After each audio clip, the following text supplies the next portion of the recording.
der Livestream der Nürburgring Langstrecken-Serie. Präsentiert von Falkenreifen. Herzlich willkommen zur Nürburgring Langstrecken-Serie. Welcome to the Nürburgring for the NLS, the Nürburgring Langstrecken-Serie. Und jetzt ist das Rennen freigegeben. The red lights are out now. Fans sind wieder da.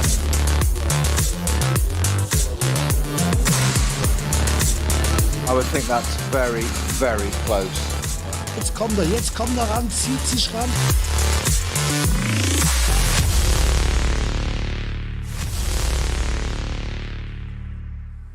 The drivers today when they went out onto the circuit. Now they're back on the grid. Qualifying was done, and if you're new to the Nürburgring Langstrecken series, it's a one-day event. You can test on the Friday, but if you don't fancy testing, you turn up on the Saturday, you go qualifying, and then you get your race. This is the Münsterlandpokal, the 46th running of this historic event, and we have a packed grid of cars, just under 100 this weekend. Yes, I haven't gone mad, just under 100 cars. Some of the greatest rounds. We have had up to 160, but certainly quite a lot of other events this weekend, including the ADAC GT Masters has taken a handful of the drivers and some of the teams that we would normally expect. But we've got the Championship Challenge. It's almost in the bag for Oscar Sandberg, Sindri Setsas and Daniel Zils. They need only a minor points position this weekend with one round to go. You won't find them at the front of the field. That's the story of the NLS. You will find them down in the pack. They will be in the second starting batch of cars this morning. We kick off at midday on the Nürburgring Nordschleife, and the good news is the weather is set fair. There was mist first thing this morning. That has dispersed, and certainly looking at the images on the start-finish straight as the last of the cars are leaving the pit lane to go down towards the packed grid, a throng of fans. This is a good moment to turn to my right and welcome Peter Snowden. Good morning, Snowy. Morning, Bruce. It's quite a thing when we have to describe that there's only just 102 cars entered, wasn't it, for this? Well, this 104, 102? 104, and it's been 97 on the grid, I think. Yes, and potentially, you know, we'll see, because one of those right at the front end of the field, Lucas Auer, qualified 7th fastest, but the last time I saw his car, it was facing backwards and in the barriers, just coming onto the longest straight. He got it wrong out of Galgenkopf, and certainly right-hand damage. Haven't seen the car come back to the pits, whether it's something a lump hammer can fix. But that was a car that qualified 7th, so it was right in the mix, but it was our top-running Mercedes. So hopefully, for the interest of manufacturer variety, that can be sorted out. Odds on, of course, you know, Galgenkopf being the fast right-hander onto the Dottingerhohe, the last long straight before the end of the lap up to Tiergarten there, at the end of this extraordinary 25-kilometre Nordschleife circuit. Not somewhere you want to be going off. There's places where you can have slower, smaller accidents. There aren't many of those, to be honest, on the Nordschleife, but there are places where you can run wide and maybe get away with it with a huge intake of breath. Yeah, not that many. Not many. Not one of those places. Also, the other element, Snow, is that he would have done effectively 95% of the hard work there in terms of the corners, and he only really had that Tiergarten sequence at the end to get it wrong. How many times have you threaded the eye of the needle and then you stuck it right in your thumb, effectively, or was it the other end of the tail?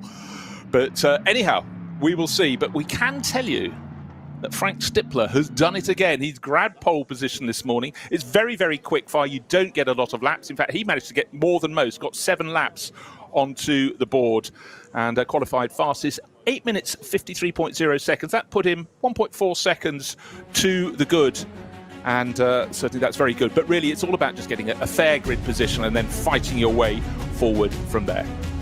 Highlights of qualifying included no highlights at all for the 161 Porsche because the bonnet was folded back against the windscreen. We know knowledge is a good thing on a short circuit, but around 25 kilometres, you don't be wanting that. Now, the number 6 and 55 Mercedes were going well early on, but it was very misty first thing, and it really was a case of putting in a sighter lap, sighting what you could see potentially, and the track was still greasy overnight, dew lying there, and you could almost see it coming off the tyres of the car, but soon a dry line started to appear, and one of the stars of the show was the number 53 KTM Crossbow, True Racing, Max Hofer and Reinhard Koffler out to play in that. We have the dynamic Porsches here this weekend, and a new entry, the EMA Motorsport Porsche, being run by the Manthey team, had been sighted here in the Nürburgring 24 hours, but then, unfortunately for Lucas Auer, just got getting the power down a little too soon, couldn't get the car straightened, and into the barrier on the outside of Galgenkopf. Kubicki and Maziak always pressing on, would end up 3rd fastest overall, in the number 16 Audi. That was a winner last time out. The number 74 Porsche, mentioned that, the EMA car with Dennis Olsen, Norwegian driver, on board. That was good for second position, but right at the end, Frank Stippler does what he does best and grabbed pole position for the number 5 Shearer Team Phoenix Audi. He shares with Vincent Kolb. That's on pole position, 8 minutes 53.0 seconds. Just under 1.4 seconds down is the number 74 EMA Motorsport Porsche with Dennis Olsen setting the time. Kubik Maziak in the second of the Phoenix Audis, good for third position. Got a new teammate this week and a driver who certainly knows his Audi R8 LMSs. Yes, Kelvin van der Linde. We'll talk more of him, but really that's Kuba bringing in the big guns. And Kuba actually leads the points total, the points charts in the SP9 class, and he'll be very, very keen to make sure that he can go home with that in his pocket by the end of the season. So what a start to have. So fair autumnal weather, sunshine, shadow, but what I am noticing, snow down on the grid, not snow, but actually people wearing thicker jackets this weekend. It's getting that time, isn't it? We said it 2 weeks ago that we were lucky to have the weather we did then for that one. It looks like we've got a good forecast. I've still got my fingers crossed for in 2 weeks' time, round race 8, round 2. NLS2 at the end of the year, the one that was postponed from March because of the snow. I'm curious as to whether that one will go ahead. I think it's on the day or what conditions we're going to have for that one. Hopefully it does, of course. We'll wait and see. But just we saw a quick replay there in the background of the Haupt Mercedes going off, and it wasn't that big an impact as it could have been there. I was expecting a severe connection with the barrier and retardation. It does just seem to glance it. That said, the cars are going out to the grid. I'm just going to have a quick look on the GPS tracker and see if number 6 is out there, the Haupt car. I'd be surprised if it was, but having seen that footage, it might just get out there. Good to see it out. Well, it certainly would. That's shared with Jordan Love, the Australian racer, who races in other championships but dips in every time he possibly can on the Nürburgring. So he'll be a little frustrated, especially as last time Hubert Haupt crashed that. Was it the second lap? That didn't go very far. The number 6 Haupt racing car got to be one of the favourites. And Arjun Maini was coming back this weekend. He's appeared before, the Indian racer, been competing in the GT World Endurance, World Challenge Endurance Cup. Now, one little twist this weekend, as we're just under 100 cars, rather than sort of a maximum of about 106 to be run with, traditionally we have 3 starting packs. And you have news, Peter. Yeah, only 2 this time. We can have up to 70 cars in a pack. But there's only 2 this time because they split it evenly, 52 apiece for the 104 entries. And of course that's now not happening because we've got 97 odd entries, and I can tell you which ones are in each group there. If I can just bear with me 1 second, I have it on one of my digital devices. Here we go. So normally it's follows the colours of the German flag of red, yellow, and black. Black starting group 3 isn't happening this time. So start group 1 is Cup X with 1 car, Cup 2 12, Cup 3 12 cars. TCR has 2, as does ATG and SPX. Of course, that's got with one of the Falcon cars and the new 992 being run in there. SP9 has the most cars with 13, SP10 6, 4T has 1, and SP7. We then move over to the second group, and the yellow V4, 5 and 6. They've got 3, 5 and 2 respectively, and then they've got the VTs, VT2s, 3s, and the 240S M2CSs. Scroll back to SPX for a second, because you give me a little... Two cars. 2 cars. Oh, you said 1. I thought, oh my gosh, have we lost? Okay, so the KTM was the better of those in qualifying. That's Max Hoffer in 5th place overall, but 13th place is where we find the number 4, Klaus Bachler, driven brand new 992. We saw the first race appearance last time out, 2 weeks ago, run by Manti Racing. Now it's in the hands of a customer team, a proper customer team in Falcon Motorsport. It looks the business. And something that occurred to me, we said during that commentary 2 weeks ago, Bruce, of that new car out by Manti, that it's doing well, it's up there, a strong finish and all that. And then we contradicted ourselves, or I certainly did, by saying, but then again, it's a Porsche, that's what it's supposed to do. The bean counters and everybody at Porsche said that's what it's supposed to do. One vital element we forgot to mention, of course, is being in the SPX category, i.e. not homologated. It's an SP9 car, but it started at the back of the group. Plus, every pit stop, it has a 30-second extra added to its stop. So to finish 3rd overall, actually, I'd be doing one of 2 things. If I was a rival team, I'd be quaking my boots. If I was an owner, I'll be putting an order in one. Absolutely. One quickly. Yes, I felt very embarrassed when I got home and suddenly saw that rule. I thought, yeah, same. It's exactly the same. oh my word, that really. I mean, it's lap pace is always good, but what we had last time, and we will probably have this time, and every time that's an NLS, there were large chunks of the track for certain periods of time where we had slow zones, and that really masks the car performance. You know, you could do 10 laps or 8 laps in a stint, and 6 of them could be potentially 40 seconds down on your ultimate pace, and it really is quite hard to find, you know, the regular form on a shorter circuit where you can see that driver's 2 seconds off the pace. He's now 1 second. He's now on the pace. So clearly, the Manthey entry went really well. But this weekend, it'll be starting, well, you know, in that front pack, again, having to fight its way up the order. But Klaus Bachler, you know, if you want a guy who can make a 911 work well, any vintage, he's the guy. But at the very front end of the grid, as we pointed out, it's the story of the Shearer Sport Team Phoenix cars, and Frank Stippler put the number 5 on pole, and the sister car number 16, Kubigin Maziak, who's sharing that with Kelvin van der Linde, will be starting third. And between them, we have EMA. It's the new team from Australia. They competed in the 24 hours of the Nürburgring, but great to have them on board for the championship because, you know, this is for them. They're developing. They're working towards more races in Europe. Schnabel supported, isn't it? That one? Yes. No, Manthey. Manthey's supporting them. So, in fact, if you look on the entry list, they're actually down as Manthey. Yes. So, again, when the entry list gets released every Wednesday before a round of the NLS, there's a scramble to see who's new, who we haven't seen, who's returning, and certainly great to have Kelvin van der Linde in for his first entry this year. But you have to go the whole way down the long order to find some surprising names.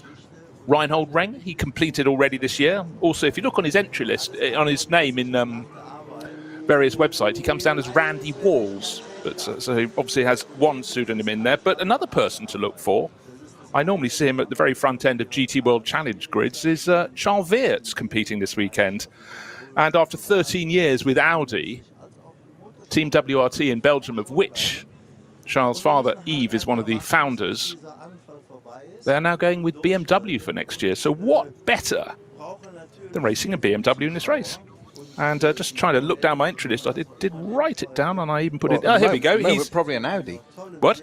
No, he's in a BMW. Yes, no, so what better? I'd say probably an Audi at the moment. Oh, well, possibly, but he's... The car of the Yeah, but class, he's in a production class, but he's racing with Marcus Flesch and Benjamin Goethe. Benjamin also races for the WRT team in the last couple of years in the GT World Challenge. But Marcus Flesch is interesting. He was the former boss of BMW M Sport. So get your friends in the high places and the right places. And they're sharing car number 501. So that won't be at the sharp end of the field, but it's a hotly contested class, about 7 cars in class. But they're sort of bread and butter, if you will, of the Nürburgring Langstrecken-Series. BMW's always had a strong presence, and some of the cars have quite a few years on the clock, but the 330i, very popular. We also have the BMW M2 CS Racing Cup, that the car's relatively new, but certainly very impressive. So it's good to see Charles and young Benji Goethe having a go here, because they will obviously have in their sights races like the Nürburgring 24 Hours, and also their championship seasons have pretty much come to an end for 2022. They're young. What do they do at weekends? Haven't got a clue. Go racing. That's what they do. It's the thing that gets their blood flowing. But again, great to see. I mean, yes, they could have kept a Team WRT Audi out and put it over here for them, but why not go with the new manufacturer and just gain experience out of the spotlight, but see where you can pitch yourself. But right now, having been so happy that the sun was in the sky, the mist that was clearing earlier is still sort of hanging around in the back, a bit grey now at the Nordschleife. We're waiting for the start of the race in still 32 minutes. We go off at the top of the hour at 12 o'clock. And if you're new to the Nürburgring Langstrecken-Series, welcome aboard. Traditionally, 8 races a year of various lengths, traditionally 4 hours. There is a 6-hour, there is a 12-hour split between 2 days, so it gets mixed around, and you have the mixture of seasons as well, because traditionally it runs from March through to the end of October. This was due to be the final round, but because our second one in March this year was snowed off, the final round will be in a fortnight's time. But again, endless different mixes of cars each weekend keeps us on our toes.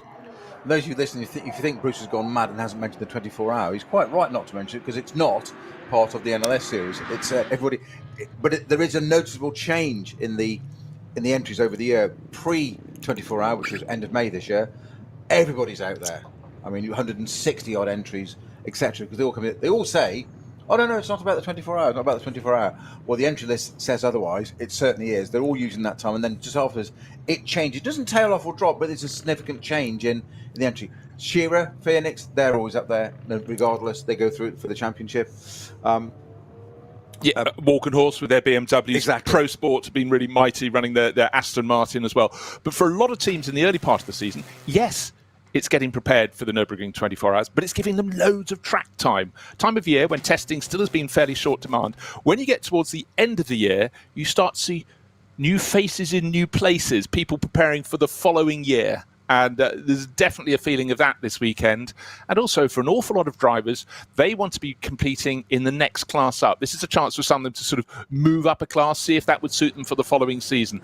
But certainly at the very front end of the grid, the SP9 class, which is for cars of the GT3, so the FIA GT3 category, if you will, that has become so dominant. For a lot of them, it's their chance to get their face up in the shop window and try and land a ride with a Pro-Am lineup or even an All-Pro lineup the following year. And so many young single-seater races have taken the decision very early in their career. Might have done a season in Formula 4, Formula Renault, Formula Regional, and just realised they may not be the one as that point gets fined down with every category they go up. And they then start to look at championships like this, and they see some young guns in here with sports car racing growing so much, with the World Endurance Championship suddenly having works manufacturers in again. There are openings up there. They all want the top drivers from this class to go so they can slot in behind. It is a career ladder that didn't exist before in sports and GT racing. Exactly so. And I think it happens more this part of the season. You say certainly in the lower categories. Sorry, I say lower. That's the wrong way to put it. Not the SP9 headline grabbing category at the front. Those that can win it from Cup 2, whatever it may be, further down the field. But there's an argument, I would say, an increasing argument for why go single-seater racing, because it's a narrowing pyramid of getting to the ultimate Formula One. Well, we've seen how difficult that is these days. Never mind the budgetary constraints to put on that. But even just getting there, if you're a successful driver, some of these we saw it with the BMW Junior team. Look at those guys and where they can go and learn their craft. One day they're doing an M4 in the 24 hour or whatever it may be. The next time BMW put you in an M20, a 240 or something, because go and drive that because you're a BMW factory driver. But as you said, it's intel all the time, information, experience. Plus that way they get to understand what it's like to be further down the field with GT3 cars coming past them, which is just greater depth all the time. And it's sports car racing. Yeah. It's a multi-class format. Exactly. And actually looking at some of the success stories, Nick Yololi, young British driver who's been staunchly BMW for years and years, he'll be racing for the BMW Works World Endurance Championship team. They take him on board, they like him. I'm now going to wind the clock back some considerable amount of time, back in the mid-1980s. Very good friend of mine through racing, Roland Ratzenberger, came in and said, I've been invited to go along and have a trial for the BMW Junior team. And I went, oh my God, all those years of living in grossy, mouldy accommodation, this is your chance. He said, can I just come across and can we have dinner? I want to see how to use a knife and fork, or which ones to hold and where they should go on the table, because Roland didn't want to blow this chance. And he didn't. He became a BMW Works driver, drove those fantastic BMW M3s back in the day when the World Touring Car Championship and the European Touring Car Championship E30s were absolutely mighty. But I must say, the German manufacturers in particular, they really know how to run a long-standing works program across all forms of the sport, and if you've got your toe in the door, the world's a good place. Yeah, I mean BMW, Porsche, Audi, Mercedes, whatever it is, it's all under that banner of German. The product you get on track, whether it be amateur driven, pro-am driven, or pro driven, it just does what it says on the tin. It's just reliable and it's quick, and we've seen it. Talking of which, we've got the new Falcon car out today in a different livery, and it's Earl Koenig livery, which they ran last time when they brought this car out. The Elf King.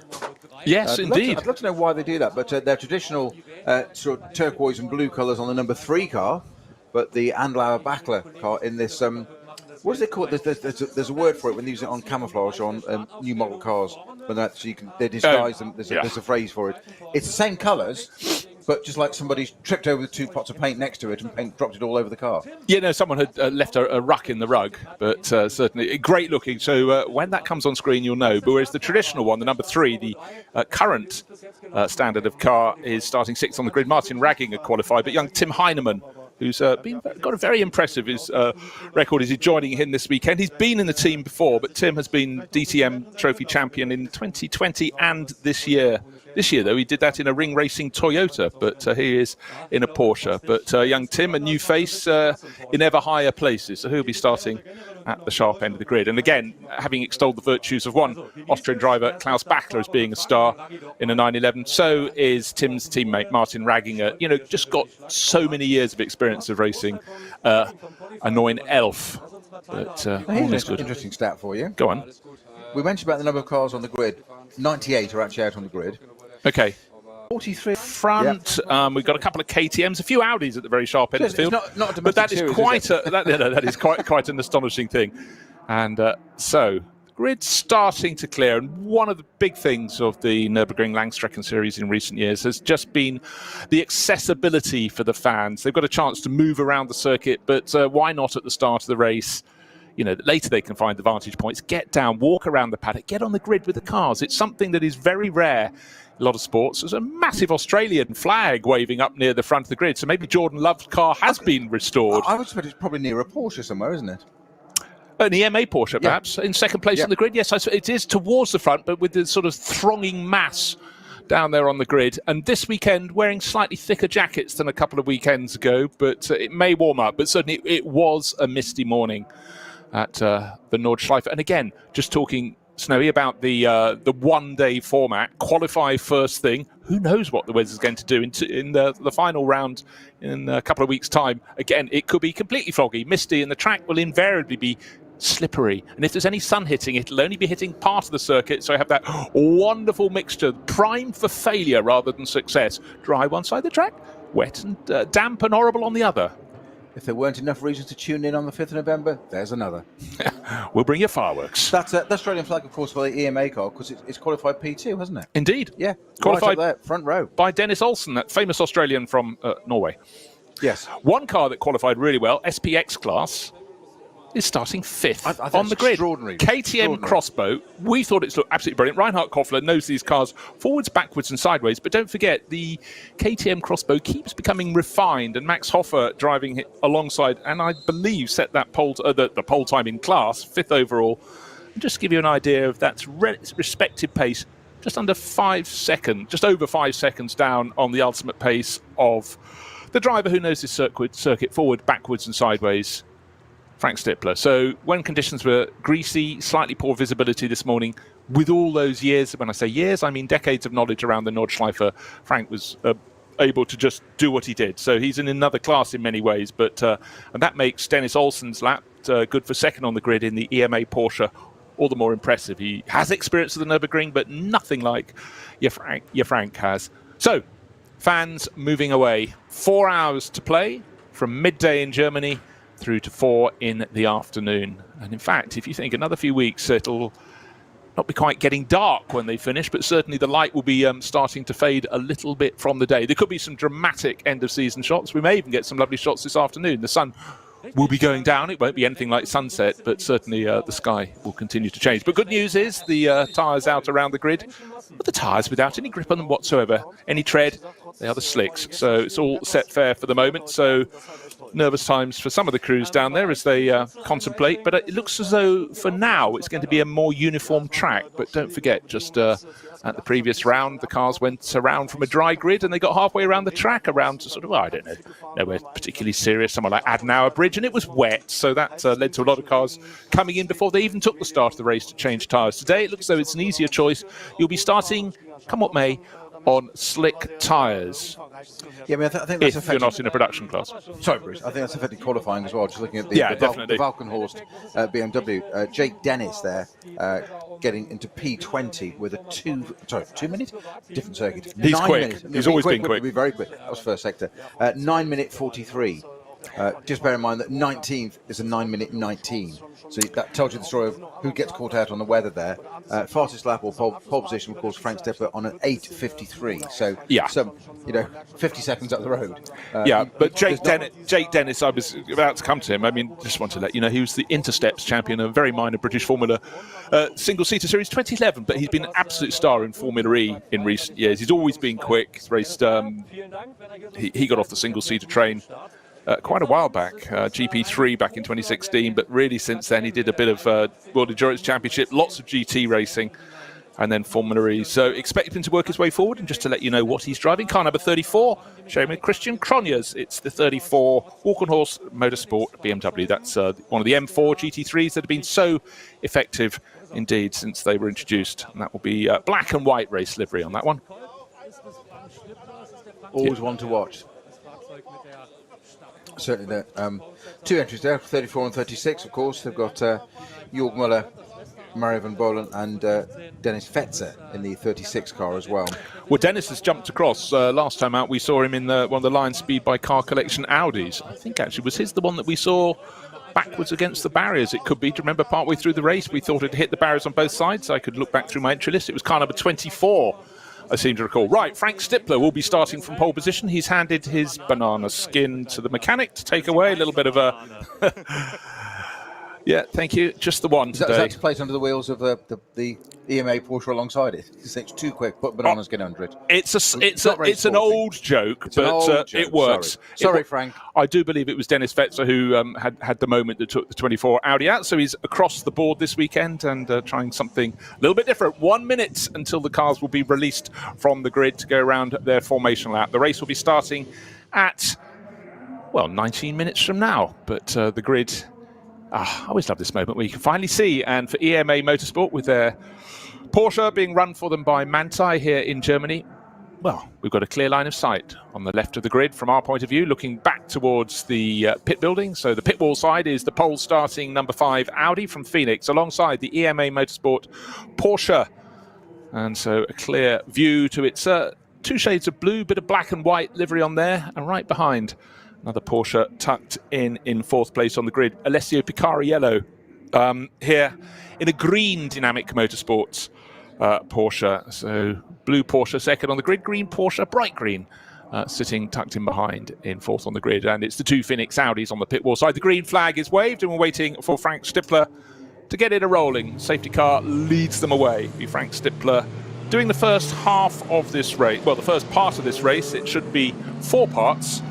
We might get drivers doing part 1 and part 2 to take us the halfway point in the race, or we might get them doing session 1, session 3, and the teammate doing session 2, session 4. But a lot of the cars have 3 drivers in the lineup, so obviously they will have to handle it that little bit differently. And again, that's, obviously we do have cars with 4 drivers, and it's something that's very occasional.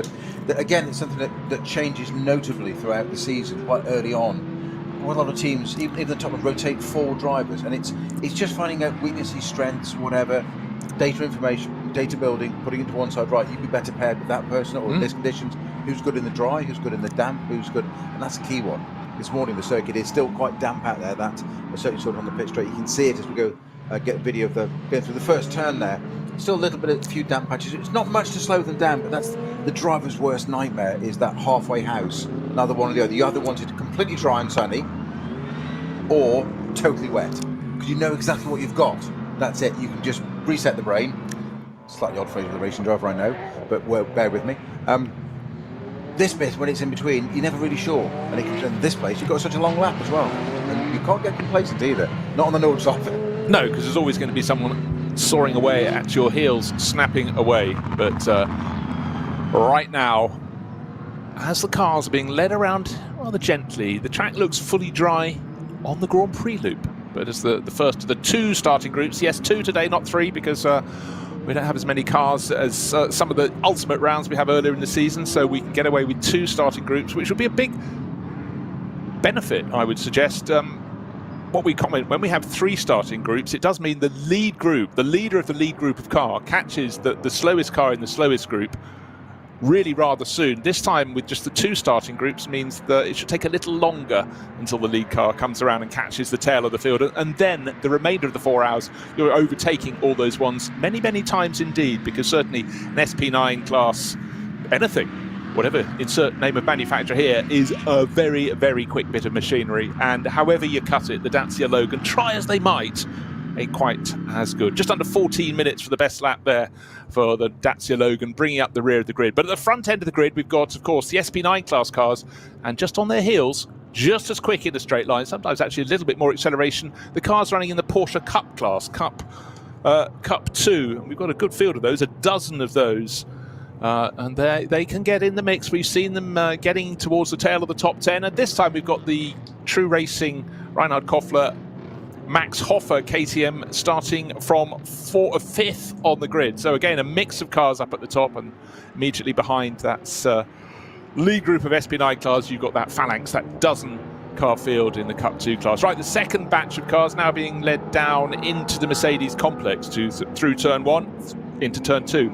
Still see damp patches just on the exit of turn 1, but if you're hitting those on the right hand side of the track, you really have got something wrong. Your natural line should take you out towards the curbing on the outside. And one of the beauties, Peter, is the fact that it's such a wide corner going into turn 1. It does provide opportunities for foolery.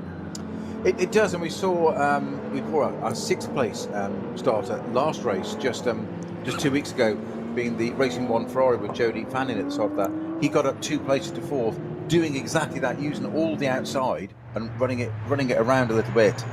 And it was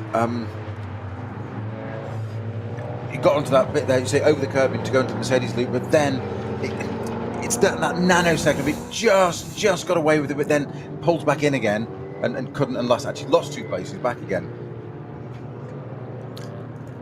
Always so tricky, but quite right. We always talk about hero to zero, zero to hero, but a bit of caution is something that's very, very welcome indeed. Well, it's a fine divide, isn't it, between caution and what's the famous phrase, hero to zero? And I thought it was a gap, and was it Ayrton Senna that said, "The day I no longer go for a gap, I'm no longer a racing driver"? That's all well and good, but it's got to be measured. It's got to be considered. But what is missing this year? We are missing David Pittard, the Pitbull, who was the king of the Mighty Star. It didn't really matter where he qualified. He used to be. True. He'd be the only driver who gained about half a dozen, if not more, positions before they turned onto the Nordschleife. And pairing with Nicky Thiem, and just watch, as you say, almost just starting from the pit lane for the sake of it. Yeah. Just for the entertainment value. This only 2 starting groups this time. Going to give that first group a little bit longer on the track. We said that I'm going to catch up quite so quickly, so they're going to get a little bit more freestyle, a bit more time on the Nordschleife on their own, which is going to be a little bit more fun. Obviously, it will affect the race slightly because there's a whole group missing, effectively 30 to 40 cars less than normal. So that should make overtaking easier as a rule, but I'm not sure it will. Einmal im Rennwagen über die Nordschleife. Ein Traum vieler Rennfans, der für die allermeisten nie Realität wird, mit dem neuen Gran Turismo 7 aber ein ganzes Stück realistischer. Mit der neuesten Auflage des Kultspiels für die Konsole fahren wir zu den wichtigsten Streckenabschnitten der grünen Hölle. Die AMG Arena. Erstes Nadelöhr nach dem Start und durch die unterschiedlichen Linien ein toller Ort für Positionskämpfe auf der Grand Prix-Strecke. Auffahrt Nordschleife. Nach der Vidol-Schikane biegen wir ab vom Grand Prix-Kurs. Hier beginnt der 20 Kilometer lange Ritt durch die grüne Hölle so richtig. Fuchsröhre. Mit Vollgas bergab, durch die Kompression und den Berg wieder rauf. Wie so oft auf der Nordschleife, kein Platz für Fehler. Breitscheid, der tiefste Punkt der Nordschleife. Die Brücke über die Hauptstraße von Adenauer ist ein Zuschauermagnet. Das Karussell, benannt nach Rudolf Caracciola, einem der ersten Heroen des Rings. Die alten Betonplatten der Stallkurve sind Kult. Brünnchen, der Zuschauer-Hotspot. Ob beim Rennen oder bei Touristenfahrten, ob bei brütender Hitze oder in strömenden Regen, hier ist immer etwas los. Die Döttinger Höhe. Windschattenschlacht bei 270 km/h und die Überholmöglichkeit schlechthin am Ende der Nordschleifenrunde mit dem neuen Gran Turismo 7. Und damit von der virtuellen wieder zur realen Nordschleife.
wir progressiv beschleunigen.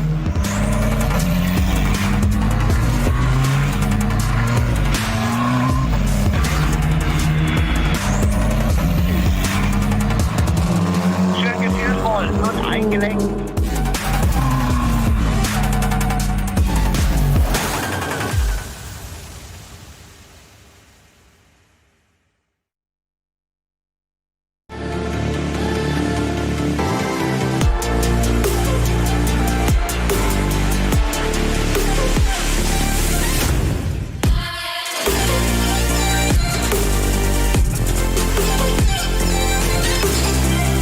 Faltenreifen.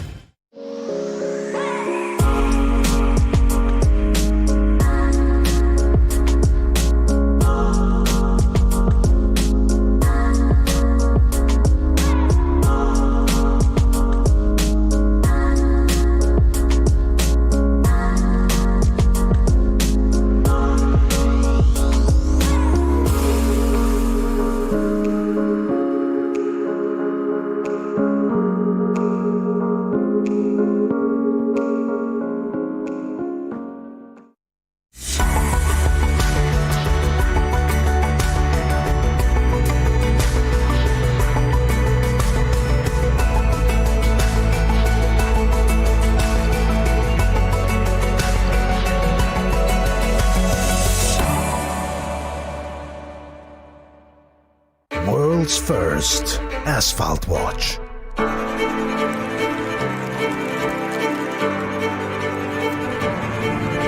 Die ersten Zifferblätter aus echtem Rennstreckenasphalt. Auf dem Asphalt wurden Legenden geboren und magische Momente erlebt. Coblor.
Liebe Fans, besucht unsere Social-Media-Kanäle Von Facebook, Instagram, YouTube, Twitter und TikTok.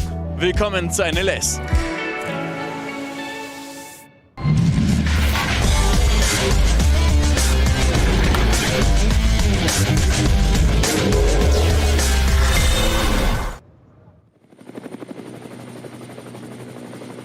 Cars circulating the fields. It's a brightish but no longer sunny morning. We did have sun, but it did start with mist. So I think it's going to be a grey day here. We might have seen the very best of it. But the good news as we look down from the ROWE Live helicopter as the cars snake their way towards the second half of their formation lap. We've got 97, possibly 98 cars coming out to play today.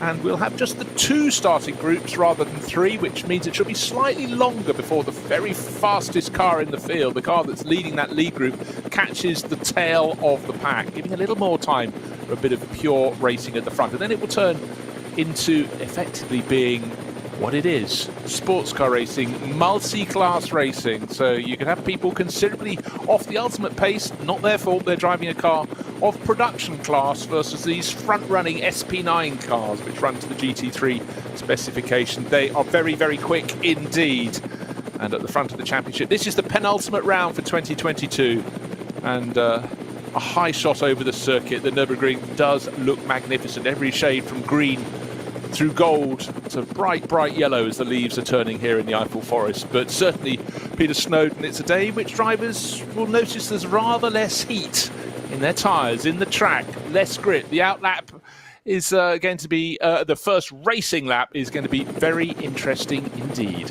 And I can't help it, Bruce, and I'm going to let you down gently here. I love sitting next to you talking about these races, but boy, would I still like to be out there now. Certainly in those conditions, I still want to be out there. What car would you give me? I don't know. Dacia Logan Estate. Too quick. At least more aerodynamic. Yes. Yeah.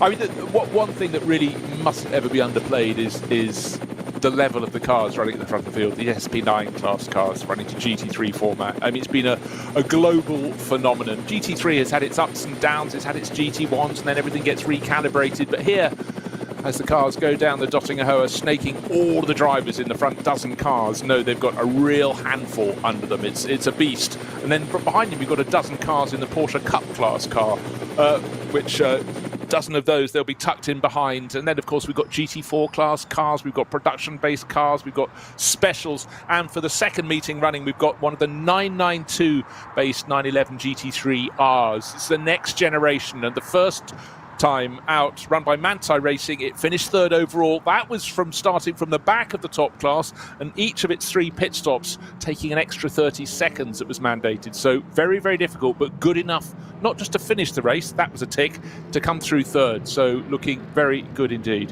So I was thinking, why did the 992 Manti run last time starting at the back of the group, and this time it's being under EMA? Why is it allowed to be on the front row? Good point. Should be at the back of the group.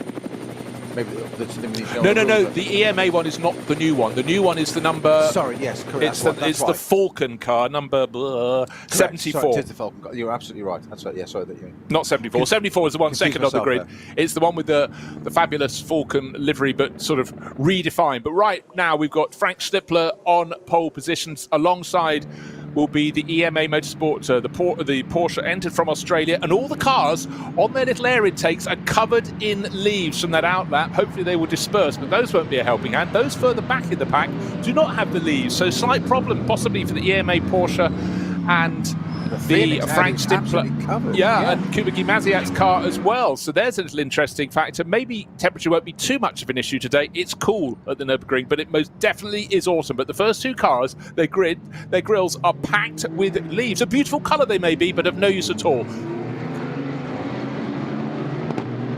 So waiting for the start, the lights are still red. Absolutely fabulous 2x2 formation, and looks as though the dynamic Porsche might have taken the lead from 4th on the grid. It got the yes, it has. A bright green car qualified 4th, fastest by Alessio Picariello into the first corner first. Frank Stippler tucks in behind, and the old Falcon, Porsche goes around the outside of turn 1, around the outside of the dynamic Porsche into the lead of the race. Whoa, what a move from that one, and that was beautifully driven there by young Tim Heinemann.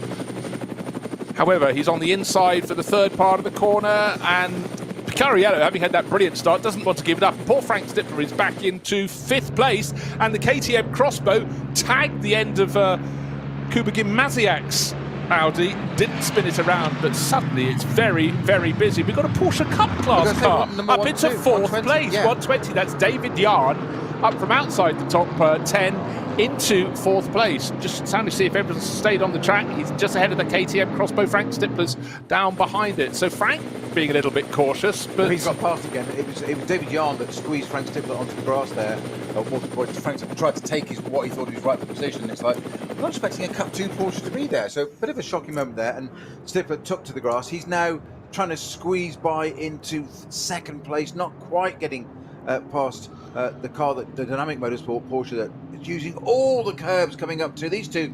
You'd have thought this was a sprint race of one lap around the GP circuit. Half a lap. Yeah, as they get onto the Sabine-Schmitz curve to start the Nordschleife. And this is a 4-hour race, and they're not touching panels, total respect between them, but they're literally power sliding out, using all the curbs, bits of grass, you name it, just for second and third place. I have seen some 1-hour GT sprint races, which has been less overtaking than we've seen in the Mercedes arena on the opening lap. But if you're fans of Fulker Motorsport, their contemporary car, the 911 GT3R, got a really, really good lead. But actually, Alessio Picariello has suddenly taken back from Tim Heinemann. When they turned into Sabine Schmitz curves, there were 8-10 car lengths. Now that it's down to about 3 car lengths, and the first 3 cars starting to make good their escape. We've still got that Porsche Cup Class car in 4th place overall, and that will maybe slightly delay those behind. So for the first 3, that's looking very good. Alessio Picariello chasing Tim Heinemann, and in behind Kubicki Maziak's number 16 Audi as well. Sorry, it's Kelvin van der Linde who's taken that at the start of the race in that one. We often take a half a lap or so to get all the starting drivers coming through. Former winner of the Nürburgring 24 Hours, that's not a bad little helping hand to have. And of course, ADAC GT champion a handful of years ago. That was 2019. Gosh, the years go by. Second group of cars, nice, neat, tidy start, led by one of the VW Golfs and a BMW, looking at having a bit more grunt going around the outside of it, down into turn 1. Second Golf coming into 3rd position. Neat, tidy. Porsche Cayman's in the mix as well. And don't go waiting. Do not hold your breath for the 3rd starting group of cars we have here traditionally. Because today, with the field just under 100 cars, 97, 98 cars, we have the facility to run just the 2 starting groups, which is a big helping hand, I think, for a lot of the class cars. Well, a very battle-scarred, I think it's 871, because it's at the front of this group now, M240. Just getting under severe pressure from one of the Golfs, TCR just behind it. But battle-scarred already from qualifying, I'm guessing. And that car also full of, its grille, air intake full of leaves, which might be a problem. It is 871 as well, yes. That's leading start group 2. The moment, under severe pressure from not 1 but 2 of the Golfs now. Yeah, number 10 right in the mix. It's easy, we can say a black one and a white one within the groups of cars. But they're enjoying the part of the circuit that has the most grip. It's the newest part of the circuit. It's the Grand Prix track that was built in the mid-1980s. But the front runners in that second group of cars are now turning left into the first of the Sabine Schmitz curves, and importantly, suddenly you don't have all the space around you, you've got trees around you. Now one car has got a garage around it. Unfortunately, that's the number 170 Toyo tyres with Ring Racing Supra. That has not made the start of the race. Tischner, Guden and Tongers. That's Michael Tischner, Andreas Guden and Heiko Tongers, always featuring. And that's a shame, because there was another Toyota Supra to race with them this weekend from Teichmann Racing. That was Jörg Griesmann, Mike Ronifar, Volta and Felix von der Laden. They're out on the grid, on the track. But right now, when I said it was 10 lengths between first car and second car, it went down to 2. It just went down to half a car length. And certainly Tim Heinemann's being made to work very, very hard indeed. But what's happening in behind? Frank Stifler, having been muscled back from 1st to 2nd, 3rd, 4th, 5th to 6th, is now back in the 4th. He's catching his teammate, which is Kelvin van der Linde. That's the green, red and white Audi. That's in 3rd. And they're both changed for the lead. So Tim Heinemann, having been so bold, is now being a little bit cautious. And Alessio Picariello, Belgian driver, going, no, I've done with caution. I've done a quarter of the lap. I'm now going to make my break. So he's got about an 8 car length lead. Tim Heinemann, the number 3 Porsche from Fulker Motorsport, back as they reach the carousel into 2nd place. Then 3rd and 4th, the 2 Phoenix Audis coming through, nose to tail behind. Then still the leading car in the Porsche Cup Class car, being driven brilliantly by David Jahn, holding down 5th place, right in behind that EMA Porsche that started the outside the front row, quicker out of the corner, but has got to find a way past, and that's Dennis Olsen.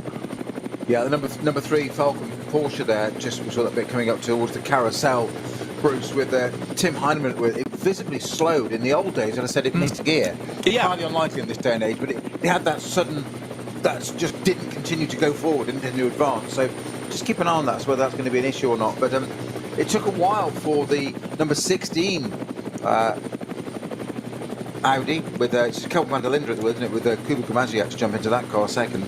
Took a while for that car to get past the SPX category KTM Crossbow, the number 53 car. Yeah, Reinhard Koffer. Now, he's not shown to anybody according to... No, he not according to the entry list, but I noticed it was qualified by a Hofer, which would normally mean Max Hofer. Now, the EMA Porsche, Dennis Olsen right under the rear wing of the Porsche Cup class car, number 120, David Yarn on board. That's in an Avia race livery, red, white and black, but you can sense the frustration from Dennis Olsen. And huge respect to David Yarn, because in reality he's got no right to be there. No, none at all. In a Cup 2 car. So that's mighty impressive. But we've said this before many a time with these GT3 cars at the front as they are. So SB9, as we call them in this series, they're held back a little bit. They've got quite a bit more air and a little bit, about 20% less power than full SRO GT3 type cars for the Nordschleife, which means a Cup 2 and even a GT4 car in a straight line can out-drag it. So conditions like this, where it's still not quite fully dry, that gives the David and Goliath, it gives them the opportunity to just put a little bit of surprise there. I still think that Falken Motorsport number 3 car, Tim Heinemann, is not at full song. Well, it really scurried clear on when they were going around the Grand Prix loop, but once they got to the country, suddenly Alessio Picariello wants to tell, now change for second position because Kelvin van der Linde in the green, red and white Phoenix Audi goes around the outside, but he's on the outside 2 wheels beyond the white line. And as they get towards the end of the lap, the Porsche from Falken Motorsport goes back in front, young Tim Heinemann, but he didn't block enough of 3 abreast. How would you like to see your Phoenix Audis? One coming past either side. That's what happened just before Tiergarten and Frank Stippler. Well, he thought, well, you know what, I'll overtake you, Falken Motorsport Porsche. I'll also overtake my teammate as well. I can't wait to see a replay of that. So the Phoenix Audis, a blink of an eye ago, were 3rd and 4th. Now they're 2nd and 3rd, setting off after Alessio Picariello, who's clear by 2 seconds, almost on the nose at the end of that opening lap, off that brilliant start where he certainly anticipated to start very well indeed. And hats off to David Yarn. Started the lap down in outside the top 10, comes through in 5th place in his Cup 2 Porsche. Good job. Now, the Van Tor brothers demonstrated during the 24-hour there that a Porsche and an Audi don't really go into Tiergarten that well together, side by side. Well, they were being polite, keeping out each other's way, and you say Frank Stippler said, well, thank you very much. Well, what are you deciding, ladies? I'll go by the pair of you. Yeah, so you'd almost say it was a cynic, and he would say it was teamwork. Unfortunately, the Manthey Racing Porsche, the 911, is limping in, and that is Thomas Preining, Austrian racer. A lot of Austrian Porsche 911 races once you start to tot them up. No puncture on, I can see quickly. No. A quick glance, so nothing obvious there. So that may well be there's a bit more terminal Bruce. That's going to pop into the garage. If that doesn't go in, I'll be amazed. And in the background of the shot, as they start the second lap, into 5th place now has gone the EMA Porsche. That should drop the Cup 2 Porsches. Dennis Olsen, he was cautious, he was careful, he waited for the moment and did it. One of the points where it was easy, and in fact he's already got about a 2-second margin, maybe a 1.5 seconds, as they reach the Vidal chicane, as he starts to drop David Yarn, who's got lots of space, back to the next in line, which should be number 55, the Landgraf Motorsport Mercedes, with Patrick Assenheimer at the wheel. The 34 BMW Walkenhorst version started Christian Cronjes and Jake Dennis. That started, we said 20th, didn't we? And that's had a problem. Has it even gone around and done an outlap, or did it report straight to the pits? But no, I think that's just reported in at the end of its first flying lap. Yes, Christian Cronjes started and it came across the line in 18th place overall. Would have been slightly higher than that, but of course it slowed down to come into the pits.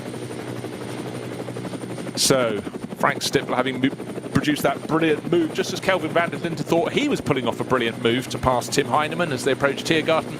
And then on the other side, out of shot, effectively, Frank Stippler moved up into that 2nd place. But at the start of this lap, let's not finish this sentence, because we talked on the end of the formation lap, but the front 2 cars that were going around behind the safety car had their grills, their air intakes absolutely filled with autumnal leaves. Well, when the Grello Porsche came in, they had to sweep out an awful lot of grass from just above its front splitter, so maybe there was an off, maybe someone had an off in front of them, but that has been slowed, but will be pressing on again. At least it's going back into the race, and that's Thomas Preining at the wheel. You don't want rising engine temperatures at this early in the race, do you? No, most certainly not. But I think the story is now Frank Stippler looks like he's settling down into that 2nd place. And certainly he's pulled off the move on Kelvin van der Linde. Kelvin's trying to wave the flag for the other Phoenix Audi, which he's sharing this weekend with Kuba Gimasiak. And Kuba is keen to get as many points as he can because he leads the SP9 class after 6 of this year's 8 rounds of the NLS. Yeah, super slow-mo shots of the cars. You can almost count the leaves on the front grille. I think it was 32 on the grille of the pole-starting Audi and only 24 on the EMA Porsche that started alongside it on the front row. But right now, bragging rights with the car that started 4th, with the driver who started 4th, the driver who was first before the opening corner. His name, Alessio Picariello, racing this weekend for Dynamic Motorsport. And threading the needle there through that section of the track. I'm just trying to see where it is, actually. That is... It's car number 30, isn't he? Just coming to Exmoola. So just before that, the bit we've seen there through Veersiphon. It very clearly under the trees there, we've got an aerial shot from the helicam there, you could see that wet dry. There is a dry line. Other parts of the circuit now we can see down at Adenauer, it's far drier, it's more exposed. But under the trees, less so. And you could really see that car just Picariello having to just keep control of it, just twitching a little bit, 2 wheels on the damp, 2 wheels on the dry, and then you can see the car move around. Nothing dramatic. On board, it probably looked very different. But not easy conditions yet, and certainly not, more to the point, consistent conditions on a lap yet for any of these drivers. And I think the real telltale, the drivers who are able to take the biggest risks are those who are most conversant and confident with their cars, and that is the drivers at the front of the field. But that said, it must have a slow zone coming up because our race leader, Alessio Picariello, just slowed enormously, almost seemingly to a stop. Certainly he was being caught by Frank Stippler, but now the first 3, not quite line astern, but there are course vehicles. There's a car facing, it's into the barriers on driver's right as they go around. We need to scroll in. It looks like a Cup 2 Porsche. It's white with a yellow roof. And that has come to a standstill. It's car number, car number 119. That's a Click Verescherung team, and it was Robin Tranowski who'd started that and unfortunately stopped it. And when looking from above, the narrowness, the gap between the barrier on one side of the track, a small grass verge, the track, and even smaller grass verge. If you park 2 Porsche 911s nose to tail, you have just about enough space to push a shopping trolley between them. That is the gap from one barrier to another. If Peter and I constantly talk about parts of the Nürburgring, much of the Nürburgring being narrow, we are not joking. Well, you mentioned, just going back to the, there seems to be no need for barrier repairs there. We've got another car stopped on the left. Is that? It's black and yellow. It's another Porsche 911. It is. And again, just waiting for ID as we go. No, it's the Aston Martin. It's dark green. The bonnet is off. Yeah. And Guido Dumouriez had started. Oh, unlucky Aston Martin fans. Driver over the barriers, looking up, not quite waving at the helicopter, but looks like it's got front right damage, so that's what the bonnet's off. So it's obviously collected something. The wheel looks like it's intact, but it's a lot of the inner wing missing there, the headlamp as well as the bonnet. So that's obviously connected with something there. Very, very sad. And what car number is that? Car number 17. That's the Pro Sport Racing. He was sharing that with Christoph Breuer, had qualified very well. I think it was in 10th place. Yes, it was 10th on the grid. Talking of the grid snow, car number 6. We saw it crashed in qualifying, and that didn't get to start. Hout Racing Team, Mercedes. That was unfortunately Lucas Auer, who had a little moment exiting Galgenkopf. We couldn't tell. We didn't get to see the car after it had been brought back. We didn't know the extent of the damage. That didn't get to start the race. So last race it did a lap and a quarter. This race, none whatsoever. So very frustrating for Hubert Hout.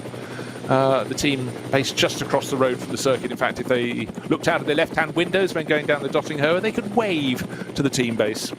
Well, I'm just looking at the ticker, because you mentioned about the 911, the Mantype Porsche, coming into the pits and getting all that, the leaves out of the grille there, but it came in very slowly. It did come in slowly. It didn't race in to have that high, I've got a lot of high water temperature or something, race in, get it clear now. So I'm thinking that's secondary. What's interesting is that there's rumour on ticker, and it's just not quite sure. It's like, we've got a couple of GPS glitches at the moment. And on that note, by the way, the number 4 Falcon car, its GPS sensor isn't always working properly. So if you look on the timing screens, that may throw some curveballs in there. But it looks like 17 and 911 might have had a connection. That's the Pro Sport Aston. Okay. Because there's the ticker's telling me that the 911 9-type Porsche has indeed collected the barrier at Kesselchen on the first lap. And I'm just trying to see where the 117's off.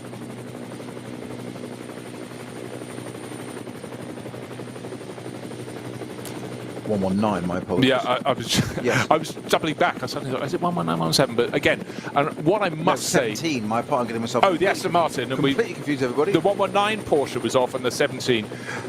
Now, one car that is making progress, or trying to at the moment, is, of course, we've had David Yarn running so well in the Porsche Cup class, but he has now got a bit more company in the terms of large Mercedes. Meanwhile, as a move for the lead of the race, being attempted and achieved by Frank Stippler, sweeping down. Oh, will Alessio Picariolo let him go round the outside? The outside is all he's offering. Oh, side-by-side contact. Stippler, how did he hold that? I'm sorry, looking at that, I would say Alessio Picariolo was a little bit robust because he narrowed the options, then narrowed them some more. At that point, Frank Stippler was committed. He was on the right-hand side, driver's point of view, as they're approaching the twisters at the end of the lap, and was on the grass, and it snapped one way, and he was super. His reflexes were phenomenal to control Frank that. Stippler, wasn't he? He was Frank Stippler, and he still is. But other Falcon car into the pits, number 3, by the way, just popped into the pits behind that. Just noticed that in the background. But I'll definitely concur with what you've just said there, Bruce. That you're not going to need to fire Frank Stippler up now. But if that was me, I'd be absolutely furious in that car, because that was a big moment, and he did get squeezed onto the grass.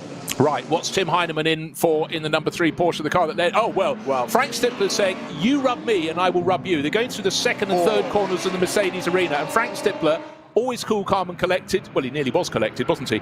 But there he rubbed, and his teammate has dived up the inside of the dynamic Porsche. They're not all going to get round the cut through. Somehow they have. But the 2 Phoenix Audis went into that first and third, have come out first and second. So the order, I think, is going to change shortly. Stippler, Van der Linde and Alessio Picariolo, who probably needs to just bring it back a little bit. I was just going to say, I'm sorry, but I think Picariolo's just a little bit over-driving, a little bit over-defensive there. Frank Stippler, exactly as you said, Bruce, just played the game perfectly there, and just, okay, you started this, I wouldn't do this necessarily, I wouldn't initiate it, but if you start it, I'll do it back. But what he did beautifully was, he just gave him a little rub in there to say, I can do that as well. But at a part of the track where it just then played into the favour of his teammate and said, if you're going to do that, then we'll work as a team. Both of us ahead of you now. I think it was also a little message to Picariolo. It was also part of the track. Oh, the outer arena Mercedes came in as well. So a flurry of pit stops early on. So Markovic was in. I fear that could be the no. I think that could be the new Falcon Motorsport Porsche. It's number 4. Klaus Bachler has stopped just at the Sabine Schmitz curves with just 2 laps on the board. Oh, that is interesting. Not a good place to be parked either. Just sitting out there. No, certainly not. So a flurry of cars coming into the pits, rather catching me by surprise there.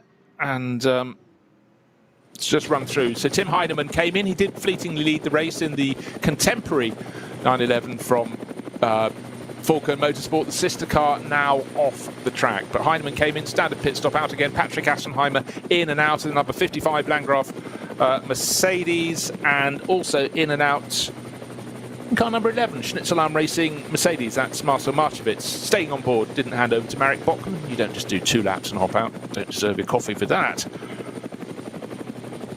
And also, remember, we saw at the end of the first lap the number 34 Walkenhorst Motorsport Mercedes as well.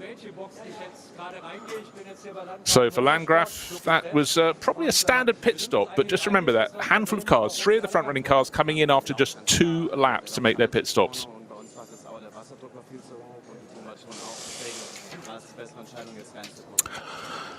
So, meanwhile, one says, going back to this analogy of first, second and third, and how those places keep on changing. At the end of last lap, Picariolo led by 0.3 of a second. 3 corners later, he was back into second. 2 corners after that, he was back into third position overall. And a lot of drivers now settling down, a lot of personal laps, personal best laps coming through as well. Of course, we mentioned how on the opening lap the drivers having to be cautious. Any high up shot, the helicam looks down and you can see the racing line, which at the moment is about wide enough for 1.5 cars. On a track that's only wide enough for 2 cars. But certainly now the Phoenix Audis starting to stretch a tiny bit of an advantage. We've still got the top 3 cars covered by, I don't know, about 2 seconds on the nose. But Frank Stippler, having been pushed and shoved, showed he could do the same at the start of this lap. Went through into the lead on the exit of the Mercedes arena. Now he's got teammate for this weekend, Kelvin van der Linde, tucked into second place, and a tiny bit more of a gap back to third place, which is Alessio Picariolo. But certainly, having seen that moment, you've run top speed the whole way down the Dottinger Höhe, and then all drivers know the track goes uphill, slightly to the left, track kinks, and Frank Stippler was on the outside, and then he was offered rather less of an option of tarmac to aim for. Got on the grass, got a twitch on, collected it, saved it, and showed he too could be robust at the start of this current lap. And right now, the Phoenix is looking very tidy indeed. First and second, and for Dynamic Motorsport, their Porsche started so well by Alessio Picariello, back into third place. A nice sense. Just starting to fall away, maybe, possibly very slightly, but of course, why was the gap coming down? Because the drivers are reaching a slow zone, almost coming to a standstill, as they did last time around, because of course we've got the number 119 Porsche at the side of the circuit, and the number 17 Aston Martin. We saw that a short while ago at the side of the track, minus the front, minus the bonnet of the car. The 119 Porsche from the Cup 2 class now being winched onto a flatbed, so that's good. That should be cleaned up within the next few minutes. But we've said this before, we'll say it again, Snowy, trying to keep on top of incidents around a track like this. These marshalling crews and rescue crews have to be absolutely at the top of their game. Yeah, absolutely. So I'm just looking at the incident vehicle picking up that Porsche on the side of the track there. There must be a reason for it which we can't see, but the recovery truck parked at a 30-35 degree angle, which is narrowing the track at a very narrow part anyway, and there's only a small strip of grass there anyway. So that code 6, the car's having to almost thread the way through the leading cars there. I'm just quite surprised because the Porsche was on the left. Why not park alongside it and pick it up? So there must be a reason. We're not doing the recovery. They know best. But I'm just surprised it's not parked parallel on the track, taking up a lot of space. It was almost done with intent, wasn't it? I thought. But anyhow, that's been cleaned up at Whipperman, and I think all is going to be good within the next few minutes. However, as soon as one normally announces that all is good, something else can happen, because that's what happens on this track. We've got 4 hours of racing. We've only burnt our way through 23 minutes of those. We've had plenty of overtaking at the front of the field. Been fantastic to watch. And at this penultimate race of the series, one has to be aware also there are a few little class battles one needs to look at, because we have many classes of varying performance rankings of the cars, and you know, the car we need to look for is out on the circuit. Oh, here it is. Zils Sandberg at Sandberg and Setsas, car number 500, a BMW 330i. It leads the overall championship, because all the different classes, they put their points in a pot, and being most successful in its class needs next to nothing to win. This is by my maths. I think it needs to finish, as long as there's 7 cars in its class, it needs to finish 5th or higher. And at the moment, the number 500 being driven as tidily and neatly as ever. Just going to scroll down and see where it's sitting in its class. But they've just got to go around, and then they can put it in the bag. Sindri Setchus is running 3rd in the VT2R forward and rear and 4-wheel drive class. So he's where he needs to be. So for the number 500, it will be cautious, careful, consistent, and that really is the hallmark of succeeding across all the various weather patterns, temperatures, dry, wet, damp, in between, a little bit of this, a little bit of that they face through the course of an 8-round championship. And if they can win the outright title in round 7, well, that has been an extraordinarily good run, because there are drivers in other classes who have more starters and therefore score more points. You get the number of points for winning is the greater the more cars that start your class. So for Sindri Setchus at the moment, his class hasn't been the biggest, but it's been one in which they've been supremely consistent and successful. And if you can win your class every time out, they've got 7 starters today, so just remember they need to finish 5th or higher to take the title. First and second, though, well, it's all a question of who you want at the front. Frank Stippler going around the outside of a rather older BMW M3, and being followed through the final twisters onto the start-finish straight. On the other side, of course, by Kelvin van der Linde, who's going, hey, these races are quite good fun. I don't do enough of these. And I think for any driver, whatever the frustrations their season, if they've been doing the shorter races, of course, you can feel a little bit frustrated. And he was competing in the DTN this year for Audi, a 9th overall, and finished a short while ago. These longer races on, hold on, let's face it, this brilliant circuit just provides another outlet for them. And why would you not want more time on the Nordschleife? Summer, winter, spring, autumn, rain, hail, shine, snow. We've got the lot. Fog. Yeah. We've got it all. Right, that's this race. And exactly. You know, That was qualifying. Yes. Yeah, exactly. Was qualifying, but it's a greyish day, but it's a bright grey day, I think we can say here. But the racing has been fantastic. Now, David Yarn, who was running in 7th place, in fact, he was running as high as 5th in the Porsche Cup class car, has come in for a pit stop after only 3 laps on the board. That will drop him down the order. The next car in the class is Dorian Boccolacci. Well, he's a mighty young driver, and he's running in 10th overall. That's car number 107, second in the Cup 2 class. You sort of expect it to be at the front end of that grouping. He's sharing that with Arnie Hofmeister. I looked at the entry list there, and I was about to say he's sharing with someone called Zimmerman. They always put the surname first and then the Christian name, and I looked across the surname Zimmerman to the first name. It said Brake Parts. Zimmerman Brake Parts is one of the car's sponsors. He's sharing that just with Arnie Hofmeister. Oh dear, I must get on top of my game. But right now, just going to have a little trail to see, has that number 4 Porsche, the brand new, well, it ran last time out, but the first time with a non-works team, the 992 based 911 GT3R. We saw it stopped at the side of the circuit, Klaus Bachler at the wheel, and it is down in 92nd position. It has made a pit visit, so maybe that has been fixed. No, it hasn't. No, it hasn't. No, it hasn't. Sorry, that was only 1 lap. There wasn't one pit visit. I've just changed from one timing screen to another. I mistook one column for another. That'd be very disappointing, because last time we got the full 4 hours of running. So, for Falcon Motorsport, their form and fortune is in the hands of Tim Heinemann. The car that led the race on the opening lap came in after only 2 laps to serve its pit stop, so we'll see how that runs out. You often get these 4 hours split in many different ways, but perhaps some people decided it wasn't going to be fully dry, fully slick tyre weather when they went out to start the race, because certainly a handful of cars came in at the end of the second lap, handful even on the end of the first lap, including the number 34 Walkenhorst Motorsport BMW. But really, out on the track at the moment, it's all about the Phoenix Audis from Scherer Sport Team Phoenix. Frank Stippler leading Kelvin van der Linde. Alessio Picariello 2.5 seconds back at the start of this lap. Can he stay with them? That's the question. Well, it's looking that way again. Fantastic start from the Porsches there. So it was a front row. No, it was Audi, wasn't it? Because Stippler was on the front row, wasn't he? On pole position. My apologies. But it looked like a bit of a Porsche benefit there. But I've said it before. I know we're only half an hour into a 4-hour race. I get that. So I know we're only an eighth of the way there. But Audi, Team Phoenix, looking strong again. You'd be hard to do that. I'm surprised as what happened to the Manthey car.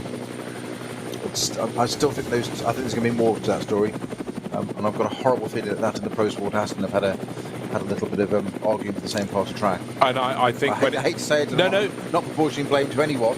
I've just got a feeling that there's a story there. I think so, because it came in slowly, caused us both to sort of raise our eyebrows. It's now pressing on with Thomas Preining, but I think he brought it in to be checked over. You know, when you've had a contact, if you've had a contact, we saw how the fact there was a lot of grass pulled out of the front grille doesn't mean he's been off the circuit. And now Thomas Preining pressing on, and it's going to be a long old climb. He's, you'd be glad to know, just moved up to 25th position. There we are. But his lap pace, slow because he started it. Just trying to see what his pace was last time around. Have to scroll a long way across. Right, 911. Number 911. Last time around, sorry, it's a large screen, 9 minutes 23 seconds. That's not very fast. That's because there's a slow zone around quite a lot of the lap. Be fair, Bruce. I am always trying to be fair. I know. It's one of my many middle names. It is. Well, it certainly sounds all right for fans of Manthey's Motorsport, and the Grello livery, the bright acid yellow and acid green colours have been so strong for them. Just the most brilliant livery to race at any time of year, but actually on an autumnal day, it's one of the few that sort of glows in the gloaming, and certainly looks very tidy indeed. Yet, sort of no car problems at all for Thomas Preining. Whatever it was, probably discretion considered the better part of valour. And come in, if there has been some contact, get it checked out. You do not want things exploding on you just by pressing on regardless. Just going back to the number 4 Falcon and the new car, the 992 Earl King livery, Elf King.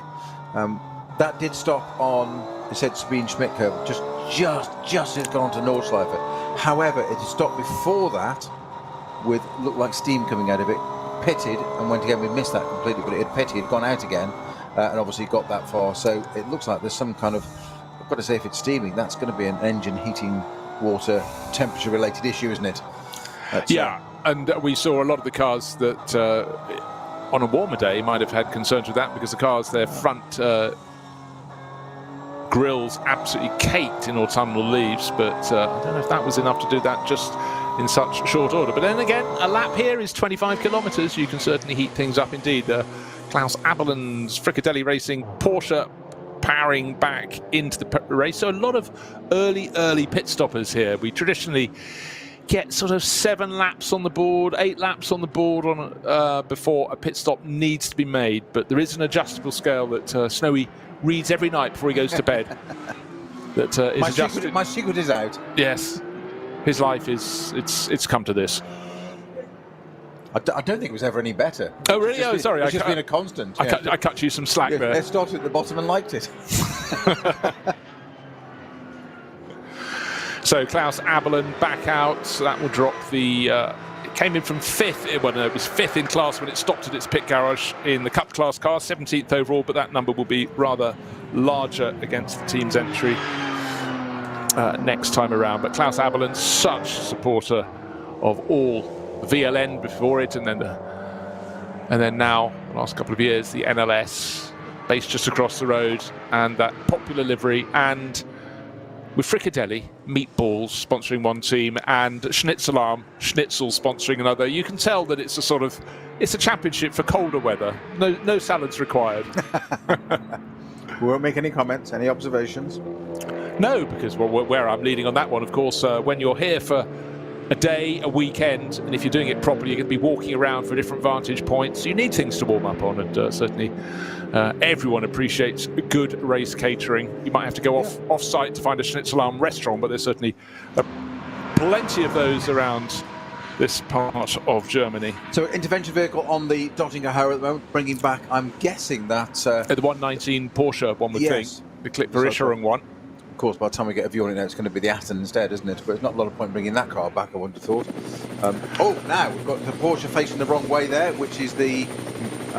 red and black. It looked like 1, 2, 3, 1, 1, 2. Oh, now this is important, because this is first equal in the class on points. Carsten Kramer. I suppose if anybody's going to spin it, it ought to be the team boss. Christopher Brook and Morris. No, Morris Krantz was driving that early on. No, that's probably still Moritz Krantz. No real obvious barrier damage there, Bruce, or indeed no massive damage to the car. We're looking at it from above from the helicam shot, zooming in on it beautifully for us. Car looking pristine, I hate to say it, but it's definitely swapped ends and come to a halt. So it would suggest it's connected with the barrier. I think we're going to see a replay, isn't it? Surely it's not on the... Not the Dottinger Höhe where that's gone off, no. Well, there's a yellow flag at the third marshal's post on the Dottinger Höhe, and it was the neatest of neat bits of parking. It was entirely parallel. Oh, perfect parallel parking, wasn't it? So that was young Moritz Krantz who's looped that around from 2nd in class. That's there. Okay. Oh, it always has. Oh, no. Oh, it's earlier itself down the barrier. Earlier in its passage down the barrier, the tail was the bit clipping it first. So, ironically, on one of the very widest bits of grass verge you get anywhere around the Nordschleife. And that's at Wipperman, so it's lost it going into there, into the right-hand part of Wipperman. You say I think it's clattered itself down the barrier, so it may look pristine from above, but I'm guessing it's probably broken right rear toe link. Therefore, there's absolutely no point. You can't spin it round. In fact, probably the worst thing you could do is try and spin the car around. Natural driver instinct, stick it in first, dump the clutch and fire it round. Well, you've got to move it away from the barrier to do that, to give yourself room for the start. Fire it round in, find that your suspension toe link's broken, and you end up parked in the middle of the track sideways, which will make you very unpopular at the Christmas party NLS. That would have ticked every box that you shouldn't put your ink into. I think we can conclude on that point of view. Asking for a friend. Yes. Yes. So, in the Porsche Cup class, it's all been changing around. Up front, it's still Stippler from Van der Linde. 4 laps on the board, separated by half a second. 1.7 seconds further back to Alessio Picariello. And then fully another nearly a dozen seconds back to Dennis Olsen, who's worked his way back up the order in that number 74 EMA Motorsport Porsche. But in the Cup 2 class, it's now Dorian Boccalacci leading that in number 107. But of course, That was the entry from Team Matol Racing, but the car that had been leading the class was the one that came in and served a very early pit stop. David Yarn is now down the order a little bit in the Avia WNS Motorsport version that ran in 5th place overall, a place it had no right to be, but certainly David Yarn decided he was going to go for it when the track was still cool and slippery on that outlap, and really made some of the SP9 runners look, well, a little bit careful. But then again, maybe that's the right approach.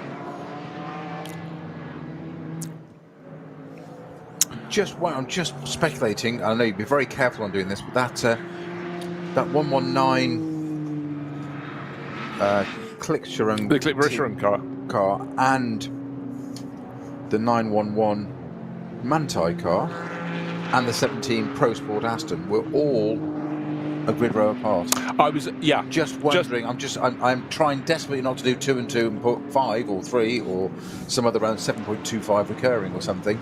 But if it looks like a fish, smells like a fish, it's probably a fish. All 3 were together and they've all heading to the same time.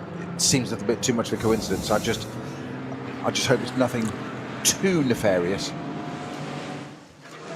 If it happened differently, Finn's could have been different. Exactly. I'll try harder in a minute.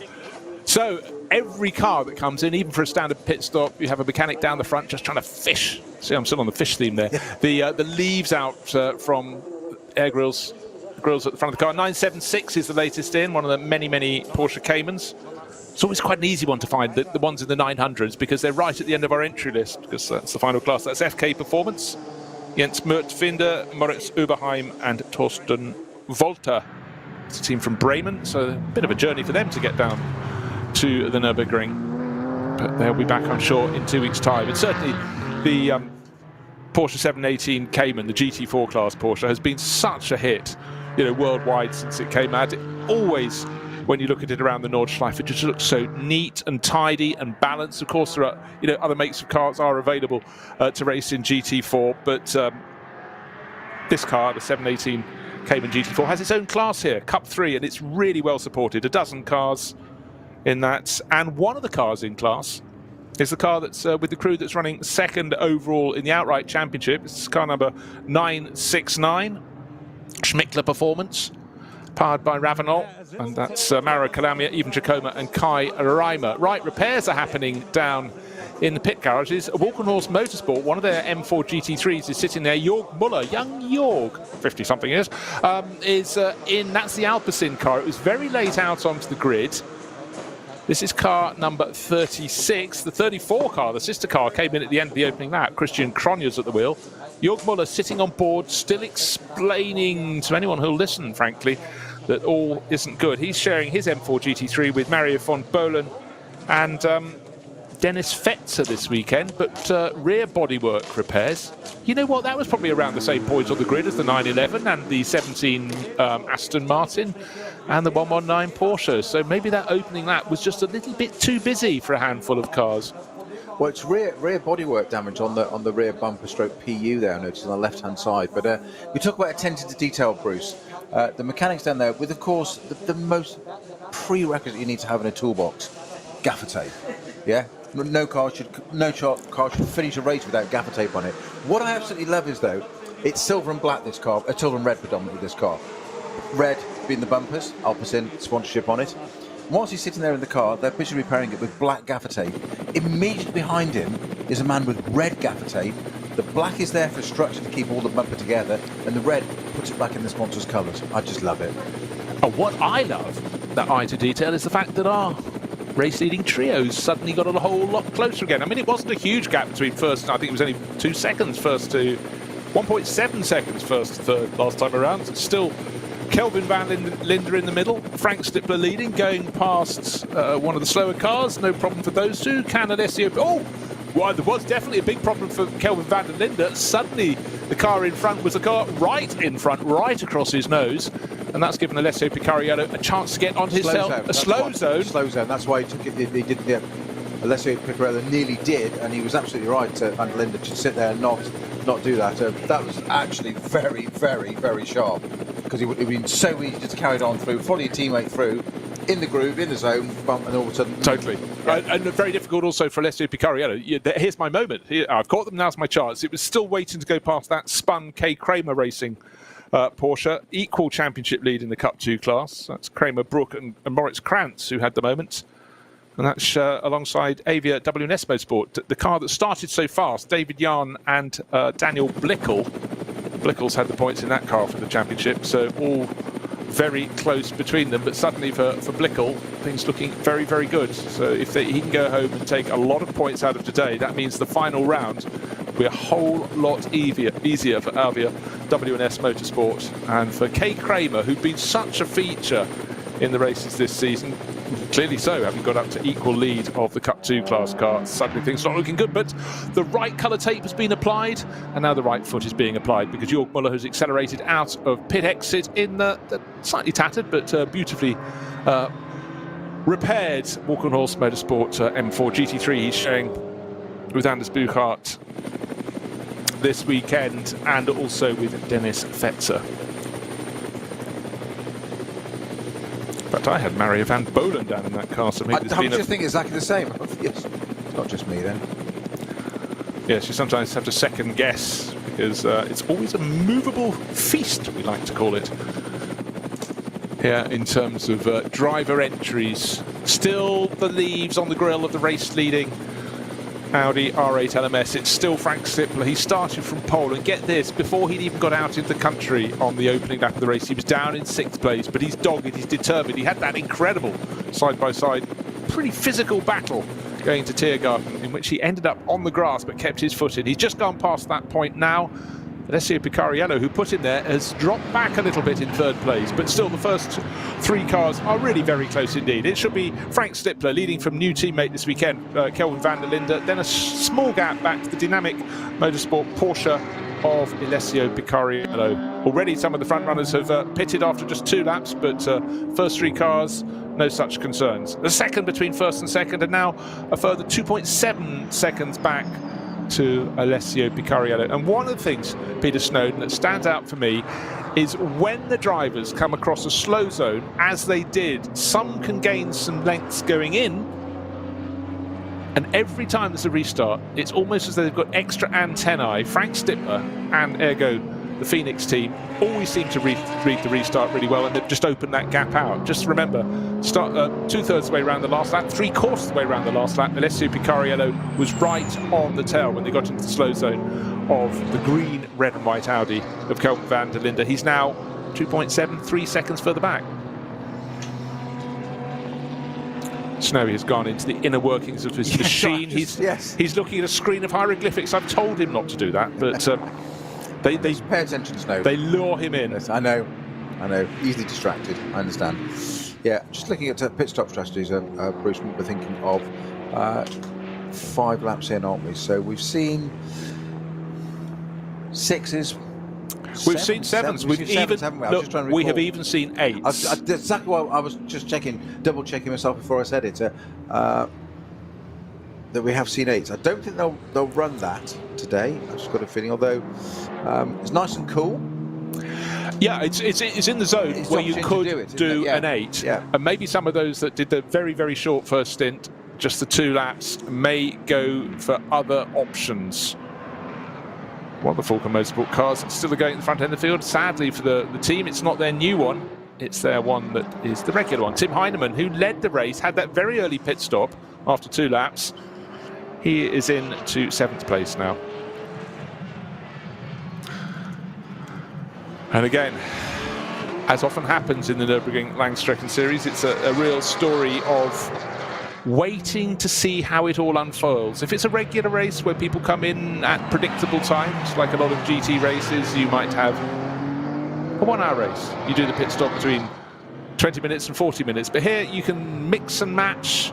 Sometimes it's down to the number of drivers you have in your driver lineups, how you do them. But coming in after only 2 laps for a pit stop is going to make things very, very interesting indeed. But we won't get the stagger unfolding until much later in the race. That's not just a commentator's excuse trying to buy a bit of time, but It is a chance to see. Best lap of the race so far by the driver in third place, Dynamic Motorsport Porsche. 8 minutes 21 is the best we've seen from Alessio Picariello, but since then he's been chasing rather more than that, which has made things a little bit different.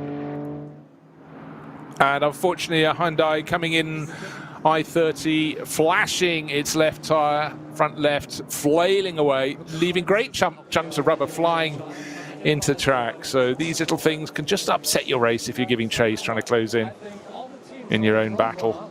All the cars, they have problems with the temperature. So even from the opening lap of the race, it's been a case of incident. It always is on the Nordschleife, and these little other elements, other people's problems, can suddenly become yours. And certainly, Snow, when you've got a chance, in fact, traditionally, drivers shed a lot of rubber if they've got a puncture down the Dottinger, but when you're flat out, that's not really when you want to be hitting other people's things. You go around a slower car and suddenly there it is in front of you, the size of a hedgehog, bang. And it can do so much damage as well, just going underneath it. It can you know, fuel lines, all sorts of things, connections. A lot of things are brought internally on these cars, obviously, and they've got under trays, etc. But you just avoid it. I mean, it's a non-contact sport. You wouldn't believe that sometimes, but it is, and you don't want bits of extraneous detritus getting into various parts of the car, intakes, all sorts.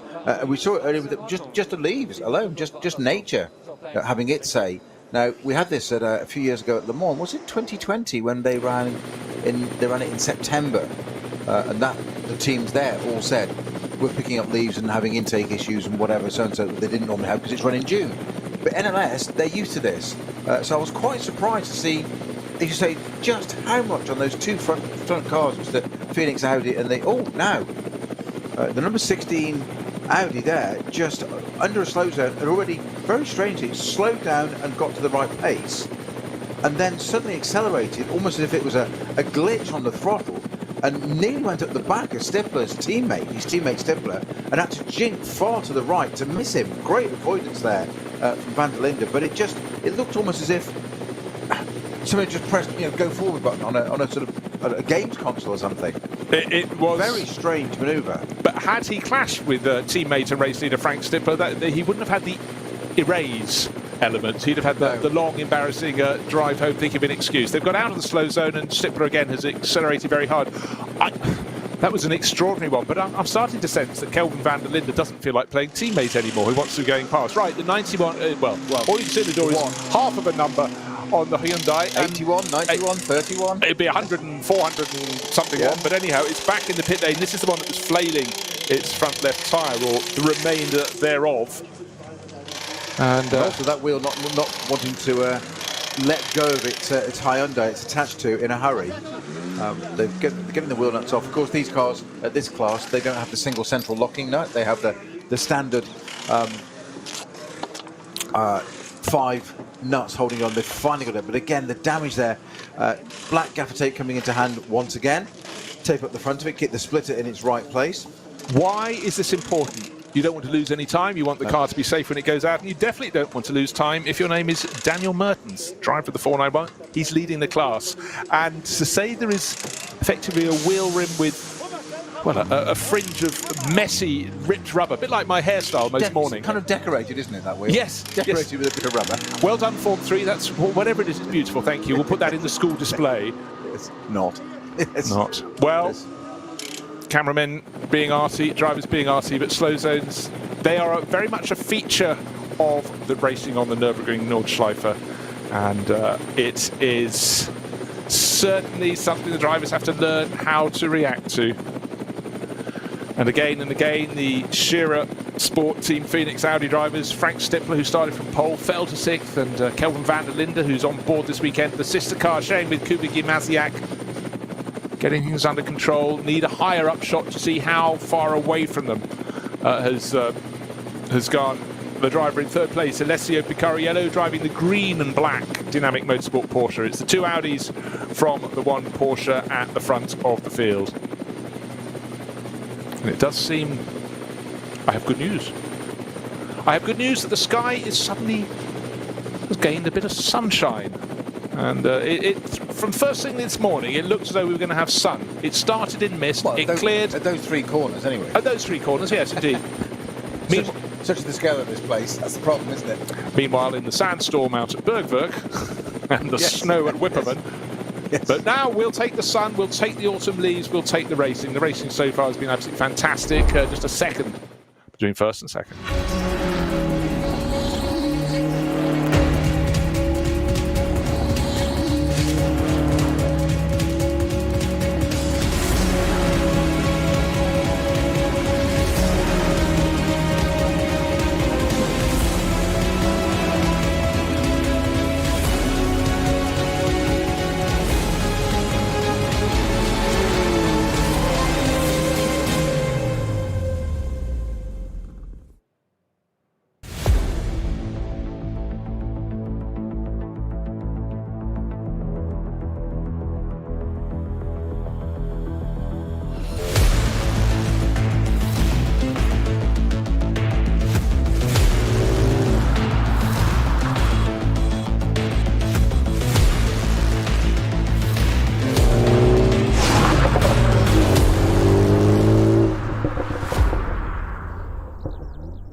Können wir progressiv beschleunigen?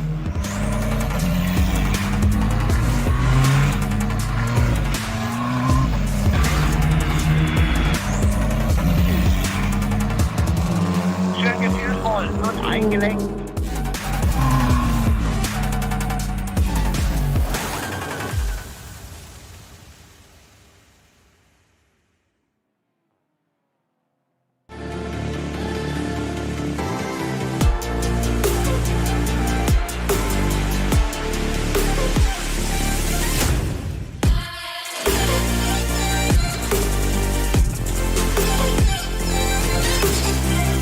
Falkenreifen.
Liebe Fans, Besucht unsere Social Media Kanäle Auf Facebook, Instagram, YouTube, Twitter und TikTok.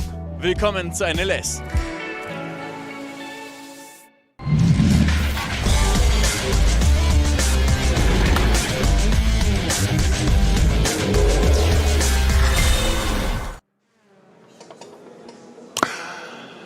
Brace yourself. The Dacia Logan is in the pits. It's up on the jacks, and the mechanics underneath looking to see what they can find. And you might think this isn't a likely racing car. Drive shaft issue. You would be correct, and well spotted by our technical brains here. Peter Snowden has spotted the drive shaft is wobbling around, attached not to both ends, so that clearly needs repairs. But again, it's very much the beauty for many moons. It was a story of the Opel Manta running from the 1980s through until a couple of years ago. You know, no longer really much like an Opel Manta, been taken apart, put back together so many times. That was sort of like the stalwart of the series. And now the Dacia Logan probably entered as a bit of a laugh early on because there was a class in which it could appear, but it's become something all the fans look for around the circuit, something different. And certainly the bow wave, the wash, as we get one of the top cars in the SP9 class powering past, is going to be absolutely mighty. Now a car that's not powering anywhere, 871. No, isn't that our Cup 2 CS M2 leader? No, 870, the adrenaline car is leading that class. This is also adrenaline car. I was going to say 871 though. We've got a major problem with that, and that's with its hazards on very sensibly, just letting everybody else know it's got an issue and keeping offline as much as possible. I can't see what's wrong with that car. There's nothing. It's running four square. Yeah, exactly. No flat tyres. No bonnet up, as we had seen already earlier when the car left the pits for qualifying. Now, presumably because he's on the GP circuit, he can cut back in. Yes, exactly. Through that and not have to go and negotiate the whole Nordschleife as largely as anything else for safety. Yeah. But why drag it around that slowly all the way around the Nordschleife? But it's not dropping anything. It's not leaking any fluids. Nothing obvious from the outside, Bruce, as to why that car is travelling quite so slowly. So it might be an alt control reset or something as simple as that. But plug a laptop, get it back to the garage and plug a laptop into it and see what can be done. So Kelvin van der Linde still out in the sector. It's Audi's 1-2 at the moment. Frank Stippler still leading. I would suggest that Frank Stippler's probably going to pit at the end of this lap. Yes, I would think. That's why I said I think they'll do a 6 and a 7. That will work very nicely for. That should take them to 2 hours. Obviously do it twice. 101 is off at the side of the circuit. Porsche Cup class car. Side damage, lots of damage on the Tracy side. Krohn, Nicholas Jonsson. Is it the taller or the shorter of the pair in the car? That's been taken out. That has, down at turn 1. I presume someone came up the inside, tried to go through the inside. Very disappointing. They've supported this series a lot over the years and running in the Krohn Aviation race livery. Bright green with the blue stripes up it, but that's been a big hit up the inside, and it's Tracy Krohn at the wheel, just tall Texan. The bodywork sitting down rather more snugly on the right rear wheel than it should, because the bodywork has moved. It's dragging on the surface as well. It's going to fail that tyre very, very quickly because it's got a ton of right rear negative camber. You're streaming smoke off it already, even at a fairly abated speed there. You're going to have to try and get that car back, but it shouldn't be looking like that rear wheel, and that's going to be the issue. It's not the bodywork damage, it's taking a cloud, you say, on that air intake, just on the rear wing there, just ahead of that right rear wheel, so it's done the whole suspension there as well. So if he gets it back, I suggest that car will not be continuing. One fears not, but at least for him, for Tracy, he's just got to get it around the last third of the Grand Prix loop, and then it can peel in. But yeah, someone's had a really big thump up the inside on that air intake. The rear wheel looks so it's a few degrees out of the norm, and clearly bodywork is rubbing, and that tyre will be down completely very soon. Indicators on, well, hazard lights on, in fact, both sides. And he's still got to go down the dip, up the other side to the Vidal chicane. And of course, he's going to be travelling very, very slowly through the chicane. And let's hope there's not a big gaggle of cars coming around to find him there in the heat of their own battle. Tracy's doing all he can, but that car's travelling about 5 degrees out of true down the hill. And tyres starting to delaminate now. The danger, isn't it? So, slow zone for our race leading car at the moment, number 16. We've actually got Stippler in the pits, who absolutely spot on as Bruce, as ever, of course. No, last time was in April, I think. And it was April the 1st. Picarello in also second place, car number 30. And indeed, Dennis Olsen in the 74 Manthey Porsche. So the top 3 cars, as it were, in the pits now. Of course, Van der Linde still out on track just behind that intervention vehicle. Goes to a green flag again and picks off one of the M2s. And onward and proceeding. Terting also in, so Schnitzelhalm racing Mercedes, number 5 in. My apologies, from 5th place, car number 2 from 5th place. That's Peter Terting.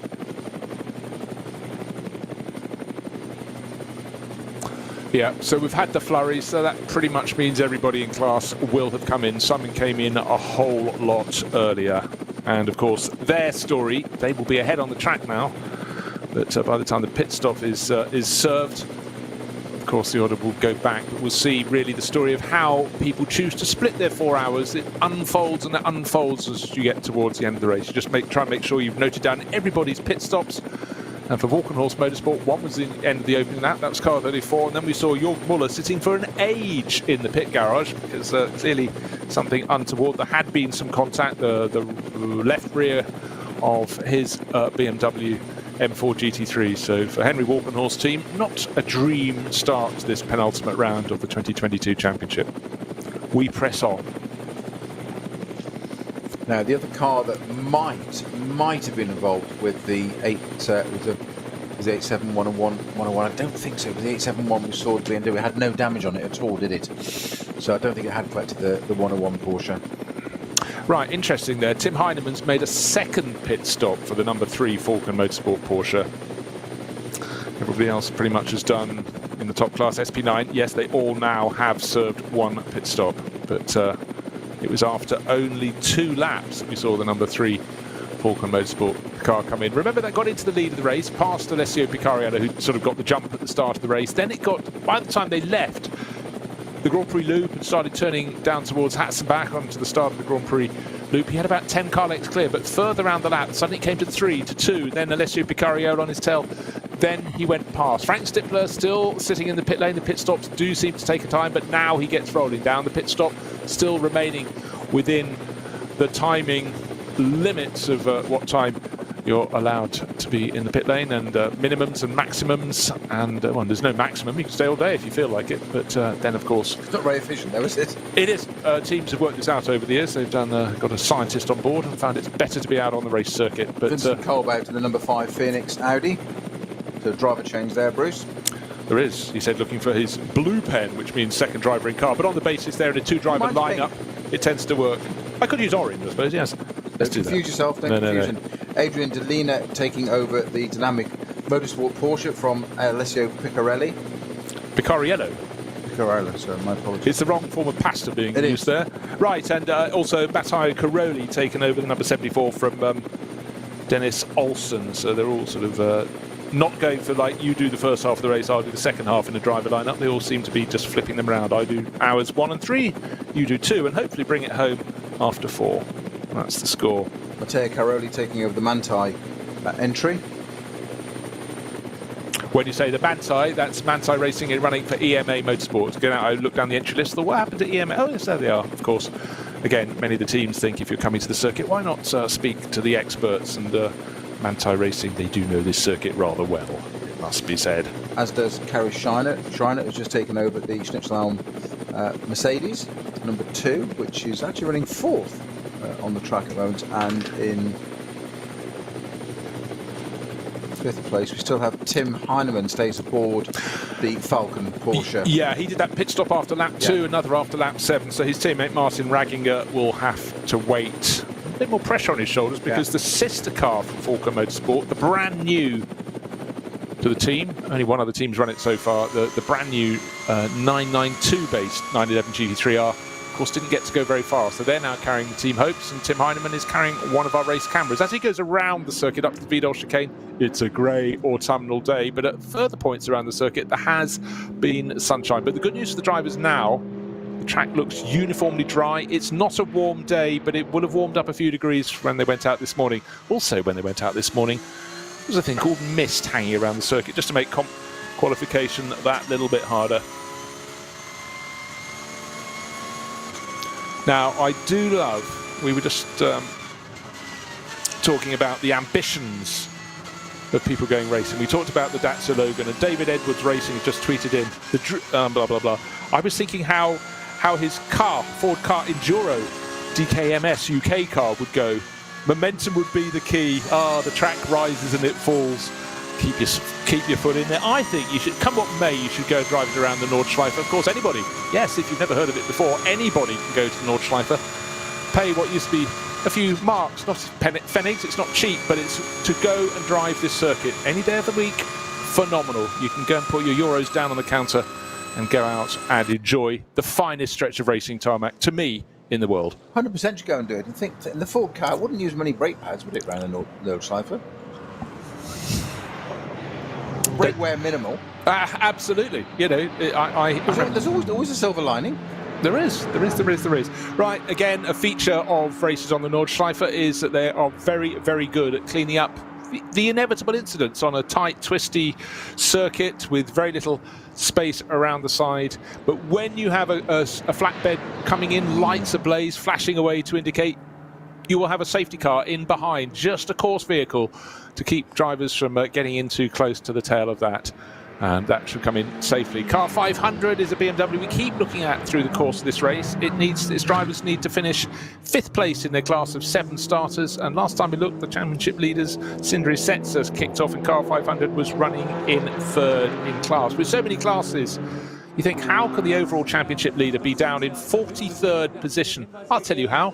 He's running in a class with far less performance, but it has more performance, that BMW 330i, than the 911 Manta Racing Porsche, the Grello car, because that's not on the ground, it's up on the stands. Thomas Preining started the race, and it doesn't look at the moment as though Jackson Evans is going to be going out for a while. It's in the pit garage. His lights are still on as they're checking through procedure, but I'm going to ask my esteemed colleague when I look across to my right. Peter Snowden, would you say the mechanics moving around this car are moving with alacrity, or merely thinking if they want 1 or 2 sugars in their tea? Well, they're not team dynamic, are they? No, they're not. I see what you did there. Yeah. No, there's no sense of urgency, is there? Well, this is a shame. Headlights are still on. Because I'm not quite sure why. Why it needs the lights are blazing, but I would suggest that car is kaput. Okay, let's have a little history lesson. We're just over an hour into this race, and the 911 limped in at the end of, was it lap 1 or lap 2, with grass being swept out of its grille. Lots of the cars had, it was the end of the first lap, wasn't it? And a lot of the cars would have had leaves in their grille. We saw that on the opening lap of the race, but now that's back in after only 7 laps, and it's not looking as though it's going anywhere. So clearly possibly, we're not going to say it's definitely after what happened on the opening lap, but when cars knock each other cars, things shake loose. Things then suddenly don't work so well anymore. And clearly that has been inspected, and maybe they don't feel they're going to push too hard to fix it today. It's the collateral damage, isn't it? It's what else does it do? It appears superficial. We use a phrase in motorsport. It'll polish out, which is really sort of a bit slightly sarcastic of, I think it's all right. It is not as bad as you think.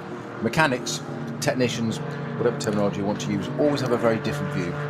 What don't they just? They usually have a fairly Anglo-Saxon view of drivers. Right. We've got a Porsche. Corner lines can be different. 103, the Black Falcon Porsche, diagonally across the track, facing the angle of approach, I feel, and it's not going anywhere at the moment. Have a quick... No, I think it's come the other way. Do you think it's come down? I don't know. It's swapped. It's travelled down to where it stopped from us. So its nose is on the track. Its tail is towards... Schwalbenschwanz. Okay. So yeah, there we are. On the fast downhill to Schwalbenschwanz. It looks like it's like... Doesn't look like it's connected with anything yet. No, but it's not getting up and going anymore. So just trying to see where that was placed in class. We just had the Porsche Cup pit stops.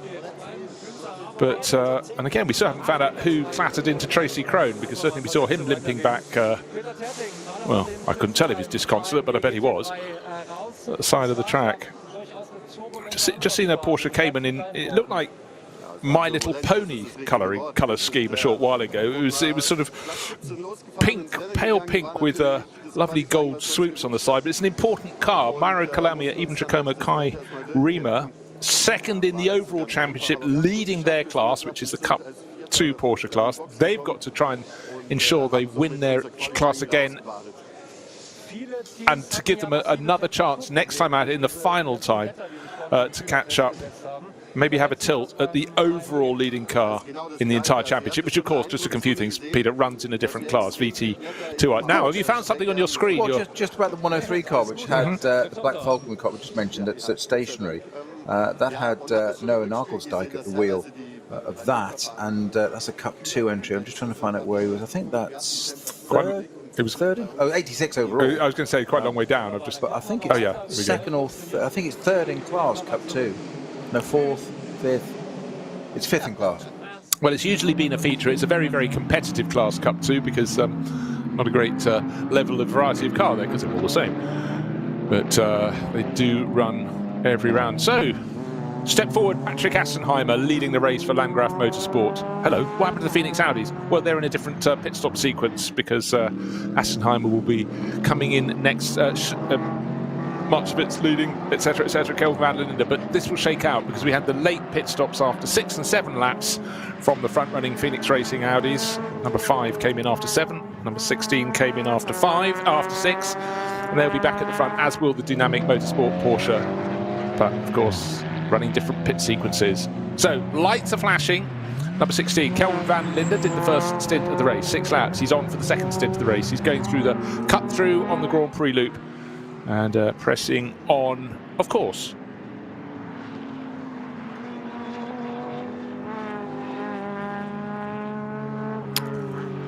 And again, at this point in the race, we've had a few incidents early on. Now, conditions looking good, but what we've worked out, Snowy, over the years, track conditions really don't have that much relevance when it turns into, when one attends the number of accidents, because a lot of drivers, when things feel good, oh dear, things don't feel good if you're the Falco Motorsport left front wheel missing. BMW, yeah, completely.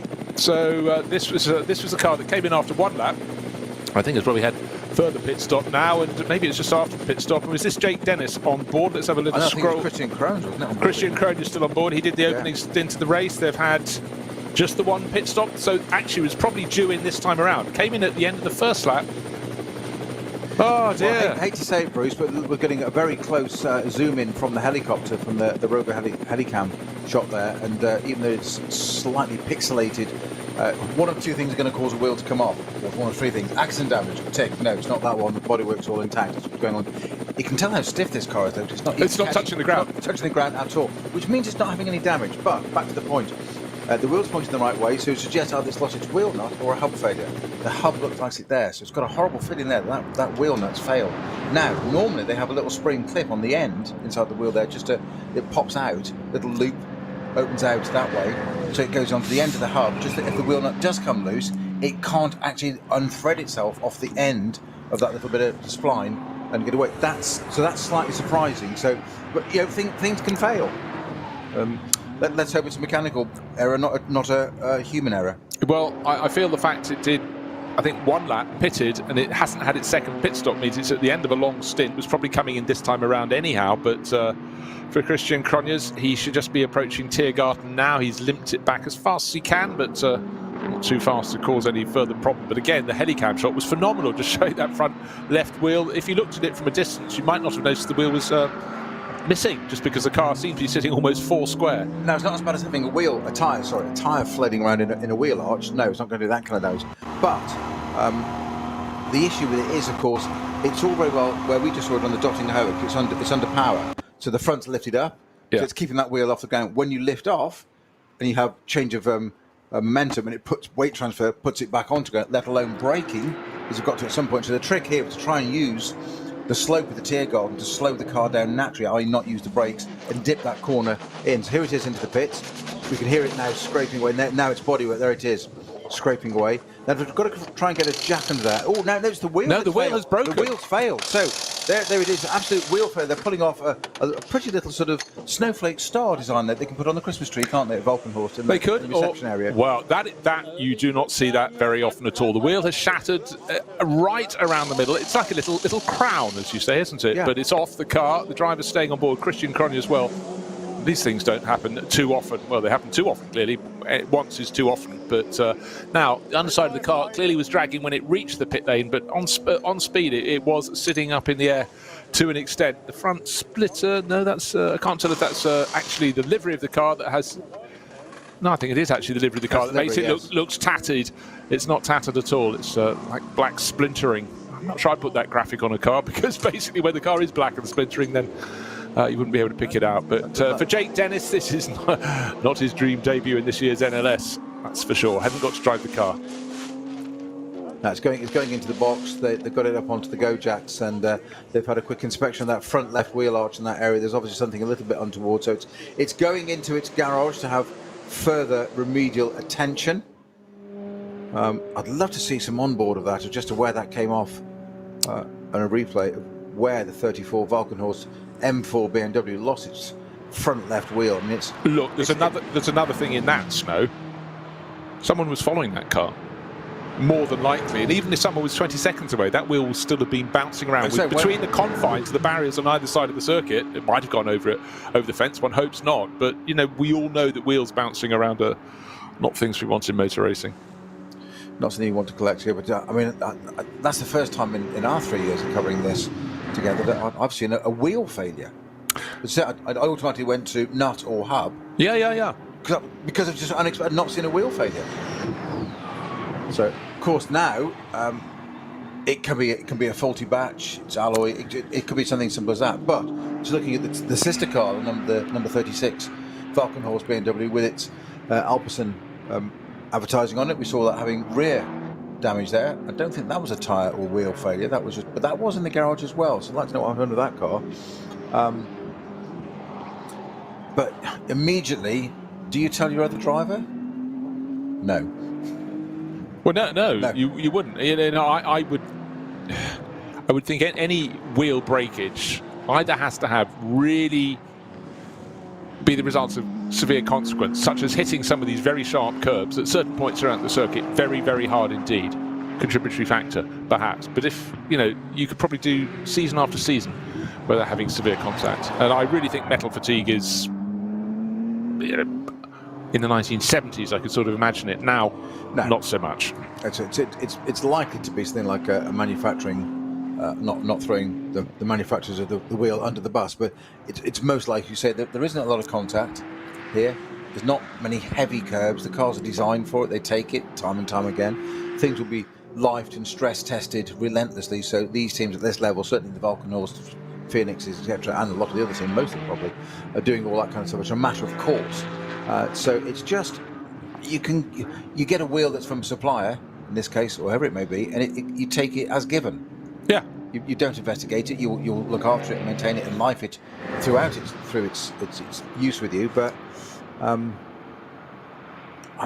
we've got an intervention car or course car on the Dottingerhohe just after Galvenkopf now.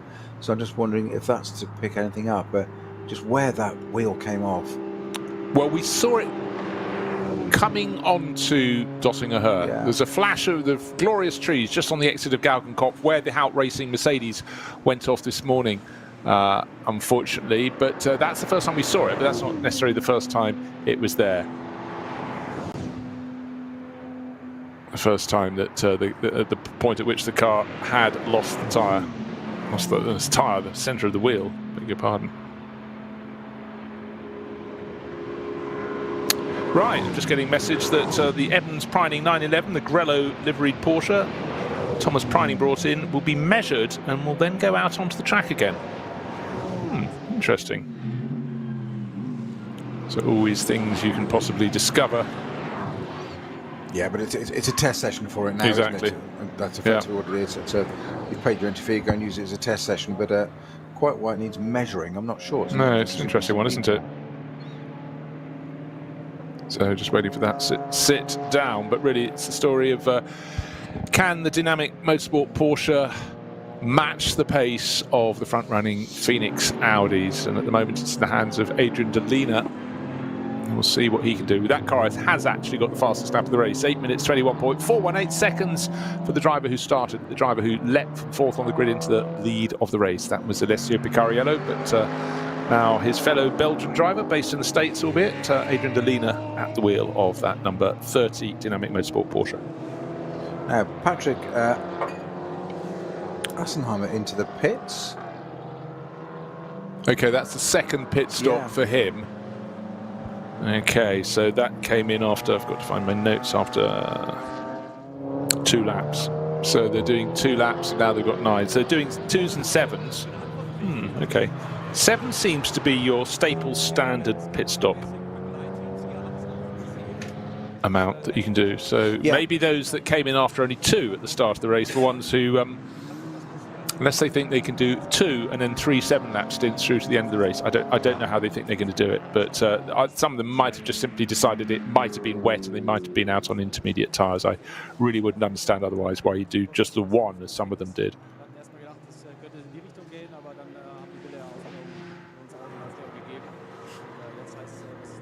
But there will be a flurry because there were other teams that came in after only 2 laps as well. And of course, Tim Heinemann's car, the number 3 Falker Motorsport Porsche, has already also got 2 laps on 2 pit stops under its belt, and is not the best way. Clearly, there were problems for him. He haired away on the opening lap of the race. Doesn't have the experience, didn't have the confidence of Kelvin van der Linde, Frank Stippler, and Alessio Picariello. So it was a fleeting lead. But don't forget, Snowy, when we saw the lead go to Alessio Picariello, you said it was a bit as though Tim Heinemann had missed a gear or something. It just really seemed, particularly looking down from the helicam, it was like someone had effectively grabbed his braces and hauled him back, because Picariello was just... Yeah, now just to say very kindly a message from Nick Bailey, who's the PR contact for Falcon in the UK. He's based in the UK, but you talk about getting from the horse's mouth. Nick, thank you very much. The number 4 Falcon car was retired due to leaves causing overheating. Really? Yep. Oh my word! We commented we thought it was a nice autumnal touch. I didn't think they would lead to that serious a difference. But then the brand new 992. Gosh. In fairness, those front grills in front of the front radiators were 80% covered on the front handful of cars. I thought, would they blow away? Maybe not. Once they're pinned there like a plastic bag you pick up on a motorway or whatever, on your car, they can stay for a long distance. You pull up at your petrol stop and go, I presume that might have fallen off by now. Now, one car that really catches the eye, and I'm glad to see it's back on track, is the 180 Toyota Supra. That's Takayuki Kinoshita and Uwe Kleen. One of 3 Supras in that class. It was the others that was in the garage before, wasn't it? It was the Toyo tyres with ring racing version of Tishner, Goulden and Tongers. But these cars, they really caught my eye since they came into GT4 racing a while ago, and I'm glad to see that Toyota is sort of stirring again in the world of GT racing alongside its World Endurance Championship quotient. And certainly with Toyo tyres, they've always had a strong presence, and like so many tyre manufacturers, like Falcon Motorsports, they want their tyres to be seen to go well on the Nordschleife. It's such a testing environment for them, and why not combine the testing with racing? And that's exactly what these teams are doing. And who benefits? The sporting driver, the driver who wants performance tyres for their road cars. So we're not at all upset about seeing all their involvement with great championships like this. No, more the merrier in many ways. So, is this going to be the number... No? Oh, it's KTM, number 53, the car that qualified 5th overall, didn't it? Yeah, 5th by Max Hofer. Now it started off the race in the hands of regular racer Reinhard Koffler. And I'm sorry, I think every race series in the world should have a car that looks as just menacing and fabulous as a KTM Crossbow. It was quite a lumpen thing when it arrived a handful of years ago, but since then it's been refined. And now we've got some really refined racing on the track, because Tim Heinemann is right on the tail of Adrian Delina. Did I say on the tail? Dived up the inside, made a move, going up a position past him as Adrian Delina settles down. Adrian Delina isn't quite an Alessio Picariello, so that was fairly predictable. But for young Tim Heinemann, moving up a class very much this weekend and doing a fantastic job. He has raced early this year in the NLS, but again, largely his bill of fare has been GT4 cars for the last few years, so he'll be enjoying this step up the power range. So the Manthey 911 is back on track. We would say it's effectively a tyre test for them now above all else, isn't it? Yeah, no, entirely so. And I think you can safely say that teams involved in this series never know which of their rounds is suddenly going to be transformed from a 4 or 6 or 12 hour race into a test session. It happens. But then again, you can get an awful lot of testing mileage around here. You have to just suck it up and then think, okay, what else can we work through now? And obviously you don't want to get in anyone's way, but the whole point about being there on the track is not to be going around slowly. It's about to go at the pace you need to go at. So, no reason they should hold anyone up. Who can tell? So 2 weeks ago, the 992, stunning debut in Mantai's hands. A different version come out now, run by the same team. And what's its downfall? Leaves. Yeah, just who'd have thought? All the money and investment that's gone into the development of that new 992 Porsche, and it's taken out by Mother Nature. And it's not even rain. Run by Network Rail, clearly. Well, I wasn't going to make the obvious stereotype English joke, no, but indeed. Yes, a little joke wrong type of leaves. For those not living in the United Kingdom is that the reasons for trains being late, never problems in Japan unless it's a typhoon, but the wrong sort of leaves on the rail. It's really quite extraordinary.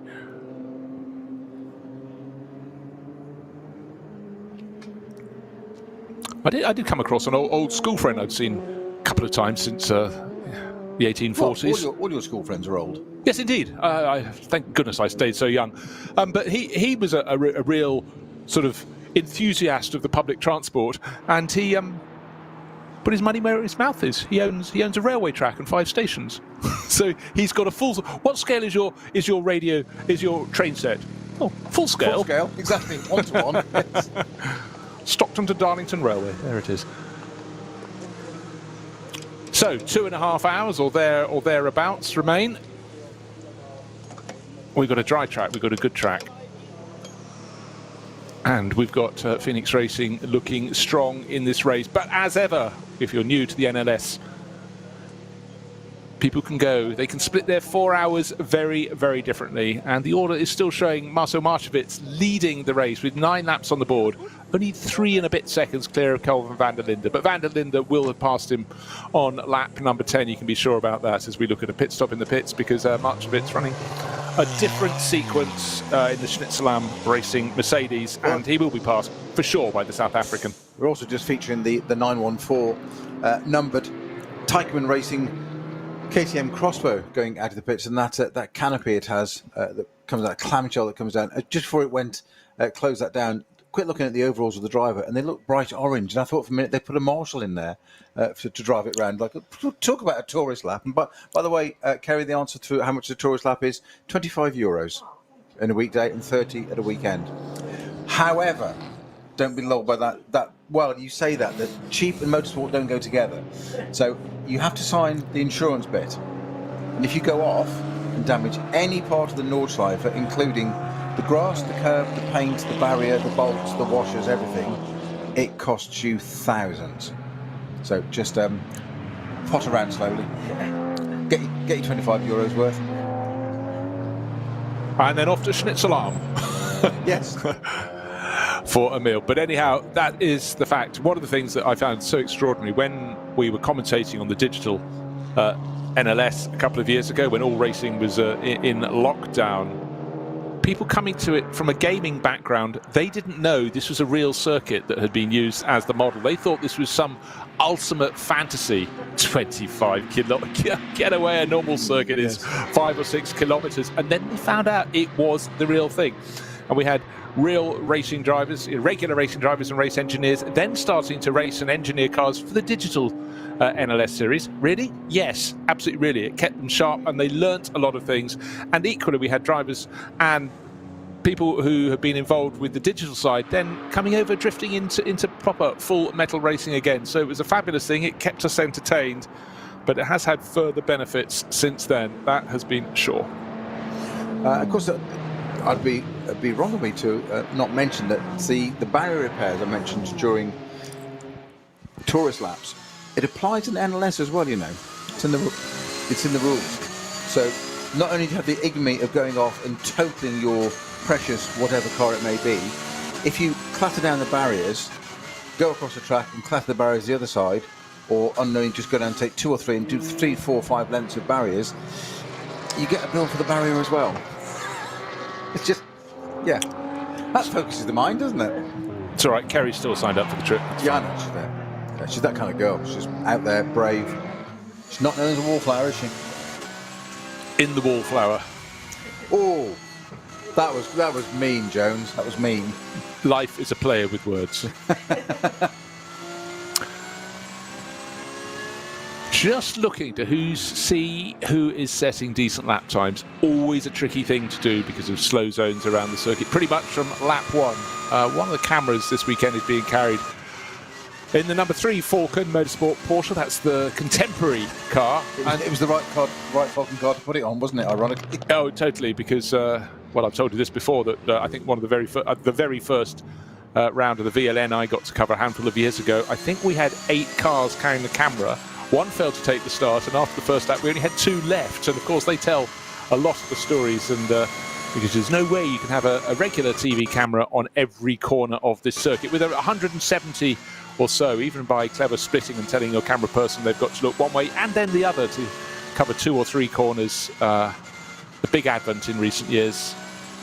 Adding to the story has been onboard cameras. The director can flick from one car to another to find gaggle of cars to look at, and sometimes it's great having it in one of the cars with less performance, with reduced performance, because you get the story when the front runners come blasting past. But the big advent has been the helicam, particularly at a circuit like this. It places the circuit in the landscape of the Eiffel Mountains, rolling hills with beautiful coloured trees at this time of year, but it also just makes you realise, A, how large the Nürburgring Nordschleife is when the camera goes up high, because you see things in the distance. So is that another county? No, that's the bit with the pits and the main building over there. Yes, you're now near Adenauer Bridge on the far side of the circuit. It puts the circuit into its location but shows its scale. So I think that has been phenomenal. And also there is a time when you suddenly get, can someone see the Aston Martin Pro Sport Racing? It's dark green and yellow. Oh yeah, hold on, I can see something at the side of the track. And then they go and they find not just the car sitting at the side of the circuit, the driver's out, we can see him over the barriers waiting for the rescue to be achieved. So it tells such a story, and I think thank you very much to ROWE for sponsoring that with their oils. I'm going to go into full nerd mode now, so just be careful. The ruling regarding NLS incident and repairing the barriers, I'll find you the actual wording. You ready for this? The entry fees include a pro rata contribution for the repair of guardrail and track damages. This is the best bit. How very 2022. As well as energy costs, supply and disposal costs of waste and special waste materials. They said we run it with efficiency, didn't we? Sorry. Yes. Sometimes it's good to have a nerd on board. I would like everybody now to pause for 30 seconds to ingest all of that. So, well, I suppose you've got a choice. You can just take it home and put it in your barn. Yes. Otherwise, if you don't want the disposal cost. But there we go. That focuses the mind as if the circuit doesn't in its own right. But do not let that put you off. Just drive with a little more caution, because I don't think you can really truly say you've achieved all you can as a motor racing fan if you have not been, from wherever you are in the world, to drive around a circuit. Not just any circuit, the Nürburgring Nordschleife. And people come to the Eiffel Mountains this time of year just to see the leaves and the wildlife, and well, we can do wild, that's for sure, around here, but beautiful place to come, but such a challenge. And of course, people used to turn up. First time I drove it, I'd only ever seen photographs and a minimal amount of moving footage from around the ring, but at least everybody now can find some source. They can go and get some onboard camera footage and ride around and do their best to vaguely learn this most extraordinary of circuits. But nobody knows this circuit properly. Some know it far, far better than others, the likes of Frank Stippler, but there is always a twist. And as we say round after round, there's always the weather, and it's never the same, that's for sure. So Kelvin van der Linde did indeed move into the lead of the race. Marek Buchmann now attributed to being in the Schnitzelam Racing Mercedes, took it over from Marcel Maršović. I think it was a bit late for them to actually trigger the fact that he'd taken it over to be the second driver in that car. They will then rotate that pairing, the Schnitzelam Racing Mercedes. But it's a huge lead at the moment. If you're talking about the first two cars on the track in SP9 Pro, it is 54 seconds between Kelvin van der Linde, who's leading, and Vincent Kolb, who's in the sister car, number 5. So 16 leads, 5 is in second of the pro class now, and that has the Schnitzelam car falling down the order just a little bit there. Marek Bokman out the wheel. Just to double check that hasn't. No, it's only done the 2 pit stops. But Kelvin van der Linde, brought in this weekend by Kuba Gimaziak, who was leading the SP9 class on points.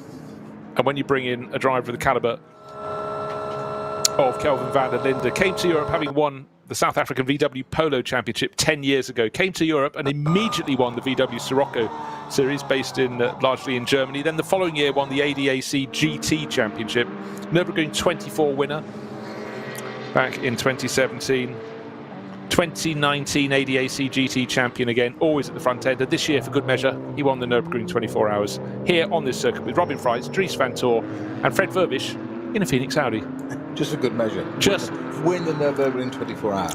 And do you know what happens in that family? Anything one brother can do, the other will have a crack as well. So Sheldon van der Linde, DTM champion, you know, just they came over from... I think the Van Tor family, sorry. Yes, we do get these dynasties.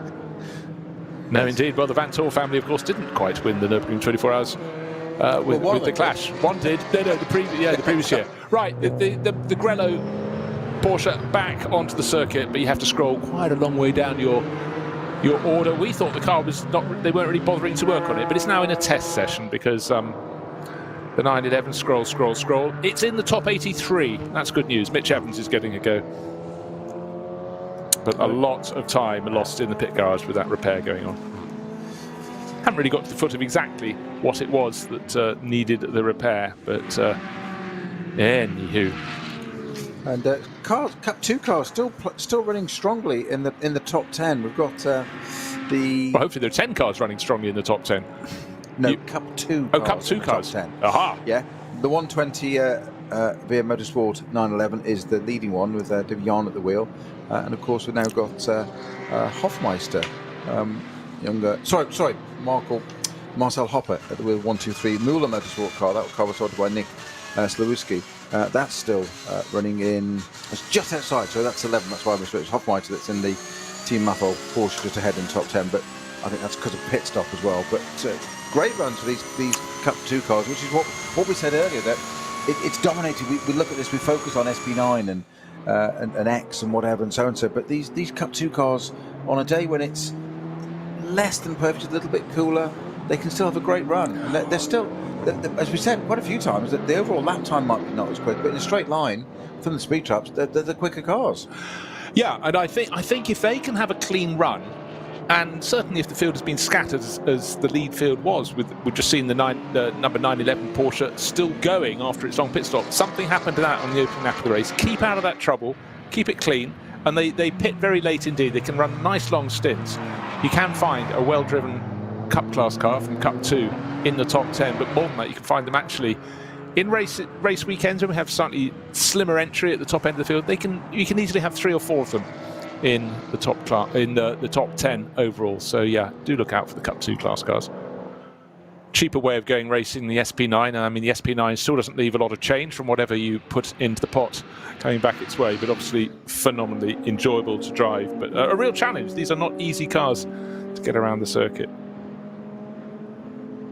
Right, 2 hours and 20 minutes to go, and no other incidents beside the code 60 at Kesselchen for the barrier repairs. So what you never know from the commentator's position, you might get half a clue from a driver's position as they drive past, is barrier repairs. How long? How long the stretch of barrier, or is it signing all those forms to make sure they're going to be disposed of properly? I was going to say, it's not so much now how long, how much. Yes. That's the point, how long and how much. So our 6th place entry has just done a pit stop. That's the... that's gone out and come back in again, I think. It's listed, yeah, Adrian Delina. That's just, that was saying out. I was just reading that. This is a dynamic motorsport car that started 4th overall and took the lead at the first corner and had such a great run starter with a Piccarello at the wheel, and that's now got Delina at the wheel, yes? Yeah, Delina's, he took that over. If I move that pile of paper to here, he took the number 30 car over. It pitted after lap 7. Did it really come in? It's now not on my screen as coming in. Well, maybe it's just a GPS glitch. I think it's a GPS glitch because it said out and then it said pit, which is why I was focusing on it, because it was the only car in the top there that suddenly did it. Now, that did 6 laps originally with a Picariello at the wheel. You got him as 6. I had him as 7. That's interesting. Okay. I've got it as 6 on right here. Okay. And then Delina's done 4. So yeah, exactly. He's done 4 since then. He wouldn't have any need to come in. We'll keep an eye on that because he's down in 6th place overall. Yeah, I think it was a glitch. I think it's a glitch. Yeah. It definitely read as out and then changed to pit, and there's a very clear distinction, because when they're running it's green, when it's out it's yellow, and when it's pit it's red. And it definitely went out pit, but that's odd. It's gone out and come back in again. So, a service of disinformation. Right, cup. Just to check you're all listening. That's all. Right, Cup 3, always quite an interesting little cup. It's the cars all have a 9 at the front of their number. They're all in the 900s. It's a 12-car class, and Cup 3 is being led by number 976. That's Moritz Oberheim, Torsten Walter and Jens Motorfinder, and it's Oberheim at the wheel, 14th place. They're all quite a tidy margin. There's another gaggle of Porsche Caymans further back. Gaggle? No, they just clashed with each other. Oh dear, 161 took a little clout up the door. That's not from the Cup 3 class, that's from the VLN's SP10 class. Oh, it's trading fluid, that's trading fluid, so that's been hit up the inside, and he's struggling to turn through the second part of the Mercedes arena, leaving a lovely slick, but it is a visible slick for those who followed. But unfortunately, 161 given a thump up the inside. I was trying to work out who went into the side of Carsten Palut. Oh dear. Yeah, he's done the radiator on the front right. Looking for a replay there, because there were 3 Porsche Caymans from different classes, not all in the same class, coming down or is it? The start-finish straight. I'm not sure. It looks like it is steam. It was just interesting. It only seemed to come out then when it turned left. So I wonder if it was bodywork damage catching on the curb. But that's retired that car. That's the 161. Has now retired itself. It can clearly go no further. Hang on. Okay, now hopefully we'll be treated to a replay. Carsten Paluth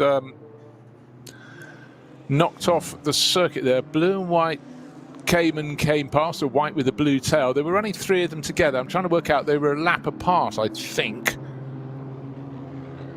9-6, was it Giacomo coming in? No, I don't know. I have to have a look. Giacomo was running very, very close to Malini in class. 6-9 behind 9-5-2. They're only half a second apart, but anyhow, so unfortunately for Paluth, that's going to fall on down the order, well, out of the race. Car 161. That had 10 laps on board. Okay. 978 might have been alongside it. Actually, that was separated by half a second. Racing 718. They were half a second apart. I just spotted exactly the same. Yeah, they were running in the Cup 3 class. Of course, the Palut car was SP10, but it matters not. You got different sorts of Porsche Caymans. So, incidents even when you don't expect them, and suddenly for Carsten Paluth, it's over and out for the Black Falcon team Texar entry from SP10, getting in up too tight with a couple of Cup 3 class Porsche Caymans, and the resulting problem was collision, steaming front, and the car parked even before it left the Grand Prix loop. That was turning into turn 1, it went wrong. Well, plenty more in store. Now I'm just looking at the ticker, Bruce. Well, I can tell you 961 is in the pit lane, so that was the Herber car. We saw Dolphin was in the mix, but just to fill you in, it was René Herber who brought in the 961, also needing repairs. It took the shortcut back into the pit lane. That's having repairs.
wir proben das Ziel beschleunigen.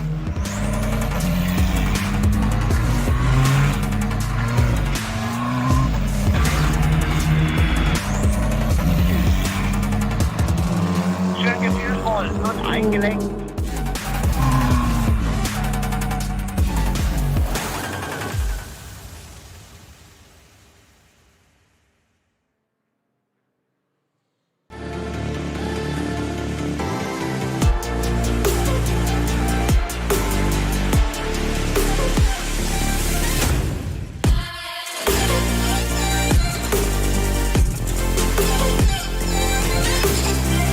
Falkenreifen.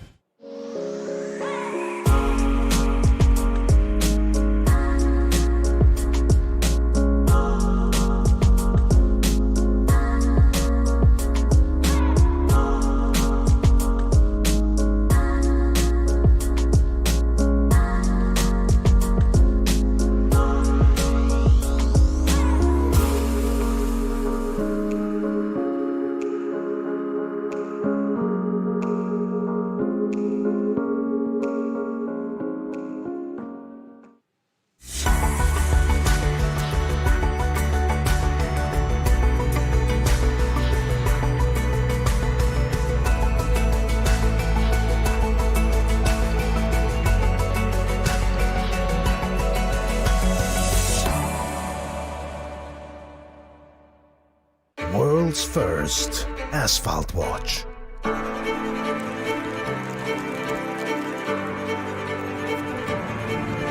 Die ersten Zifferblätter aus echtem Rennstreckenasphalt. Auf dem Asphalt wurden Legenden geboren und magische Momente erlebt. Cobbler.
Liebe Fans, besucht unsere Social-Media-Kanäle von Facebook, Instagram, YouTube, Twitter und TikTok.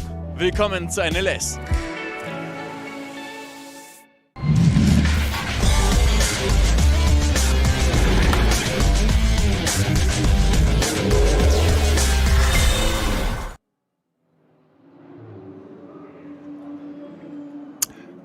Kelvin van der Linde, Phoenix Audi, leading from Vincent Kolb, Phoenix Audi. Both done one pit stop. The gap between them, is it seconds? Yes. Is it a lot of seconds? Unfortunately, before the pit stops and Vincent Kolb took over, when it was Van der Linde against Stippler, it was about 1.5 seconds. It's now 1 minute and 12 seconds last time around. And over the course of a lap, it's about a 6-second a lap margin advantage, I would say, to Kelvin van der Linde. So what an inspired signing he's been for this weekend for Kuba Gimasiak in the number 16 Audi camp. He's leading the top class overall, SP9, not by a huge number of points, but he will take maximum points there if it stays like this, which will put him really looking quite comfortable when they face the final round of the championship in a fortnight's time. Go on. How fast was the caravan? Well, it was driven by Robin Hamilton himself. The car had done Le Mans the year before, remember, so in 1980. It towed a caravan to a new world land speed record of 124.91 miles an hour. Okay, I have to be fair in correcting it. The record is now, it's been taken by Jason Sands in America in 2012 at 141.998 now. That's more like it. Okay. Oh, okay, so well. But it's why not? No, hold on, let's just shorten it by a word. Why? Meanwhile, back on the track. Yes. Right, let's run it down. Those leaves that got into all the air intakes of the cars, they're just going around our commentary box now. They are, yes. Not tumbleweed, it's just autumn leaves. Yeah. So pretty much as it has been from the outset of the race, the story is the two Phoenix Audis being challenged by the Dynamic Motorsport Porsche. Except that has changed because Adrian Delino in the Dynamic car had that, we think, extra running through the pits. He's down in 7th. The Porsche challenge is now being led by the car that started on the outside of the front row. And it's Matteo Caroli at the wheel of the EMA Motorsport Porsche. Beautiful looking blue livery on that for the Australian team. Car being run for them here by Manthey Motorsport. The 74 was started by Dennis Olsen and is in 3rd position. And it won't be in 3rd position for long. Maybe this lap will be the one in which Vincent Kolb is demoted back to 3rd and the Porsche goes back into 2nd place because Matteo Caroli took 9.5 seconds out of the car he's chasing last time round. He started this lap 7.2 seconds behind. So do the maths. One would suggest probably coming down the Dottinger, maybe as the cars approach the Tiergarten chicane, S's, there may be a move.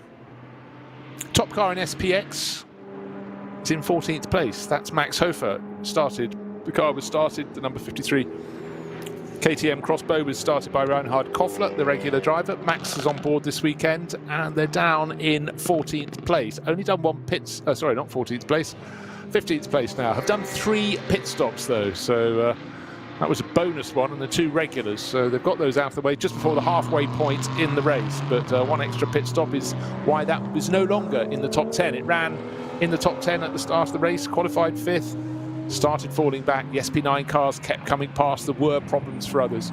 There have been, however, no problems whatsoever for Kuba Gimasiak's car. He's handed it to Kelvin van der Linde, who did the first stint of the race, starting from 3rd on the grid. Fantastic battling, particularly with the sister car of Frank Stippler. Hard but fair. Some fantastic battling, hard but maybe not always fair, with Alessio Picariello in the Dynamic Motorsport Porsche, most notably with a robust manoeuvre, or not so much a manoeuvre, but let's say track positioning going into the Tiergarten chicane that put Frank Stippler's car 2 wheels onto the grass. Yeah, don't even think about it. But unfortunately for Dynamic Motorsport, their car down the order, we think, with an extra visit to the pits for a pit stop that wasn't of sufficient glory. And that is why the leading Porsche is now the 74 car, Matteo Caroli. And he didn't get past on that lap into 2nd place from Vincent Kolb, but he started this lap just 2.6 seconds down in 3rd place overall. 13 laps on the board. Well, I think next time around, those cars will be coming in for their pit stops. I'm still enjoying the cost of crashing at the Nürburgring, so to speak. This is largely for Kerry's benefit, who wants to go and do this. Kerry, hitting a tyre stack is free, by the way. There's a lovely bit of humour here, though. If things go wrong, it's best to aim for the tyre stack. If you don't completely destroy the stack, the tyres won't be replaced. However, there may be costs for dropping off and towing. Further, by the way, most corners don't have tyre stacks. I like that. That's superb. So the general cost, just to put it into perspective, okay? Here you go. So, removing damaged guardrail, €25 per metre. New replacement, €64 per metre. If a safety car is required, this is during the race here, €63 per half hour.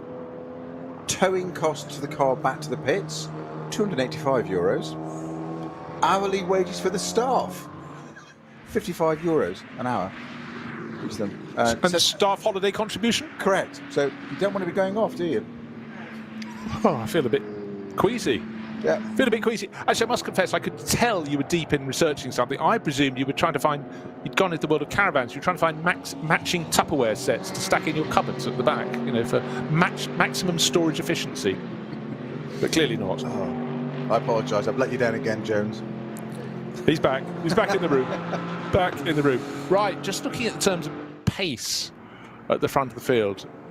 Have we had all our barrier repairs complete? I think we might have done. Right, fastest lap of the race, still 8 minutes 21.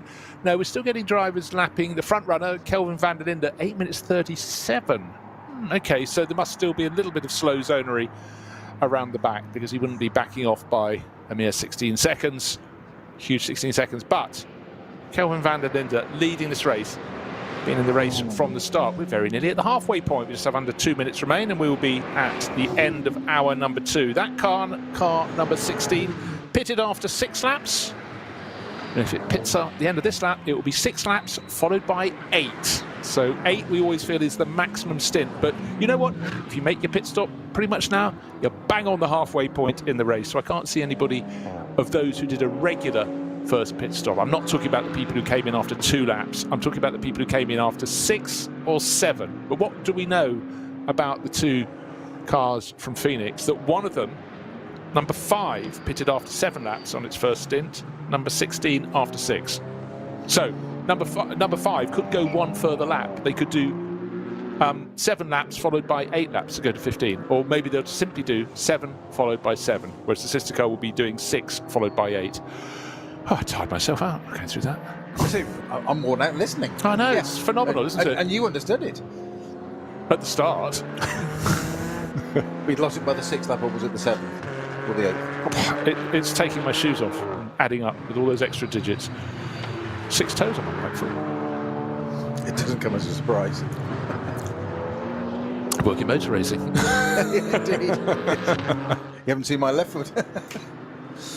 So our fastest car on the circuit so far, or fastest lap of the race so far, has been that dynamic motorsport Porsche, number 30, that did an 8:21.4. Pace is a bit different now, to say the very least, in 8:37s for our race leading car, 43s, 32s about the quickest at the moment, which is our Tim Heinemann in the number 3 Falcon Porsche. His last lap was a 30. No. 32. Yeah. Yeah. 8 minutes 28.95 seconds. Yeah. Fanfare for Marek Bachmann, Yeah. car number 11, the Schnitzelarm Racing Mercedes. That has done 2 pit stops. A lot of its rivals in the SP9 class have not. Let's just go through the ones that have not. The 2 Phoenix Racing Audis, first and second in the race. Van der Linde leading Vincent Colby. 1 minute, probably nearly 20 seconds by now, and Matteo Cairoli closing right in 3rd place. None of those cars, Cairoli in the EMA Motorsport Porsche, have made the second of what will most likely be their 3 pit stops. We've got a few seconds left. We'll reach 2 hours. Who else hasn't pitted? Carrie Schreiner, the number 2 Schnitzelarm Racing Mercedes. 1 or 2 of them has not come in for its second pit stop yet. And Arnie Hofmeister leading the Cup 2 class. Car number 107, that has not made its second pit stop. That's the entry from Team Matol.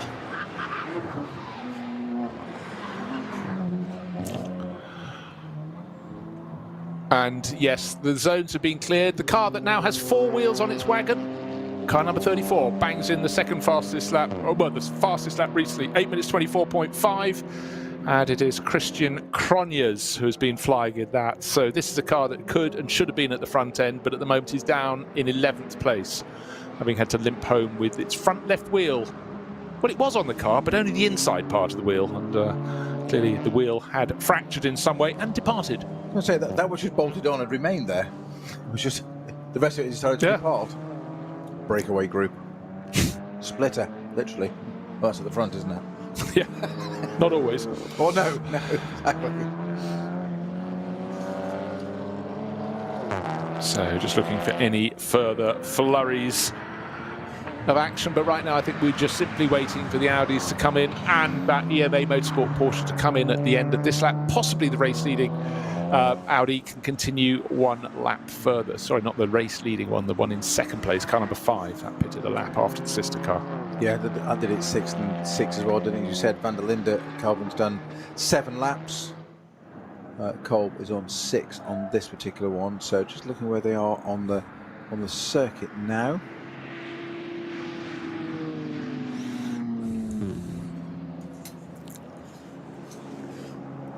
Any sign, any sighting? It's a small circuit. Yep, Brunchen. Brunchen, okay, so Flansgarden. yeah, so this is the number 5 car, just where the 16 well, is. 16 is nearly a minute and a half clear of that. So yeah. Oh, I tell you where, it's just coming through the final corner onto start, finish straight. Is it diving to the pits? Yes, indeed it is. So car 16 comes in to make its pit stop at the end of 14 laps. So it goes to prove an 8-lap stint is possible. They weren't experimenting. They must have known that. They wouldn't have thought 7 3/4 laps would be all they could manage, because that would be no use to man or beast. I suspect the number 5 car will carry on for another lap. Yeah. They have capacity to do that in the pits, but the 16's only just come to its pit stop now. So Kuba Gimasiak will be running out. All the race thus far has been handled by his teammate. They've just gone past the halfway point in the race, so Kuba will be there to the finish. And Kuba does like to finish. He is leading the SP9 class on points. Now, just as he gets in, let me explain. In the Nürburgring Langstrecken series, we have an enormous array of cars in many, not just manufacturers, but many makes and manufacturers, and many classes. And you get points according to where you finish in your class. You could have a car that's 30 seconds a lap down on the ultimate pace, but if you're the fastest car in that class, you score maximum points. And that is why the overall champion invariably comes from one of the junior classes. Not being offensive there. That's just how it is in terms of performance, and so people fight for their own overall glory. Now, talk about glory, 2nd and 3rd place is covered by half a second, I guess, but which one of those is going to dive into the pits? The number 5 Audi continues, and so does the number 74 EMA Motorsport Porsche in behind. When I say in behind, I mean right in behind, possibly 1/10 of a second down, 2/10 as they cross the start-finish line. They're clearly going to be going one further lap before they make their pit stops. Their pit stop number 2, round the outside at turn 1, 2 deep, surely from Mattia Caroli. If visits not quite the undergrowth, he was off the track, he was back on the track, using that access road rather than the gravel bed, got through that and took 2nd place from Vincent Kolb, who didn't make it too hard at all. Very fair. Vincent always really very high standards in his driving. Yeah, not taking it away from Carioli there, but I think Vincent Kolb there just saw that coming. No point defending. You're back to start. You're in lap effectively. It's another 25 kilometres in a good few minutes away, but it is the in lap. You're in a strong position. Why defend it and take the risk? It's just risk strategy. Absolutely no point in doing it. Again, a very mature. It's a mature pairing as well, because he knows, why should I take too much risk? Because the driver who does that for me is Frank Stippler, and he's taking over at the end of this lap. So just don't make any mistakes. He navigates his way around a BMW that looks like a 330i in the background of the shot and leaves it stationary as he sets about working through the remainder of the Grand Prix loop. But again, mature, sensible driving. And today is one of the rare occasions, Snowy, in which the weather has almost been their friend. It's been constant, that rarity, constant conditions at the Nürburgring. And of course, at this time of year, you're normally talking just about the track condition. Wet, dry, somewhere in between. You're not talking about a huge range of temperature swing, because it started cool, it's remained cool. There was a bit of a breeze first thing this morning, and even when the cars were on the grid, but you know, it's not a warm day, it's an autumn day, but the track is dry. And you know what? The drivers will take that. Yeah, I was thinking that. I wonder if Vincent Kolb was a little bit circumspect there, because his tyres are probably done. Well, actually, Carioli's exactly the same, both from 7 laps. Yeah. It's not like Carioli in the Porsche's got a fresh set of tyres. So, just I think you should say mature, sensible driving. Kelvin van der Linde's just handed over the race-leading number 16 Shearer Sport Phoenix Racing Audi, and Kelvin van der Linde's got out and looks very happy indeed with his experience. And you know, why wouldn't he? He did a good, solid job and got in, and we saw one of the, well, no, let's just wind that one back. The moment of the race when Alessio Picariello was trying to fend off Frank Stippler going into Tiergarten, and Stippler went by one side. Sorry, Kelvin van der Linde went to one side. He was trying to be fended off by Picariello, and Frank Stippler, like the ghost, went up the other side. Yes, 3 abreast into the kink just before the track rose up to Tiergarten. We drew our breath in, but it was a fabulous moment. So it doesn't really matter for any of the 3 drivers in there. They will have enjoyed it, particularly when they look at the replay. It was proper racing on, well, the proper circuit. And Kelvin van der Linde continues to talk. It's almost like the interview was over, but I haven't finished speaking yet. I have more to say. I have enjoyed myself very much indeed. He won't be taking over again because clearly Kuba will do, the Polish driver will do the remainder of this race. And will they be heading to victory? I must say, with every passing lap, Peter Snowden, it looks that way. It would be, wouldn't be wise money betting against it, would you? I'd love to know what the odds are. Yes, what what a lineup there, and I think Kuba Gimasiak, he's had various teammates. Dacia having a lovely little ballerina pirouette on the, is it on the Mercedes Arena? I think it is. It's the second part. Second going to the third part. No, it's the third corner of the arena. Let's see, is he turning to right? Yes, it's corner 3. We just got a great slow-mo of it there on the TV where it just locked up its front left and just pirouetted around it. It was almost on, as ballerinas do on their toes. It just went around the wheel. Beautiful. Well, I think we should give a call out to Mocco Flex. He was obviously trying to show his sponsor's name, so we might as well do our bit and read it out as well. But I think it's great. That car makes me smile every time because it's the equivalent of my first company car was a VW Polo that you could drive flat out round Hyde Park Corner, a bit like driving a little Fiat 500, and this would be much the same. Not sort of braking required. This actually has far more power than my company VW Polo of the day, but it was a hoot. I'm in awe that you rose to the levels of a company car. I know not of these things. Yes, I know. It seems strange now when you've paid your own car bills for the last 20, 30 years. Exactly. Yeah, indeed. But anyhow, good to have it out there. But I did have an Alfa. I had an Alfa Romeo as a company car once. It was Christmas every day. All those warning lights on the flash, not on the dashboard. It was the flashboard. The flashboard. Yes. Great engine though. Alfa 164 V6. Absolutely mellifluous. Right, Peter, we're being treated to 1, 2, 3, all 4 sides of a replay again of the Dacia Logan. Neat, tidy, and actually you realise what a small car, when it can spin within its length and it still covers only half the width of the track. But that's because it's not on the Nordschleife, that was on the Grand Prix loop. So, 107 Matol Racing GT Cup 2 car, which was leading Cup 2 now. Yeah, it's been leading for a short while. Dorian Boccolacci did the spade work. Arnie Hofmeister took it over. He's brought it into the pits. Wait and see if Boccolacci gets back in for hour number 3. I would suggest that's probably in the Avia car back into the lead, the Cup 2 class, won't it? Yeah, and if you weren't with us at the start of the race, you're forgiven. That's absolutely fine. David Yarn was driving that car and was running in 5th place. On the opening lap, quite a lot was happening. Not just place changes among the top 4, it's top 6, the top 10, a few cars going out of the race. And yet that car was propelled up the order from outside the top 10 in qualifying. And sat there for quite a number of laps in 5th place overall. And if you're looking at the scenes now or listening to us, the track is uniformly dry. And of course, first thing this morning, it wasn't uniform. It wasn't necessarily wet, but it was dew from overnight because it was cool. There was mist over the track when the cars went out in qualifying. And the opening laps, they really did favour the brave. But we know just one slip away between bravery and oops. And now we know the cost of having the barrier replaced and how big your bill is. Potentially, you wouldn't want to be doing that. But so certainly, while the top handful of cars made their break, those behind didn't so much. Now, one of the new cars this weekend, EMA Motorsport, their Porsche, saw it earlier in the 24 hours, but new in the NLS, and I would suggest a sign of perhaps more races on the European scene. We will look out for that car later in the year, but right now it's running in the hands of Mattia Caroli, just a whisker down on Vincent Kolb, but of course it's not. It's now moved ahead. Vincent Kolb sort of let him through at the first corner on this lap. So the order is now the number 16 Audi, the number 74 EMA Porsche, and then the number 5 Audi. But at the end of this lap, and they're getting towards the end of this lap, these cars will be coming into the pit lane, and that will be their running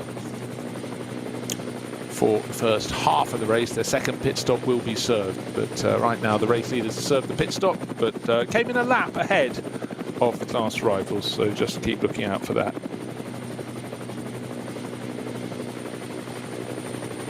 But it's been a big lead. Just bear in mind, in the opening hour of the race, the number 16 Audi in the hands of Kelvin van der Linde and the number 5 Audi, in that first hour at least, in the hands of Frank Stippler, were separated by normally under a second. It's now grown to 1 minute and 17, 1 minute 20 seconds perhaps.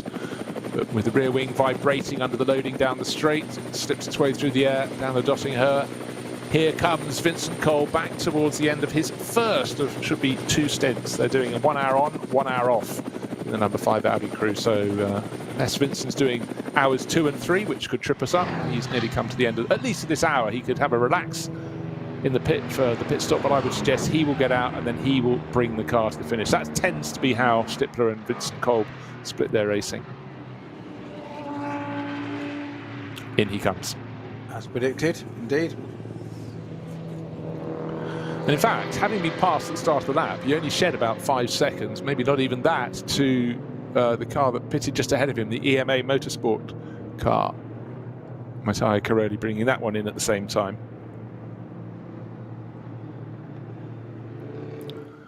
So they both have taken the format 7 laps for your opening stint, 8 laps for your second stint. Frank Stippler does indeed jog around to the outside of the car to help his teammate Vincent Kolb out, but one of the beauties for them is they've raced together for a long time now, so certainly fewer foibles when it comes to getting into these cars. Taller figure of Frank Stippler, a little harder to feed him through the sort of networks of tubes, you know, that support the side of the car, the safety elements, but you know, it's not an easy thing.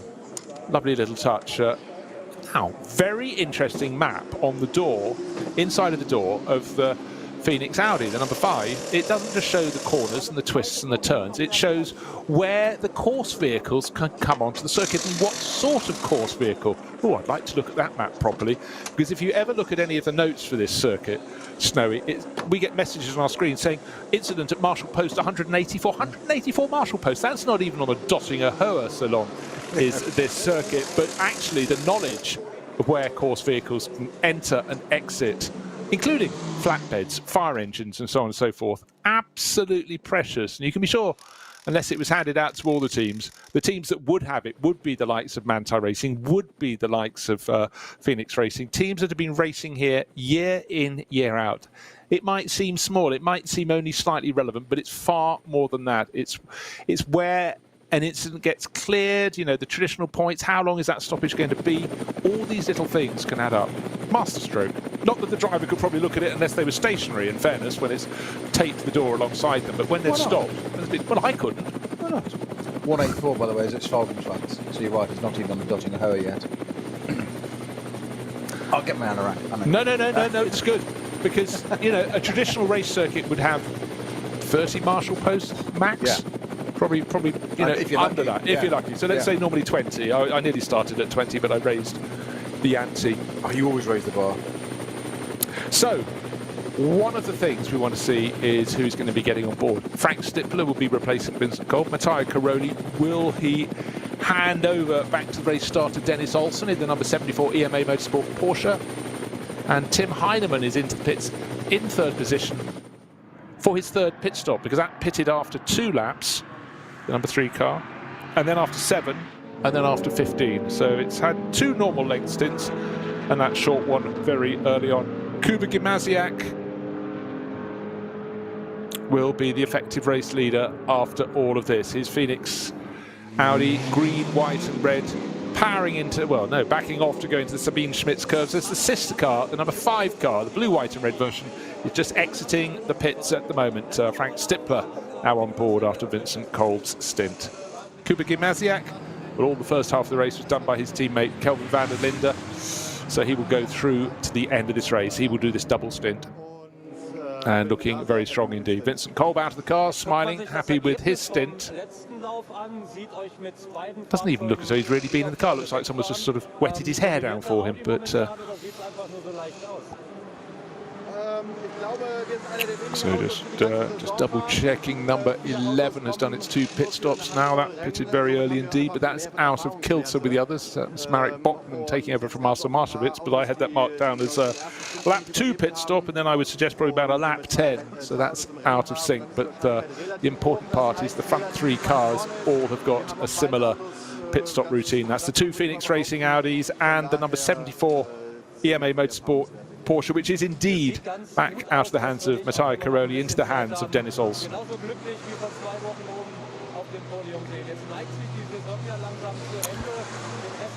Also leaving the pits, car number 30, don't forget that led the race early on, Adrian Delina, we think had that extra visit to the pit lane. Listed as only 2 pit visits, but he suddenly went down the order from 3rd place to 7th or 8th.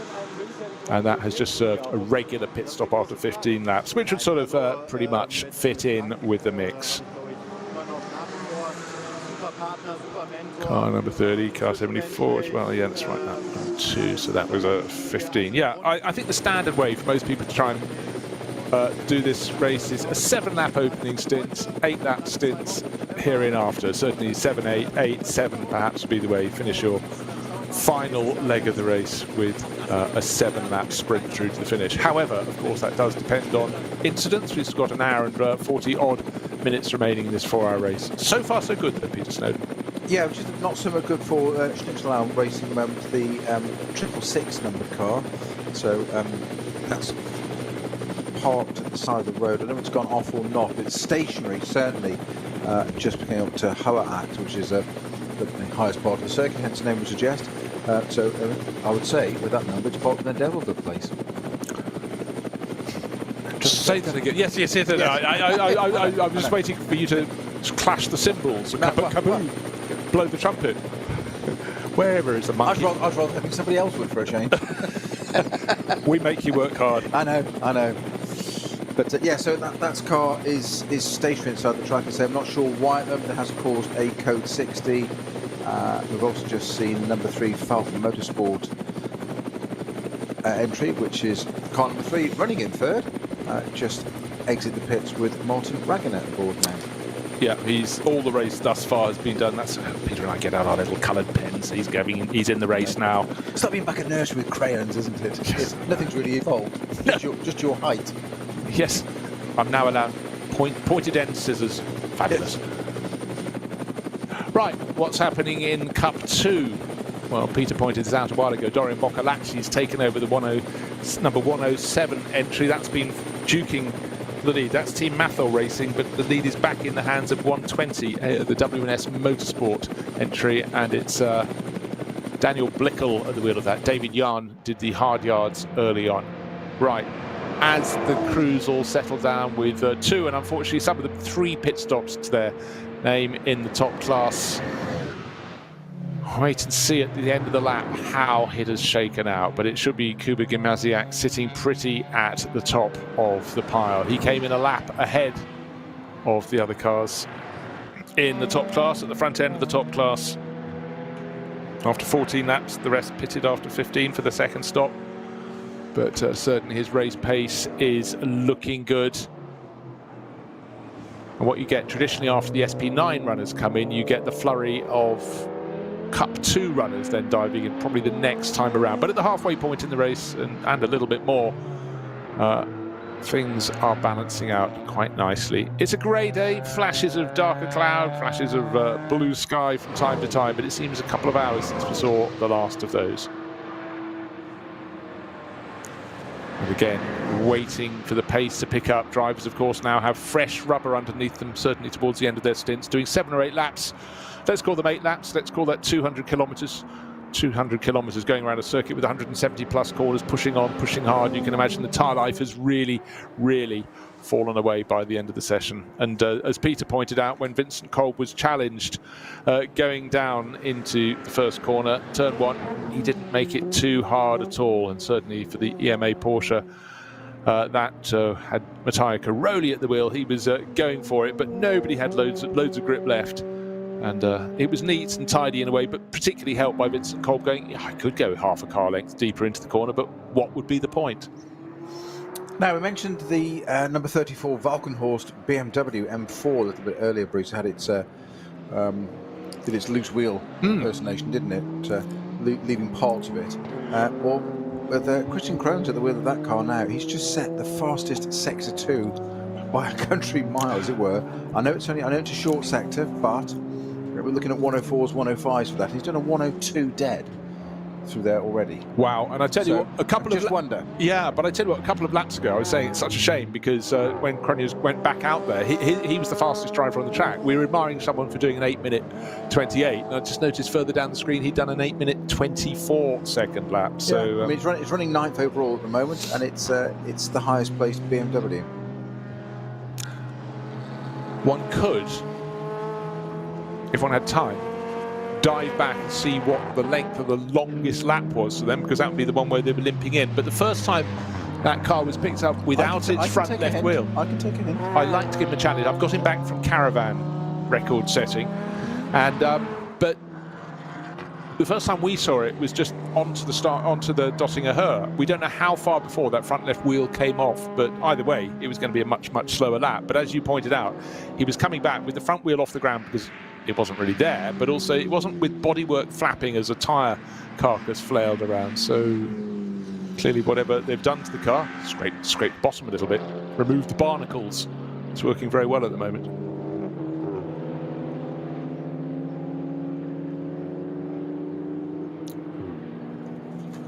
Okay. 1 hour, 36 seconds. 36 minutes and 40 seconds remaining, and that's gone down even since I started saying it. This is the point at which we have to mention the thing that we mention at every race.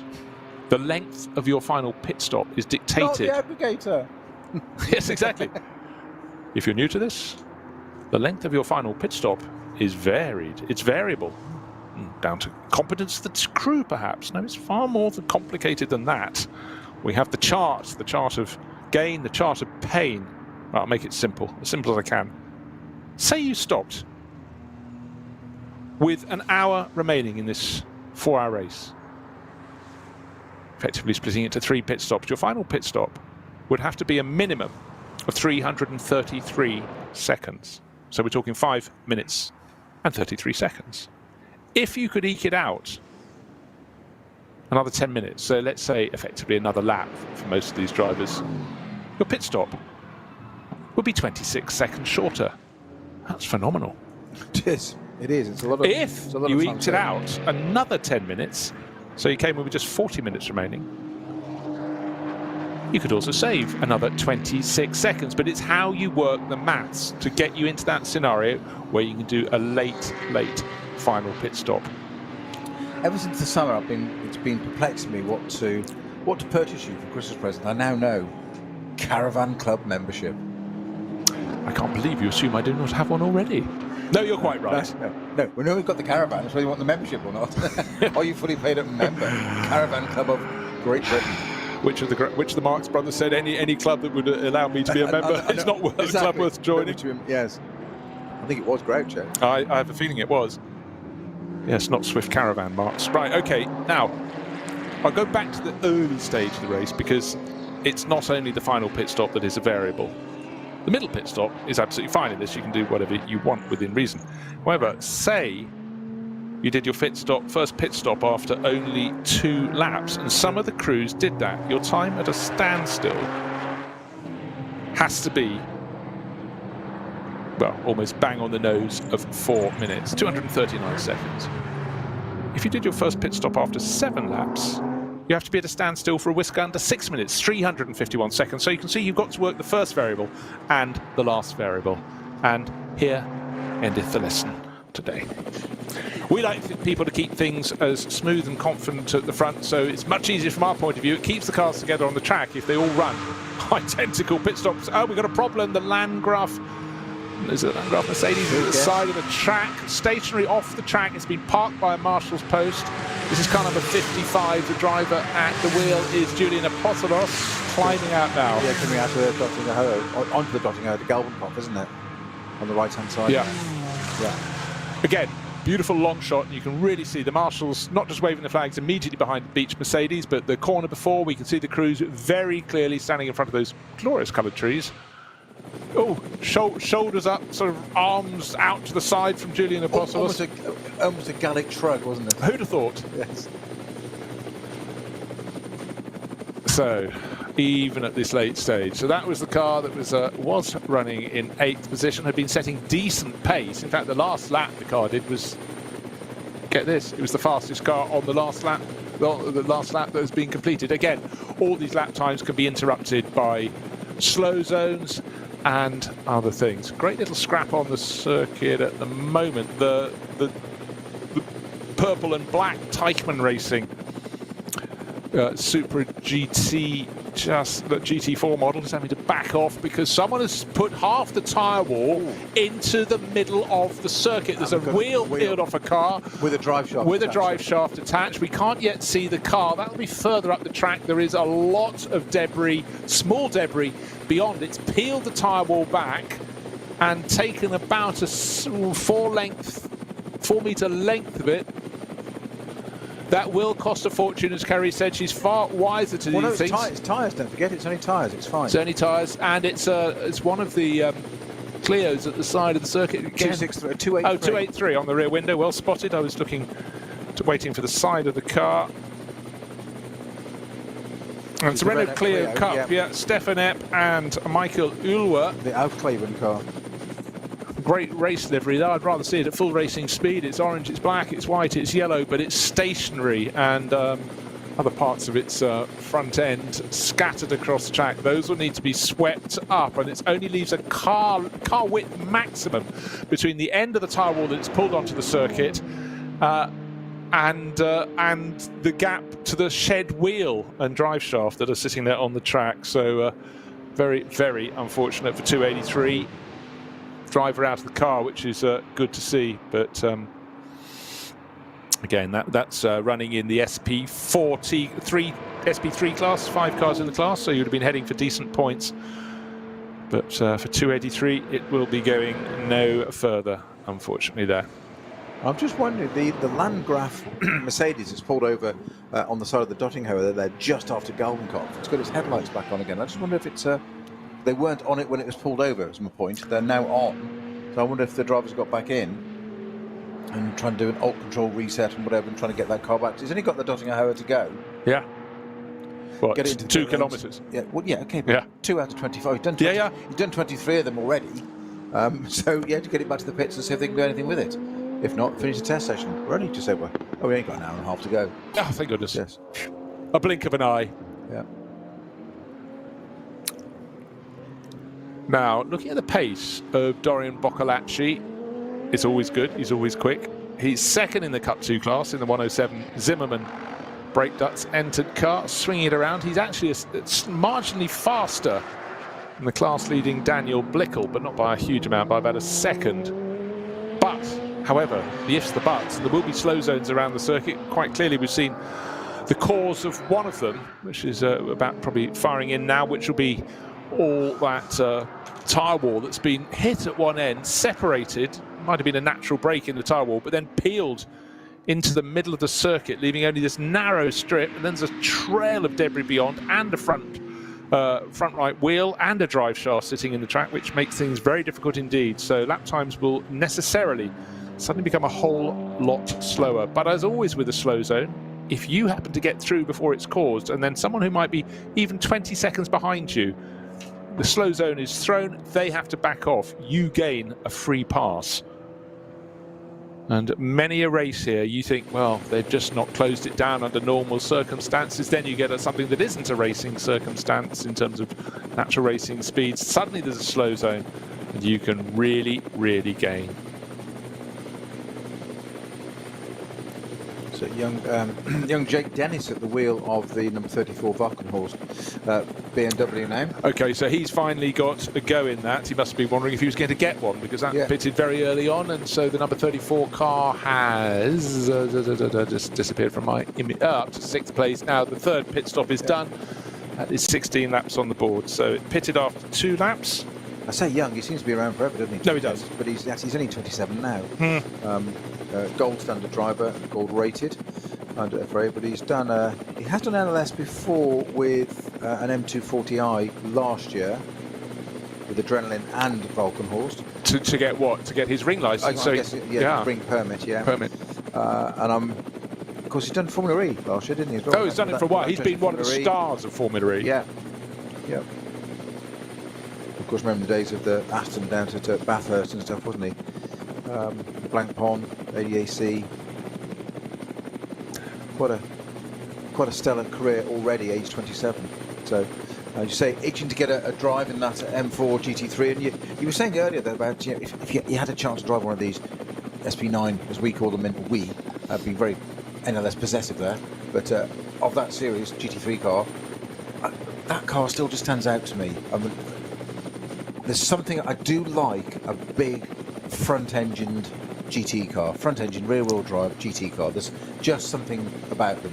You're dyed in the wool, but Yes, everyone has heritage. Yeah. Some rather less than others, and some rather more than others. But yours is very, very clear, and the format is very Aston Martin. It's very sensible. With or without caravan, you're happy either way, which is nice.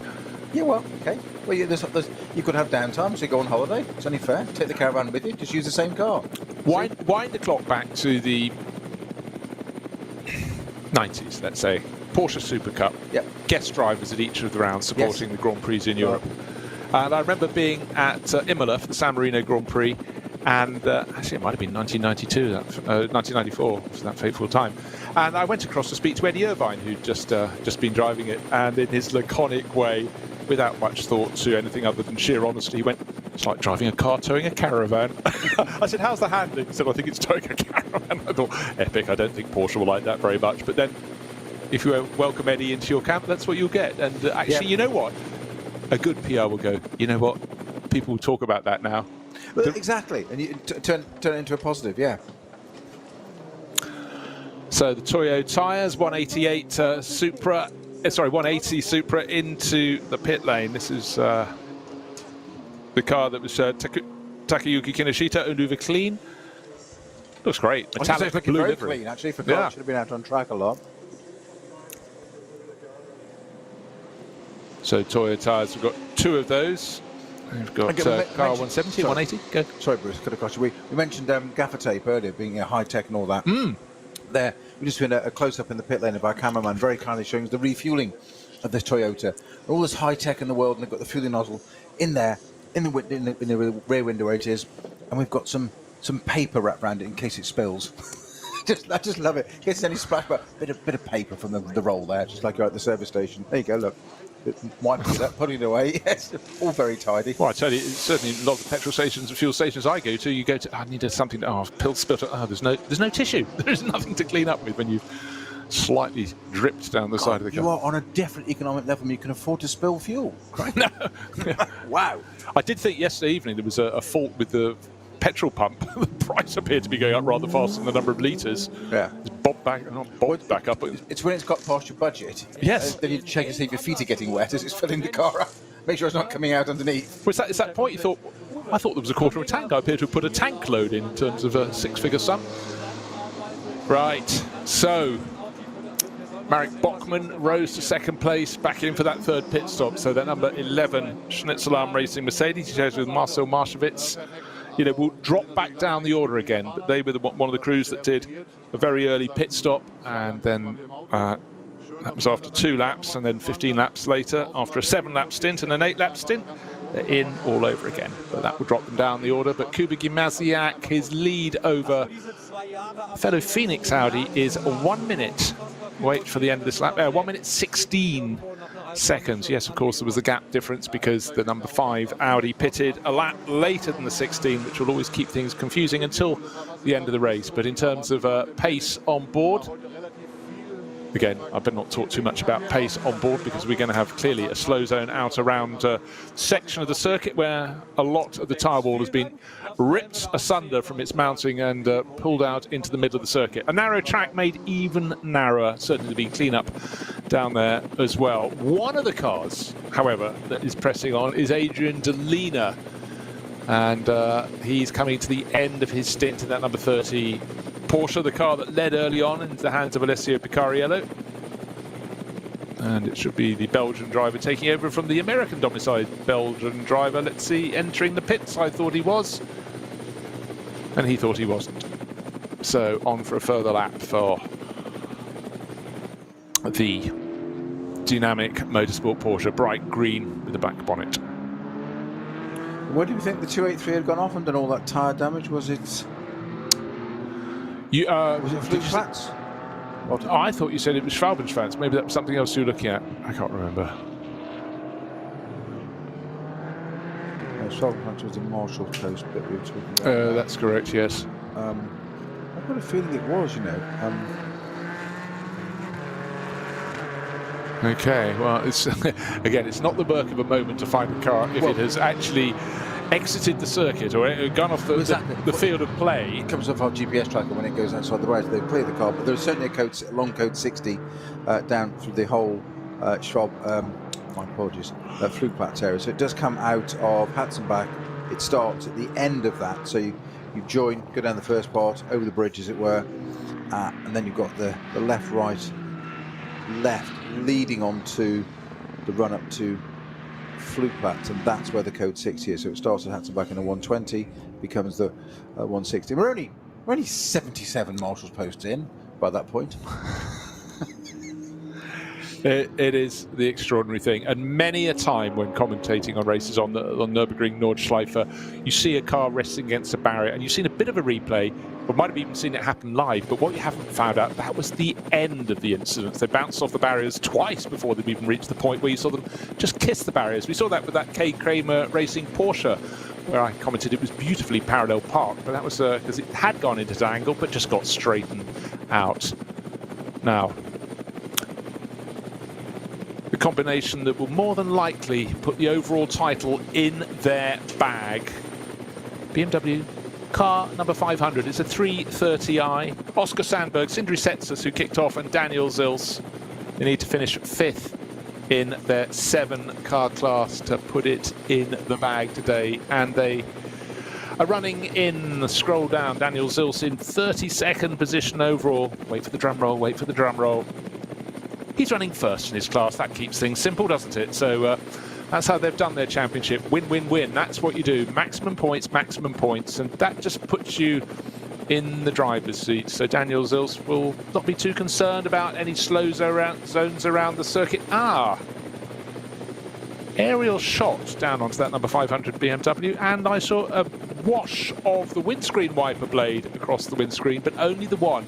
And we rose too high for me to see. Maybe it's a confidence thing. Maybe there was some fluid on the circuit. It doesn't look as though it's raining. It is a grey day, though, Peter Snowden. So, as Michael Fish, the inimitable British weather forecaster, said, some people have phoned in to say it's going to be a bit windy tonight. That was a very long time ago, and half of southern Britain was blown over that very night. Yeah, this is for the 283 Clio that's off. It's still on the side of the track there. They've gently rotated the bonnet back onto it. This is at, as I suspected, just between the end of Hatzenbach and Flugplatz. It's actually called Quiddelbacher, that part. So it isn't the right part of the circuit. I've just forgotten the name of that bit. No, but I think they bear repetition. So, plenty of work to be done. A lot of fluid had been on the circuit. I'm just looking down again at that 500 BMW, the Daniel Zils car that could be landing the overall title this weekend. I was concerned there might have been fluid, but it's not clearly all around the circuit. The blade is not being moved on the windscreen wipers. So, but a lot of the quick dry down on the circuit, just where the tyre wall had been peeled back, because clearly when you hit something that hard to peel it around, you will be dropping fluids of some sort from your car. And that Renault Clio number, what was it, 283? 283, yeah. I'm guessing what it's done is it's it's the not Schmidt car, that's the 400. Just looking at 283 is the Aufkleben entry. I'm guessing what it's done is, by the way it's rotated down the track and where it's parked, it's kind of lost itself somehow. Maybe a tank slapper. It hasn't gone in very hard. It's a fairly straight part of the circuit there. It's probably gone in, collected the conveyor belting and the tyres and stretched it almost, and that's why when it spat it back out, it's pulled all those tyres right out onto the circuit and then fired the car further down. So in terms of damage to the car, it's done itself a great favours, and also it hasn't damaged the barriers behind, so no ka-ching ka-ching. on that one in your wallet, but just all those tyres to be replaced, but they're free anyway. So if you're going to go off somewhere at the Nürburgring, choose the tyres.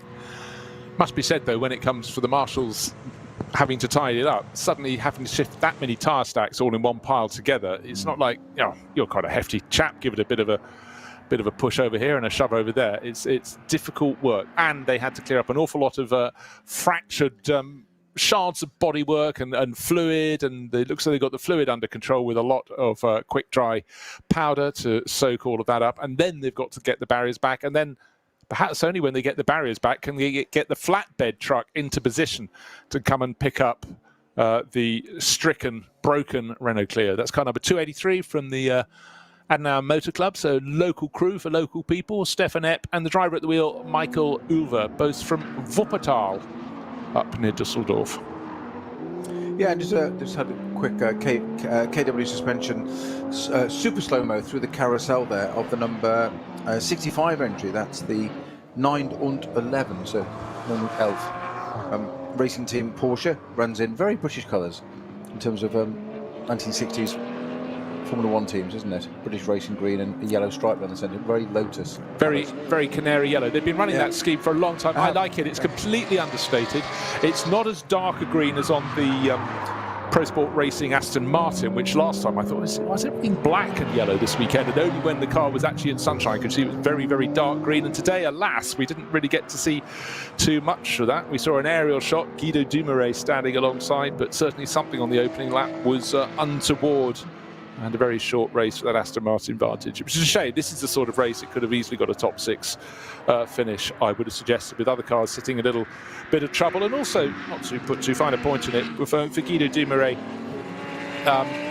getting more and more accustomed to that car, this could have been a good one to slot it in higher up the overall order than normal. Best result so far this season was a 9th place, when he shared with Jean Glorieux, Christophe Breuer. Jean not racing this weekend, but for Maxime, disappointment. But again, it's one of those things, you see where the car has ended up, you don't know what happened to lead up to that incident or moment, but a short race. So they've got to come back in a couple of weeks' time and finish the season in style, I would suggest. And it could well be, I think we could have some interesting weather for that one. Of course, it could be another one that's nice and calm and bright or overcast, but we're going to get another one. I just think we might have something a bit different one. That 65 Porsche, by the way, just sporting some front left damage. It's obviously, it looks like it's just either collected another car or something, or tyre wall damage, as in everything's intact and the lamp's there and all that, but it just it's decidedly second hand. It does look a little pre-rubbed. Right, just talking. Well, we've had rubbing early in the race, but now we've got Frank Stippler being hunted down by Dennis Olsen. They're fighting over second position, started about 1.5 seconds apart. A minute and 10 seconds clear of 4th place, which is Martin Ragginger in the number 3 Falken Motorsport Porsche. But as we get to just over an hour and a quarter remaining, this very tight battle between 5 and 74, the Phoenix Audi number 5 and the 74 EMA Motorsport Porsche, they're on the same sequence of pit stops. They both, number 5 served a pit stop after 7 laps, another at 15, exactly the same story for 74 crews. So I think they'll be coming in with maybe 23, 22 laps on the board for their next one. We'll have to see, but they're just separated by a second. So their little battle is hotting up. And of course, the car that's ahead of them, fully 1 minute and let's call it 17 seconds, is the sister Phoenix Audi.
Beschleunigung. Können wir progressiv beschleunigen.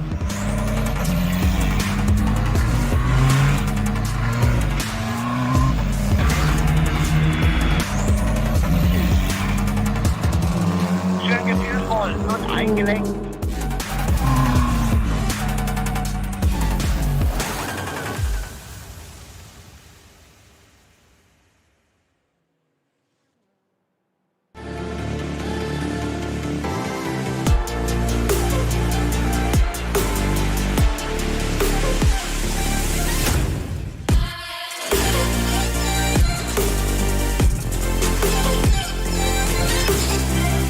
Faltenreifen.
Gesangverein.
Liebe Fans, besucht unsere Social Media Kanäle von Facebook, Instagram, YouTube, Twitter und TikTok. Willkommen zu NLS.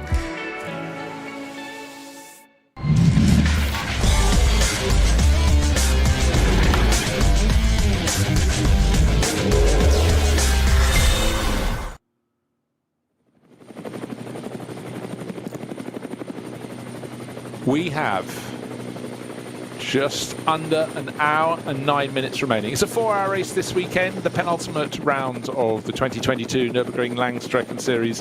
Diversity of cars, diversity of drivers, diversity of classes.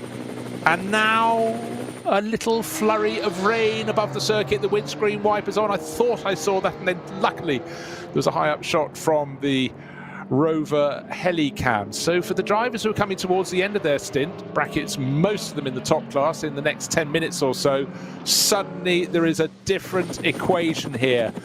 And the EMA Porsche that's giving chase. Frank Stippler is in number 5 Audi in second place from Phoenix, but the chasing EMA Porsche with Dennis Olsen on board got a big slippery moment underneath it. The Porsche not quite turning into the left, the third part of the Mercedes arena, going straight on a little bit off the track, back onto the track. He's still under, he's about a second and a half down on second place, but suddenly the confidence of old, of last time around has gone away. The drivers are now on their tiptoes. How it's only going to be a little bit wet, a little bit greasy, but it's not a warm day. Hey, it's the third weekend in October in Germany, and the rain from the high point is certainly falling. It looks like proper rain rather than drizzle though. Yeah, just watching those cars through we've got again the Rover Live helicopter shot, and some great footage there, and demonstrating perfectly the difference between the Porsche and the Audi and how they work on the track. One's mid-engined, one's rear-engined. Wouldn't think it would make much of a difference, but it does. That old pendulum effect of the Porsche there, and we saw the EMA Porsche at one point get itself right over a curb. Unloaded wheels, doesn't matter. Curbs never a good idea in race cars in the wet, slicks on, because they're painted and the paint has absolutely different coefficient friction to the track. So you want loaded wheels, don't want to be doing that. So you want to be running wide, get onto the curb, it will rotate you around. Unloaded wheels, in theory, shouldn't be a problem. Not so. Watch that aerial shot of the Porsche. It had the monumental moment in the middle of the corner, got back on track, then obviously overcompensated by the throttle, and got an absolute tank slapper on with it, and that was just in one corner, trying to catch the Audi. Mercifully, the Audi in the previous corner had a massive understeer moment where he just went straight on for a moment. It was like, where's he going? Well, those two cars, Stippler and Olsen, have just come to the slow zone. They're the point. On the drive part of the circuit. Yes, exactly. As they got just out of the Grand Prix loop and just went through Hats and back, suddenly the track looked a little lighter grey, but now they're coming very slowly. Code 60. They're going to come across the stretch of track where, let's see, is the tyre wall still sitting there in the middle of the track? High shot doesn't actually show us too much, but again, I must say, looking down from the helicamera, it really helps with understanding car attitude and how they're tackling this slightly greasy circuit, and to the next corner, the right-hander, then suddenly open up the throttle, and Dennis Olsen, you know, Frank Stippler, I've just noticed this over the years, is always super alert to the moment in which he can go, unless you get a long service aboard and they go, you can go an extra 2 seconds before anybody else, because the gap came down, it was 1.5 seconds between second and third at the start of the lap. It was exactly the same when they went into the slow zone, but coming out of the slow zone, Frank's just found another second. Oh, boy. He just pulled out 5 car lengths on the restart, effectively, as it was there. I think we're in for a stonking last hour here. Well, even if Kuba Gimasiak's car, we'll see how close it is. That's going to have a longer final pit stop than the rivals. I think its pace in the hands of both of its drivers, and maybe where it's found the slow zones has come to its paid to its advantage. I think its gap is going to be too much for these to follow. But again, that is the extraordinary stagger you get by cars pitting even just 1 lap apart in their pit stop sequence. Just looking at my weather satellite app. Rain due at 2:52 p.m. Oh, how good's that? It's 2:55. We've been talking about it for about 3 minutes. That's pretty accurate. But how much further around the circuit? This is the point. Yes. Actually, looking at a pit stop in the pit lane at the moment, which is the best place to have them, I guess. Walkenhorst Motorsport BMW, that's the Alpecin car number 36 in at a pit stop. It doesn't look as though it's wet there at all. But then again, the high shot was what we saw from the helicopter, thank goodness. It was certainly a flurry of rain, but it was looking down, seeing the cars through the Grand Prix loop with their windscreen wipers on. Around the back of the track, again, it doesn't look as though they're using their blades at the moment. Again, a high shot, but I can tell you the EMA Porsche, Dennis Olsen, is close within 2 car lengths now. They've got a BMW in front of them, which slips and slides and understeers around a corner in front of them, and it's 2-3 car lengths between them. So Frank Stippler in this duo of cars, they're running second and third on the charts at the moment. They will make their final pit stop a lap after the race leader, which is Kuba Gimasiak's leading Shearer Sport Team Phoenix Audi. How is the cookie going to crumble? Now, this is where, as a driver, you don't want to psych yourself out because it's very easy to wax lyrical about the reputation of somebody like Frank Stimpler in an Audi Phoenix run around the Nordschleife. However, it's just another driver, it's just another competitor. By all means, sit behind it, watch, listen and learn, but ultimately, where's it weak? Where's it strong? Where it's strong, feign that way, because you won't be expecting it. Pound to where it's weak. Ever so easy sitting here in a commentary booth in a comfy chair. Well, minus the comfy chair. Worth pointing out, it must be said. So, the battle is Frank Stimpler, who's been there, seen it, done it. There's Dennis Olsen, who actually his CV is pretty mighty on German circuits. He was the German Porsche champion 5 years ago. That was 2017. He was the Intercontinental GT Challenge champion and Bathurst 12-hour winner in 2019 as the lemon cake arrives. Experience of plenty. So, two different manufacturers, two different drivers trying to see where they can get the performance. And no two corners alike. Did I add that? 170 corners in all. Not just the shape, the degree of rise and fall, the angle. It's how much moisture has fallen in the past since, what was the time? 2:52 or thereabouts, when the rain was predicted to start falling, and it seemed as if on cue to be there. Before anybody writes in and complains, when Bruce says the lemon cake has just arrived, it's not a euphemism. Lemon cake has really just arrived on a plate in the commentary box. What we can do with it, I don't know. It's sit there to tempt us, to tease us. We can look until at it, the end of the race. Look at it peeling for another hour, and then it's going to be like gannets feeding in there, isn't it? One half is yours, one half is mine, Bruce, but you can't touch it yet. I love the way you think you're going to get as much as half. That's positive thoughts. The bar is set now. Right, the gauntlet. Mind your toes, there's a gauntlet. Yes. Seen enough rugby tees hoover vacuum down in record time. You don't fool me with your fake height. Back in the day, God. So gap gone out again between these two. This is Stimpler in the Audi and Dennis Olsen in the Porsche. Equally but differently matched, I would say. Yeah. That's the best way I can be describing it. Gap's gone out a little bit now to call it 10 car lengths. I'm going to have quite a long barrier pair at Quiddleback here, I think, because the lovely another KW suspension super slow-mo of Caymans coming through the carousel, and I'm just going to try and get a number on the one that we can. It's the 949. Well, this was just a big shout out to them for coming through the carousel on opposite lock. That takes guts and car control, to say the very least. It's hugely impressive on the show reel. And do you know what happened within half a lap of that? They went down to turn one, and one of those three Audi Cayman, the Porsche Caymans, was punted off. If you recall, it wasn't the only car that had damage down there. We lost the Crone Racing Porsche early on. Tracy Crone had to limp back with a very battered car, and someone had dived down the inside and thumped his Cup 2 Porsche around and did lots of damage just ahead of the right rear wheel. So I don't think the Texan had anything to put against him. But wow, it's been a very, very good sprint down the Dottinger Höhe from the driver listed second overall, Frank Stimpler. I'm keeping an eye out for when we might have a dive from the pits. I think it'll be next time around. Yeah, it hasn't gone in yet. I'm talking about Kuba Gimasiak when I'm saying the wet, dampest part of the track is definitely the bit as they just enter the pit straight. I know suddenly you get a change of tarmac colour. That's not because of the rain, it's different age of tarmac. Right, gap between second and third, Stimpler and Olsen, 1.7 seconds, so 3/10 gained by Frank Stimpler in second place. So they're all going to do at least 20 laps before they dive in to make their third pit stop.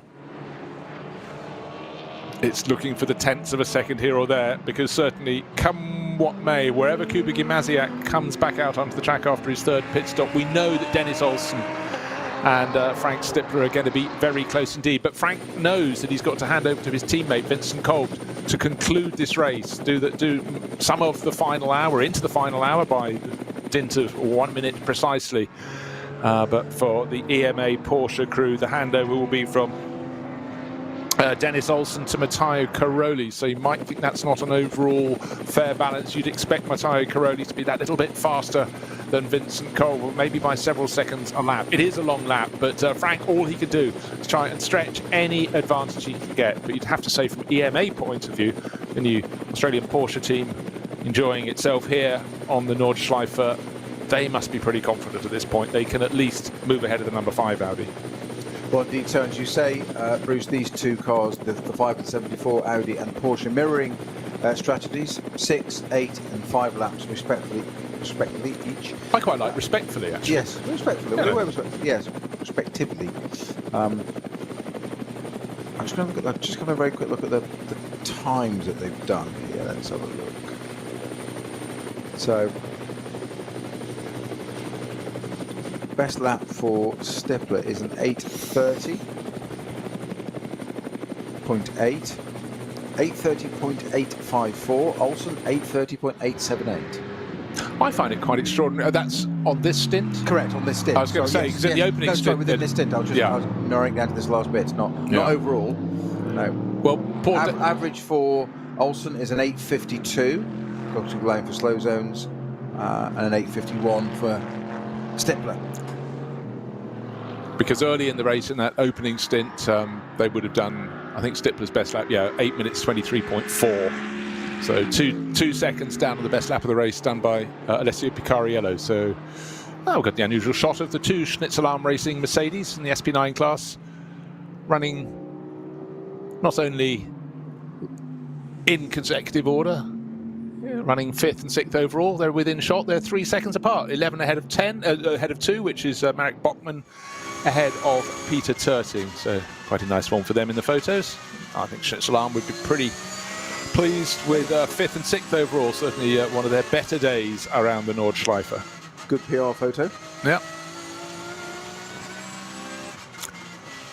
And I think it really is a question of what might have been for the Heinemann Ragginger number 3 Falker Motorsport Porsche. Falker Motorsport this weekend running 2 911 GT3R Porsches, but with a difference. The number 4 car is the next gen car. It's the 992 base model, and that was running in the SPX class because yet to be homologated.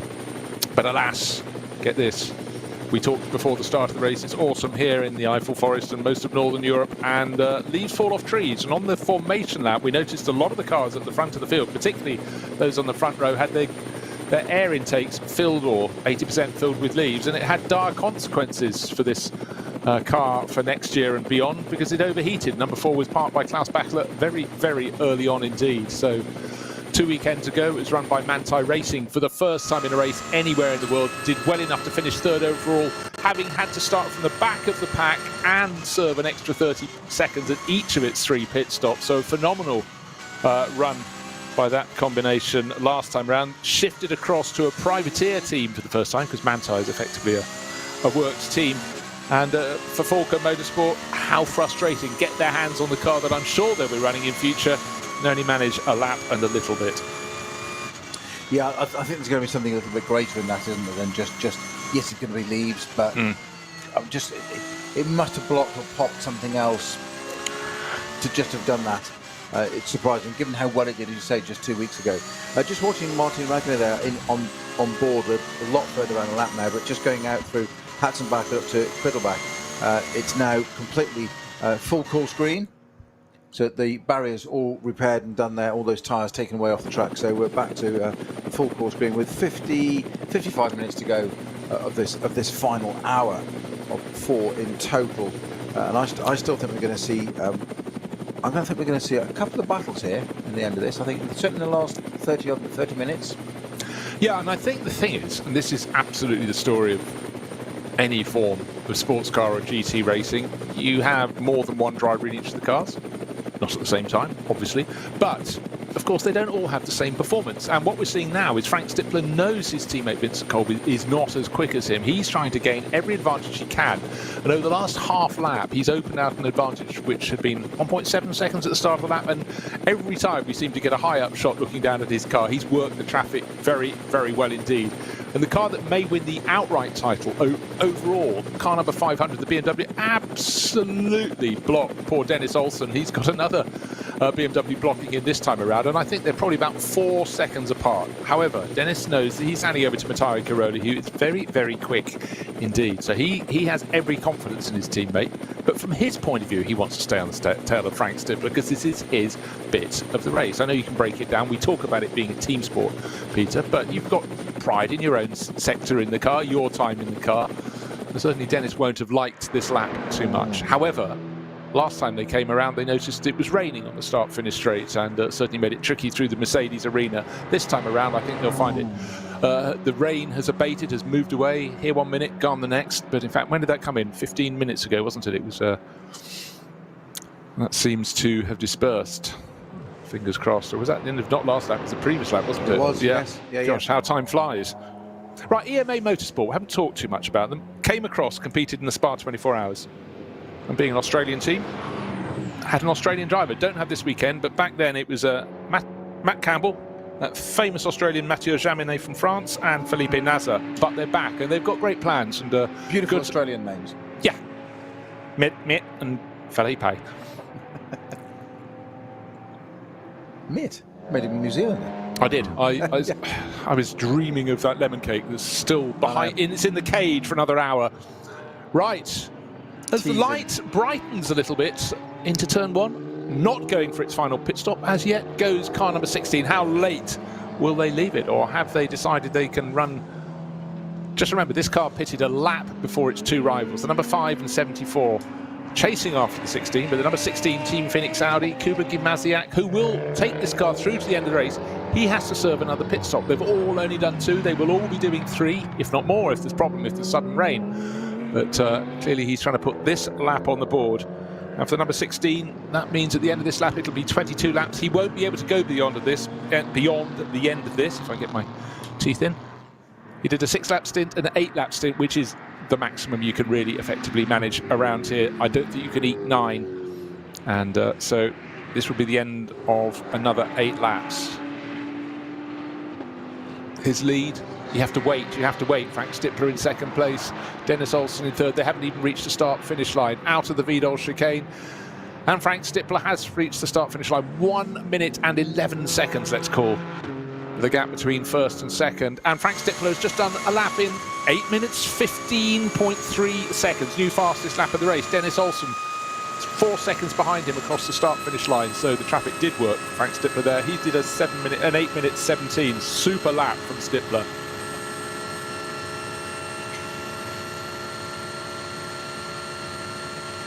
I mean, a super lap from Stippler is it's a fairly common phrase, certainly when he's around the Nordschleife, pretty well anywhere actually, but he is a bit of a Nordschleife specialist to say the least. But under pressure, is Frank Stippler ever under pressure? I don't know. Is it a rhetorical question? I don't know. Answers on the postcard, please, to the commentary box. But he's not the kind of man that puts himself under any pressure, is he? He just seems calm, cool, and collected all the time.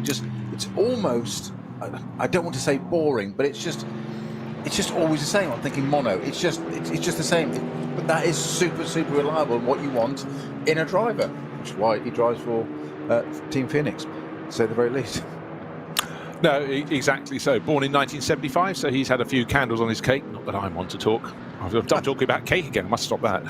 But yeah, he just is unflappable. And he also comes across and he races at Goodwood in the Revival, and you can put him in anything. He's quick, he's tidy. He's just a driver who understands the beating of the drum. He understands how to handle cars, and he clearly reads them well. And you know what? I don't think having an apprenticeship spent over the past probably nigh on 3 decades around the Nordschleife is a bad lesson to have.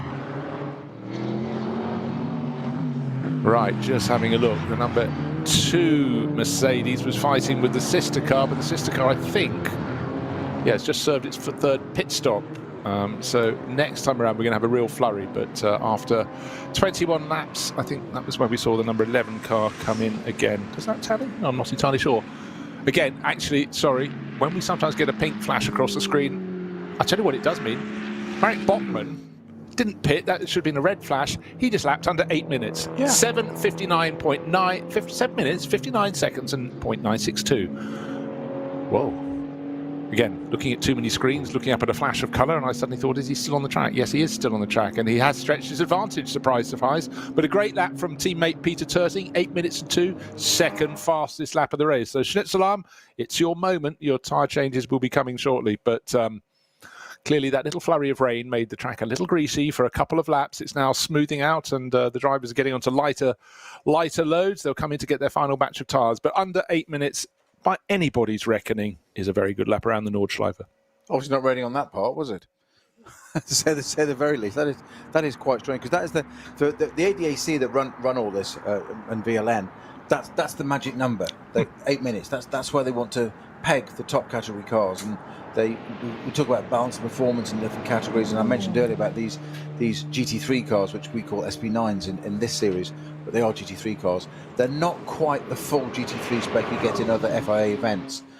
They are just pegged back a little bit to keep that number at around about 8 minutes. Then you get people like Nicky Thiem goes and pops in 753s in the TF Sport Aston. We told you not to spoil it, Nicky. Exactly. Sorry. Nicky. Sorry, couldn't help myself. You gave me an Aston Martin and a Nordschleifer. He doesn't talk like that. But, No. You know what I mean. That's what he would do. I can imagine Tom Ferrier just shaking his head, just going, 755, possibly 55 to 8 would have been all right. A 53. And it was like, well, it could have been a quicker lap. Yeah. Nicky Thiem would be like, guaranteed. I could have done a 51. Yeah. It's like, that's not what we need to do. Play the game. But, I did well, boss. I backed off. yeah. Yes, the vagaries of drivers and team owners, and of course Tom Ferrier being a very, very capable driver in his day. Now runs a superbly SLT, and they've just won the was it Turkish champion? No, it went out in Turkey, wasn't it? The last race last weekend. No. Racing Team Turkey running at Portimao in Portugal, which was the final round of the European Le Mans Series. And I knew if Ferriers ran, there's bound to be a turkey involved somewhere. and you thought they were just for Christmas. Exactly. Yes. Now, one of the cars that, ifs and buts and maybes, Jake Dennis is driving it in 8th place overall. In a normal weekend, that would have sort of been there or thereabouts, Walker Motorsport, but this car pitted at the end of the opening lap, and then even worse, so it was sort of out of sequence, and then came in missing a front wheel. But certainly another quick lap from Jake Dennis, and should be picking up a place or two. In fact, should have finally moved ahead of the top of the front-running Porsche Cup 2 class cars they're running. That was 7th place. Daniel Blickels brought that in, and we'll probably hand back to David Yarn, or did David do the first half of the race? Anyhow, the leading car in the Porsche class, the Cup 2 class, coming in from 7th. That means Jake Dennis should have moved up into that position in the number 34 BMW. It's been lapping very fast, but no one has lapped as fast as Marek Bachmann has just managed in the number 11. Salam Racing Mercedes, he's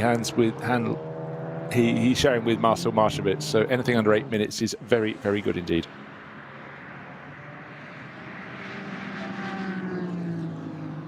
But it's not just a case of being down towards the dregs in the tank, it's also down to the fact the track was given a little dampening spirit 2.5, 3 laps ago. In fact, let's see, getting on for 20 odd minutes ago, but now it's dried out completely. It's become brighter again.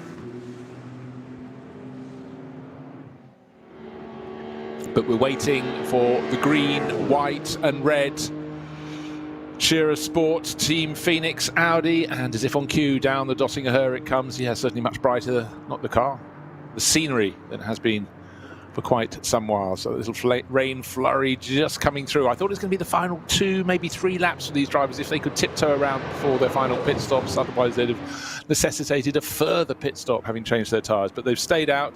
Flurry went through, and now, as it completes an 8-lap stint, surely the number 16 Audi in the lead of the race. Kuba Gimasiak will come into the pits this time around, waiting for the body language out of the corner, turning slightly to the right, into the pits it comes. But Kuba Gimasiak only did the second half of this race. The first half was handed by his teammate for this weekend. What a teammate to have, Kelvin van der Linde. He did the first 2 hours effectively.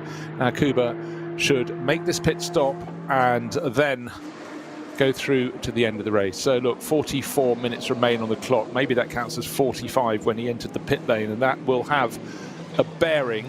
That means this pit stop, I could ask Peter, but he won't let us know. 44 minutes to go. Let's say that'd be a 291 second pit stop. I'm going to write that down on a piece of paper, because if a further lap, well, you laughed last time when your screens crashed, and a little bit of backup, it helps. So final pit stop, 291 seconds for this. I didn't laugh. I approved. I thought it was a reliable system. We've just got some footage now of the 283 Renault that went off. We took all that tyre wall out. We said it had gone into the tyre barrier and obviously moved them along quite a bit. It's taken the tyre front left corner of that car off. hardly surprising. There is a suspension strut in there, but not much else. It's the dissipation of momentum, I feel. Hard objects. Right, let's take it. I'd agree if I knew what you meant. No, me neither. So, into position, diagonally parked across the pit lane, not all of it, just in front of the pit garage, is the Shearer Sport green, red and white Audi R8 LMS Evo. Fresh set of slicks going on. All cool, all calm, all collected, because of course the minimum pit stop time still affords you plenty of time to do what you need to do without rushing, which is always the thing. In not long ago, it didn't seem to be minimum pit stop times in all sorts of GT and sports car championships. It just did. It led to the possibility of someone not doing something quite right, not doing it up correctly, and it means this way we get away with fewer mechanics involved, keeps the cost down, and you know what's fair for one is fair for another. Now, down the Dottingerhohe, looking to see the battles coming on. Fantastic battle between Martin Ragginger in 4th overall and the driver who set the fastest lap last time around. This is the battle for 4th place. Martin Ragginger, the number 11 Schnitzelarm Mercedes, right on its tail. Do they owe us a pit stop? I would suggest Ragginger, well, they both have served 3 pit stops, but I think they'll be going on around. Let's see, is anyone diving for pits? No, sirree, they are not. So 4th is still Ragginger. Marek Bachmann just having a fabulous time for Schnitzelarm Racing, right under his rear wing as they go over the start-finish line. 0.23 of a second in arrears, but certainly it looks as though the speed is in that car. Well, Ragginger this just completed 7 laps crossing the line now. The Schnitzelarm car with Bachmann at the wheels just completed 5 laps. So two in credit is where that car did. Bachmann did 7 laps previously. Markowitz 8 laps before. We're getting into that. I did say that I thought this might just get a bit more entertaining in the last half hour. Well, I wasn't expecting a Mercedes to suddenly appear in the game there, but why ever not? No, but bear in mind, this Mercedes pitted after 2 laps at the start of the race, and I said, you think they're so far out of it, but it all goes back to the end stagger. And just to point out, the minimum pit stop time for the number 16 Audi that Kuba Gimnaziek brought into the pits, he's now just left the pits, was a minimum of 291 seconds. And let's just go beyond there. That was 44 minutes remaining. Let's take another 8 minutes off. It'll be a bit more than that. That takes us down to 36. That's another 21 seconds less time, minimum time at a pit that can be achieved in the pit stop for the 2 cars that are now head of it on the track. The Frank Stippler, the teammate, Audi, number 5, and the 74 EMA Motorsport Porsche. But I think the job done by the 16 crew is looking rock solid at the front of the race.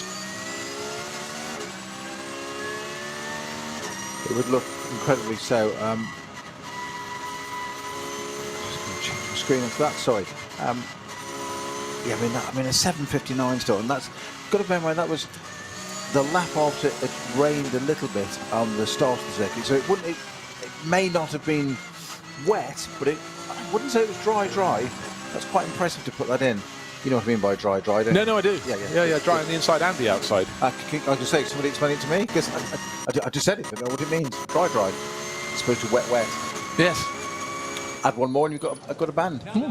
So this is the car number 500 that's in the pits. This is the car that can. This is the one that can win the championship outright today, isn't it? And they need to be 5th in class. 5th in a 7-car class. And last time I looked, they were leading the class just for good measure. So running in just outside the top 30. But that's sort of where you'd expect to find them. But again, it's about getting through a season without mishaps. Car number 500. I've lost its position there. Down to 35th. Oscar Sandberg at the wheel, but importantly, leading its class. A maximum points haul in any of these classes, unless it's a 1-person class, is hard to come by, but the number of drivers in your class. This is a 7-car class. I mean, we've got classes that have a dozen drivers on board, so harder to be the winner, but the more cars that start, the more points you get for your results, so it sort of can balance up.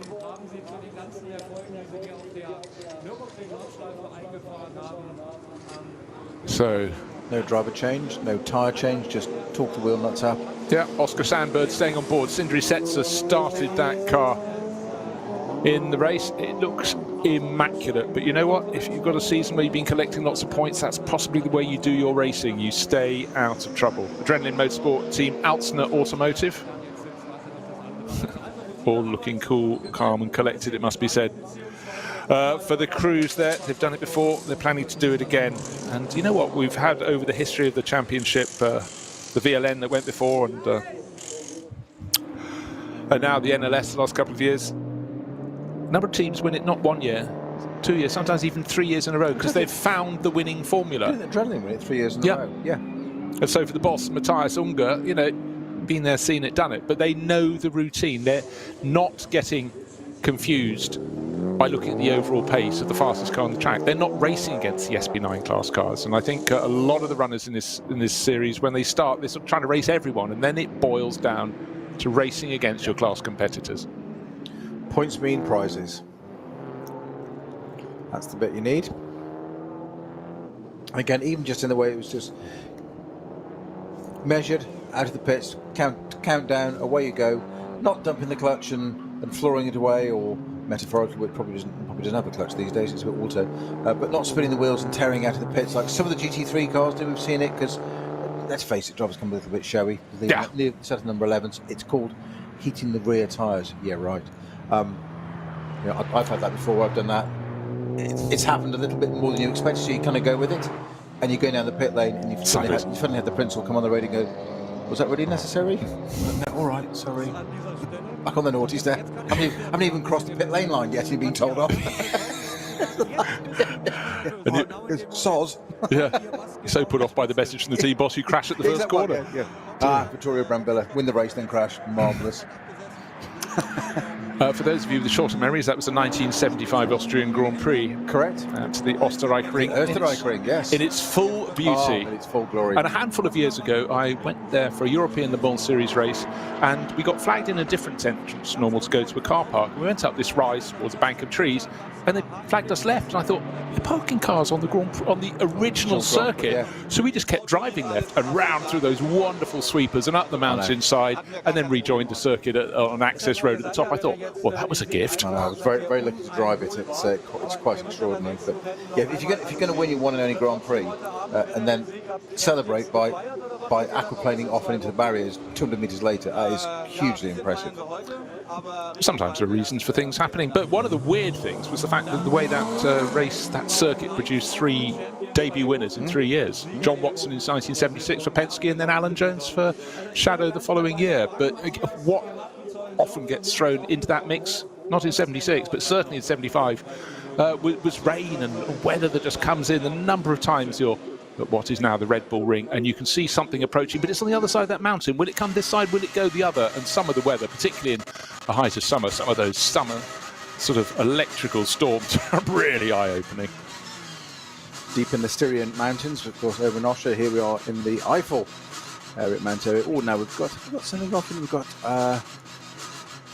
another slow zone coming up. Something off on we've got a slow zone coming up here for intervention car there. Just see where number 3 is. We're just following. This is the yellow, white and blue BMW by looks things, facing backwards. Admittedly, a lot of smear on the windscreen of Martin Raginger's Falcon Motorsport Porsche. That's car number 3. That's been enjoying that. That's a Brunchen. Okay.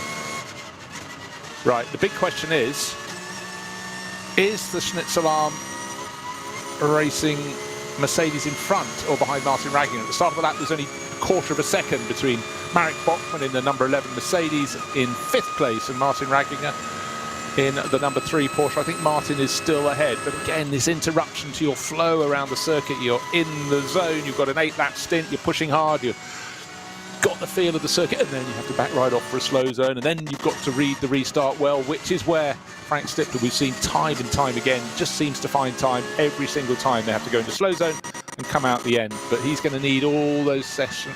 Right, Frank Stippler into the pits, so 23 laps on the board, bang on cue, and I would expect also coming into the pit surely is the EMA Porsche, number 74. No, not on for a further lap.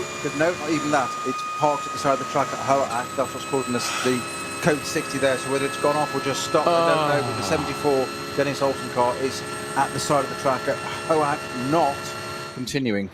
Well, that would have been the in-lap, and just remember, I said he was 0.23 of a second down. No, sorry, that was another car. That was Bachmann on Raginger, but he wasn't that far behind Frank Stippler. It had been a good little battle, ebbing and flowing a bit, but we knew the advantage was going to be with the EMA Motorsport crew because they had Matteo Caroli to pick up. Right, no disrespect meant at all to the changeover, the number 5 crew. We've got Vincent Kolb on board now. Frank Stippler is out. His race is run. He did the first stint Kolb did the second, Frank did the third. Now Kolb is back to take it through to the end of the race. So that pretty much guarantees it's going to be a 1-2, surely. Yeah, Ragan going up the pits now. For the Phoenix team. So that's 23 laps on the board for the top 4 runners, at least so far. But missing from that brew, unfortunately, is the EMA Motorsport crew. So they sort of wanted a good debut here. They had their run in the Spa 24 Hours in the summer, and certainly in the hands of both of those drivers. Dennis Olsen, who started, Matteo Caroli. Well, at least Dennis got 2 stints in the car, nearly completed the second of them. Matteo only had the 1, but very, very competitive. Let's hope we can welcome them back to do it and complete the job next time around in what will be the final race of 2022. Yeah, well, they certainly had a good debut, just not with the result they wanted.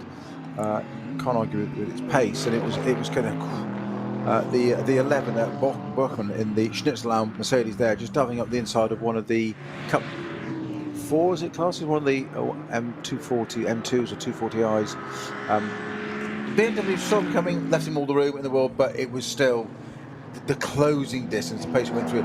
You've got to know that driver has seen you, and he clearly had, and this is all part of this ring permit, how it works, junior classes, building up.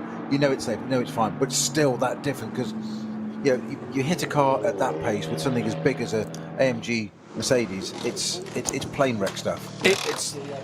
It's a long way before you put that BMW down. It's understanding and appreciating from just how much further back they can come, and also when they go past you, how much harder they can brake than you can, because they've got a different bit of equipment. So, yeah, the number of times you might feel a fool, you leave a gap for a car that can't even get there to dive up it, and then you do the reverse where you don't leave enough of a gap, and it jolly well did. So, yes, it's all about experience. It's exactly how they organise this, control it, isn't it, with this ring permit of going through the different classes. You've got to, doesn't matter who you are in the world, you can't just come in and do a race here, you can't just jump into a GT3 car, and do it. You've got to go through this to understand, as you say, it's not just speed differences. I think you made an extremely valid point there, Bruce. It's the understanding of braking distance differences, of how far back. You might see the car in your mirror, but if you don't understand or comprehend that it can still outbrake you from where it is, that's where, because you'll turn in and say, I saw him, but I just didn't expect him to be able to do that. Yeah. It's because of the difference in the car. Now we've got a Porsche on the, looks like a Cayman on the Dottinger Hoa. Is it me just foreshortening? It looks like slow. It looks like it's crabbing, but actually when it gets up close, it's definitely coming in slowly. It looks like a little front right bodywork's had a little bit of a rub. Oh, it's got a puncture, front left puncture, I think. Okay. There's a little... I think. Oh, it goes behind some trees. Give it another week, won't really leaves on those trees, that'll be fine. It can't have a puncture because it's not coming into the pits, so it's carrying on, so it can't have a puncture. This is the 959 entry, not a 959 Porsche, it's just a Porsche Cayman with the number 959, not to confuse with its model. It's wishful thinking, isn't it, really? Cool.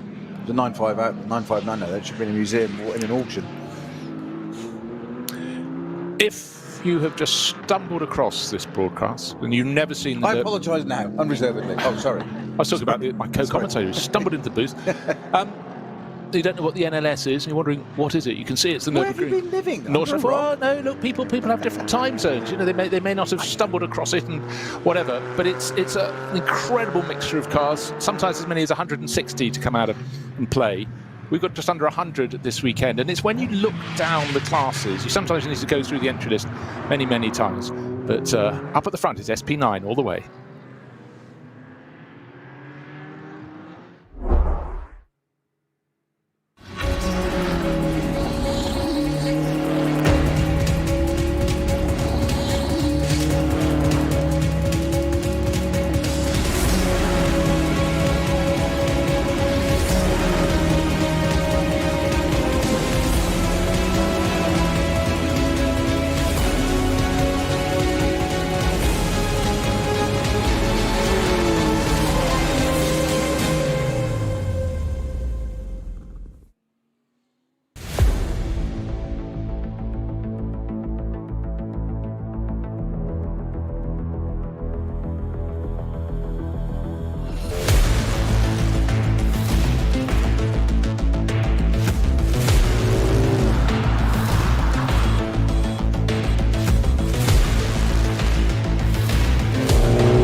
Leistung, können wir progressiv beschleunigen.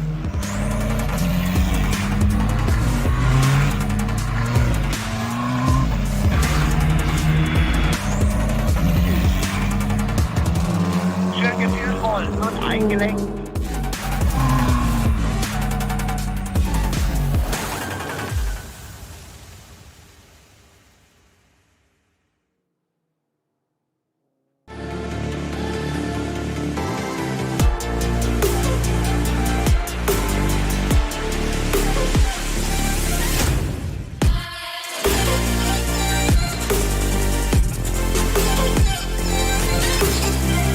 Falkenreifen.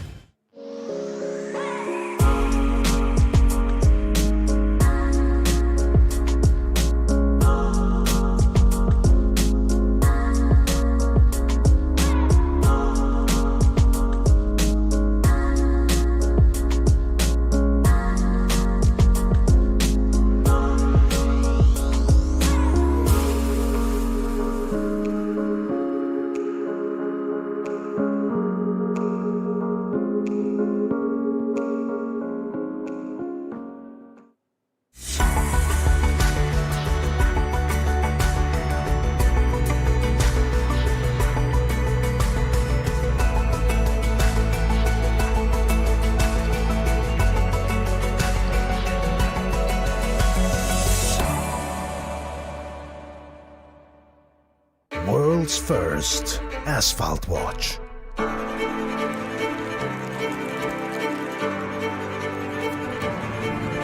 Die ersten Zifferblätter aus echtem Rennstreckenasphalt. Auf dem Asphalt wurden Legenden geboren und magische Momente erlebt. Cobbler.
Liebe Fans, besucht unsere Social-Media-Kanäle von Facebook, Instagram, YouTube, Twitter und TikTok.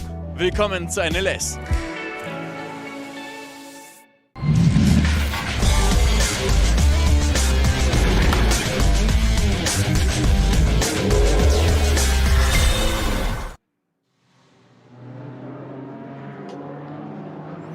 .5 minutes remain. Kuba Gimaziak, 3 pit stops in the book. Marek Bachmann, 3 pit stops in the book. But that number 11, Schnitzelam Mercedes, surely in an artificial position because it made its first pit stop after only 2 laps. One presumes it's going to put another one in, but maybe that was inspired. And let's see Do you want to check in your box of tricks, if you could, please, Snowy? Car number 11.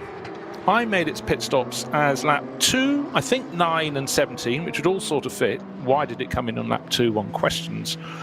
I didn't see when it's hasn't had its final pit stop. Laps, 7 laps and 7 laps. Okay, so at the end of this lap, that will be, it ought to be, no, next lap. It's completed 7 laps already. Okay, so it should be in the end of lap 25. It's got 24 on the board. Yeah. Just under 2 seconds down on Kuba Gimasiak, but Kuba should go the whole way to the finish. And unfortunately for Schnitzelarm Racing, it won't be a podium. It'll still be a top 6 result, but that will drop down. But the key, therefore, is the fact that we have 28 seconds between the leading Phoenix Audi and the second place one, Kuba Gimasiak and Frank Stippler. Frank Stippler, who stayed on to complete the race rather than Vincent Cole, but that is actually the key element, unless the timing screen is suddenly going to flick and say, no, we've identified that Vincent came back on. I always thought Vincent would be completing the race, but maybe not. Keep an eye out for that, because that suddenly changes the equation. But of course, from Frank's point of view, what was hunting him down? The EMA Porsche, did that get to its final pit stop? No, it stopped, we think, on the in-lap. Dennis Olsen pulling off at her act, wasn't it? The 74 EMA Porsche, we think. I think, no, it's definitely gone off there. I think he's had an accident as well. Well, he was chasing very, very hard. And don't forget, there was about a second between the pair of them. That was Stippler. Sometimes it went out to 2 seconds. Certainly the traffic worked in Stippler's favour, not so much in Olsen's favour whenever I was looking. But suddenly that means I think we could be looking at a finishing order of Phoenix Racing Audi number 16 from Phoenix Racing Audi number 5. And then the Falcon Motorsport number 3 Porsche. That's next in line. So let's see where that one hangs out at the end. Yeah, officially on Manthey Racing's Twitter feed, they have published that in the chase for second place, Dennis Olsen had an accident on the ascent to the Power Act. Oh, okay. Via the radio, the most important bit, the driver reported, "I'm okay."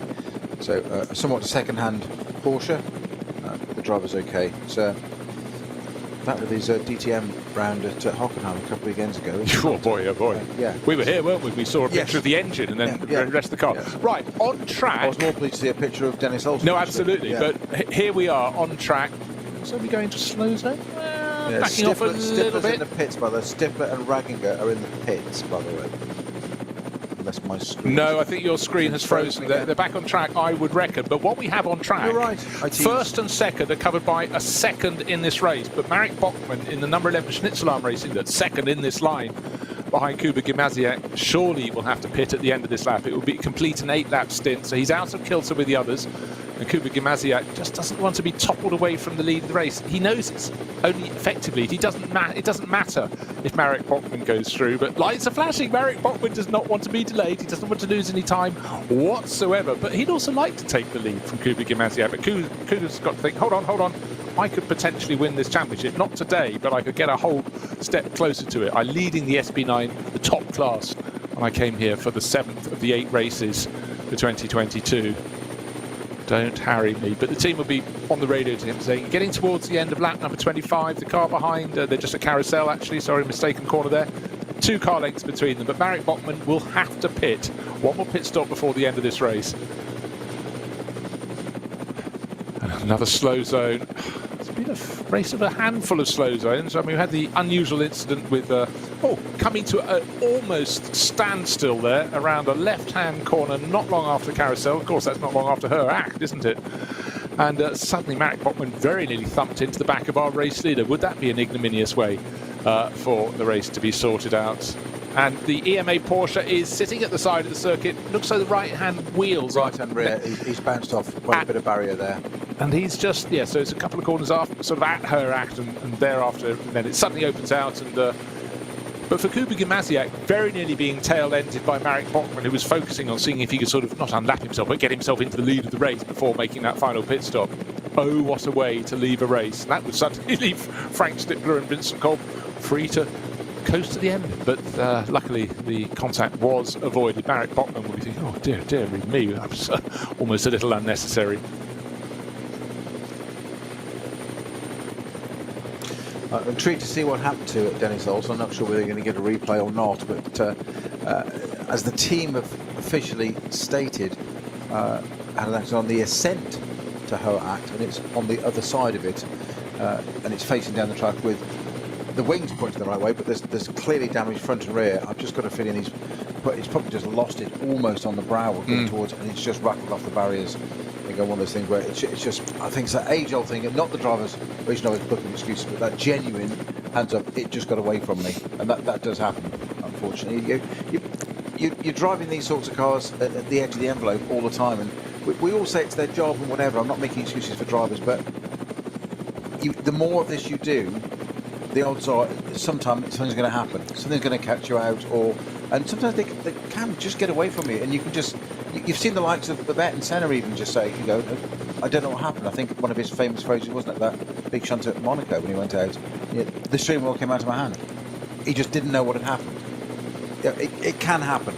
He didn't quite get round to communicating that to the team for some while. They had to go and find him, did they? No, they not. Yes. He's moved on. Right, more slow zones towards the end of the lap, but the cars through Galgenkopf, down Dottinger Höhe, and for Kuba Gimasiak, he'll be looking forward to the end of this lap. Not because it'll be the end of the race. We still have over a quarter of an hour, over 17 minutes to go, but because it'll mean that Marek Bachmann will be not harrying him, because Marek surely has to come in to make a final pit stop, where Kuba Gimasiak has already done that. But for Schnitzel-Am Racing, they've put so much into running cars not only in the top class, but they've got two in the top class, and they've run in other classes as well. They really enjoy the NLS, and so they'll enjoy their moment up in the sunshine. It is almost sunny now. It's much brighter than it has been for a while, but Marek Bachmann in second place, surely, unless he has some magic in his veins and in his car, more to the point, will have to pit at the end of this lap. Yeah, in he goes from second place. But of course, this final pit stop with just 16, 17 minutes remaining will be a much shorter one than those served by the others, and it'd be a question of how good a pit stop they can make with this shortened final time. So they had the roll of the dice by doing a pit stop after only 2 laps, and that buys them a pit stop, a final pit stop closer to the end of the race, but it is an extra pit stop. So, you know, you gain with the one hand and you lose with the other. It always makes me wince when you see these cars, particularly the GT3 cars, the SB9 category, coming into the pits here, because that pit wall there, the barrier there is so close, and it's not even highlighted with orange or something on the end. So how you see it at night time, I'm not really sure, but it's part of the job, I guess. But he shot past it there, and Marek Bachmann tore into the pits, into that pit lane speed limit line. He was literally ripping tarmac up in front of him to stop that car. You could almost feel it. I bet the ABO was working on full load there, juddering to a halt just to get it out. I hope he got it on time, but boy, did he leave that last minute. He really, really did. Of course, we had the incident last year where that car went in with the bonnet against the windscreen and still negotiated. Right, seems like a crazily short pit stop, but that's your advantage. If you come in with only 16 minutes to go, your pit stop is just under 3.5 minutes. If you came in a while before, you'd have many minutes more. So where does Marek Bachmann, Marcel Marshevitz, one presumably had the driver change, slot into the queue? Got to see who else managed to go past. I would expect Frank Stippler went past. I'm sure that's the case. Martin Ragginger, perhaps, maybe not. Let's wait and see. That is not credited. No, I think he would have gone ahead as well. So we just need to see which cars are going through the Grand Prix loop. But anything in the top 6 is a good result. More than possible for the number 11 crew. But yeah, my screen not indicating a driver change, but I'm sure there was, because we saw the seat out, didn't we? Yeah. Yep. Often just takes its time. Still listed on another screen of mine as. I'll just refresh just in case, but it's still not done it. But I'm sure you're 100% right there that it's got Marshall Markowitz at the wheel, because he did the first into that car, didn't he, as well? Yes. One of the absolute glories when you are listening to cars through the microphones on the cameras. That Mercedes drawl is just fantastic, and for years when they had the safety car and the medical car at Grand Prix, that Mercedes engine note was almost the highlight of a Grand Prix weekend, when they go around and do those sessions to check all the systems out around the track. And even the paddock, you know, with people who've been around tracks a long time, they sort of stop and listen, and it still works for me. But not in full GT3 spec, but I was very lucky to be driving one only yesterday. Shopping? It was something like that. I won't tell you what I was shopping for, but it is, as you say, it's one of those things. It doesn't matter how much you've done, how much you've driven, how many years you've done this. if it still fires you up, literally you start that car up and you just like, oh yes please, you don't play with this, and it's long may that continue and never may it stop. Yeah, no, exactly. If you get in, get out, get blasé, you don't get any thrill, Go home. Something's wrong. Become an MP. Should occupy a month and a bit. Exactly. Money's a good mind. So political, I try and steer clear of all of that. So Kenneth Heyer has just taken over that. So it looks like a 3-driver rotation. We had certainly the number 11 car shared by Marcel Marshevitz, who started. Yeah, Marek Bachmann now. Hans Heyer, we saw him in the background. We got Kenneth Heyer out there in the number 11 car, so he'll certainly make that go well indeed. But Marek Bachmann, well, has the fastest lap of the race, the only driver under 8 minutes, and every reason to smile, and he looked very pleased with life indeed, even though, as I said about 3 minutes ago, he might have been thinking up excuses for why he'd clipped the tail of the race leader. He didn't quite catch it, but Kuba Gimasiak slowed for a slow zone, and I think Marek Bachmann was trying to, how should we say, maximise his opportunities, and he very nearly clattered into the back of the number 16 Audi. Now, one driver who I reckon could start to have a tilt for the fastest lap of the race is just turning into turn 1 right now. We've got only a dozen minutes left, so it's this lap and the next one for all these drivers, and it's Alessio Picariello picking up the pace all over again. But the stint with Adrian Delina had a pit stop penalty, which cost them an awful lot of time, and that's why it's down in 6th place overall. But the number 30 Dynamic Motorsport Porsche, well, pressing on very nicely indeed. Fastest driver on the track last time, but actually quite some margin. 7 seconds a lap faster than the race leader, but that's Kuba Gimasiak. But as we know, at various points around the circuit, there are still slow zones interrupting their flow. Always is a question if other drivers interpret the speed limit going into a slow zone. It's quite simple, it's code 60, but some drivers, it's the approach to it and the exiting of it. You cannot pass them within the zone, and it can catch you out a little bit. So the run to the finish, it looks as though we will get 27 laps on the board. They're on lap number 26 at the moment. We've got 11 minutes remaining, unless we have a very, very slow zone arriving very, very soon indeed with this lap and the next one. Kuba Gimasiak leading from the sister car by 25 seconds. Frank Stippler did stint number 1. Stint number 2 was Vincent Kolb. He lost a fair bit of time, but not as... Actually, no, it's a bit unfair. The time of course, the sequence was changed because he did a different sequence of pit stops to the sister car, number 16. So number 5 seemed to have fallen back, but it's going to be coming home in 2nd place. So it'll be Stippler, Vincent Kolb, Stippler will be the order of the 4 stints spread across the 4 hours. And we've got just... That sounds like a boy band. It does. We tried wet earlier, and then we've moved on to Stippler, or are they a bunch of accountants? Who knows?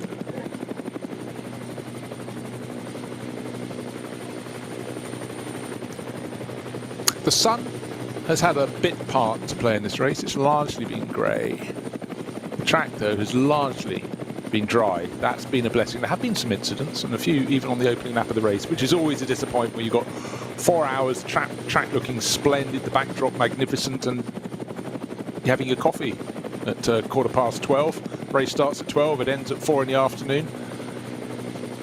The number 500 BMW could be heading towards the overall title for NLS. It's consistently picked up victories in its class, and it'll be taken to the end of the race for a championship victory. You can pretty much be sure of that. It arrived in a 7-car class, needed to finish just the 5th in class. Doesn't have a habit of finishing 5th, has a habit of finishing 1st.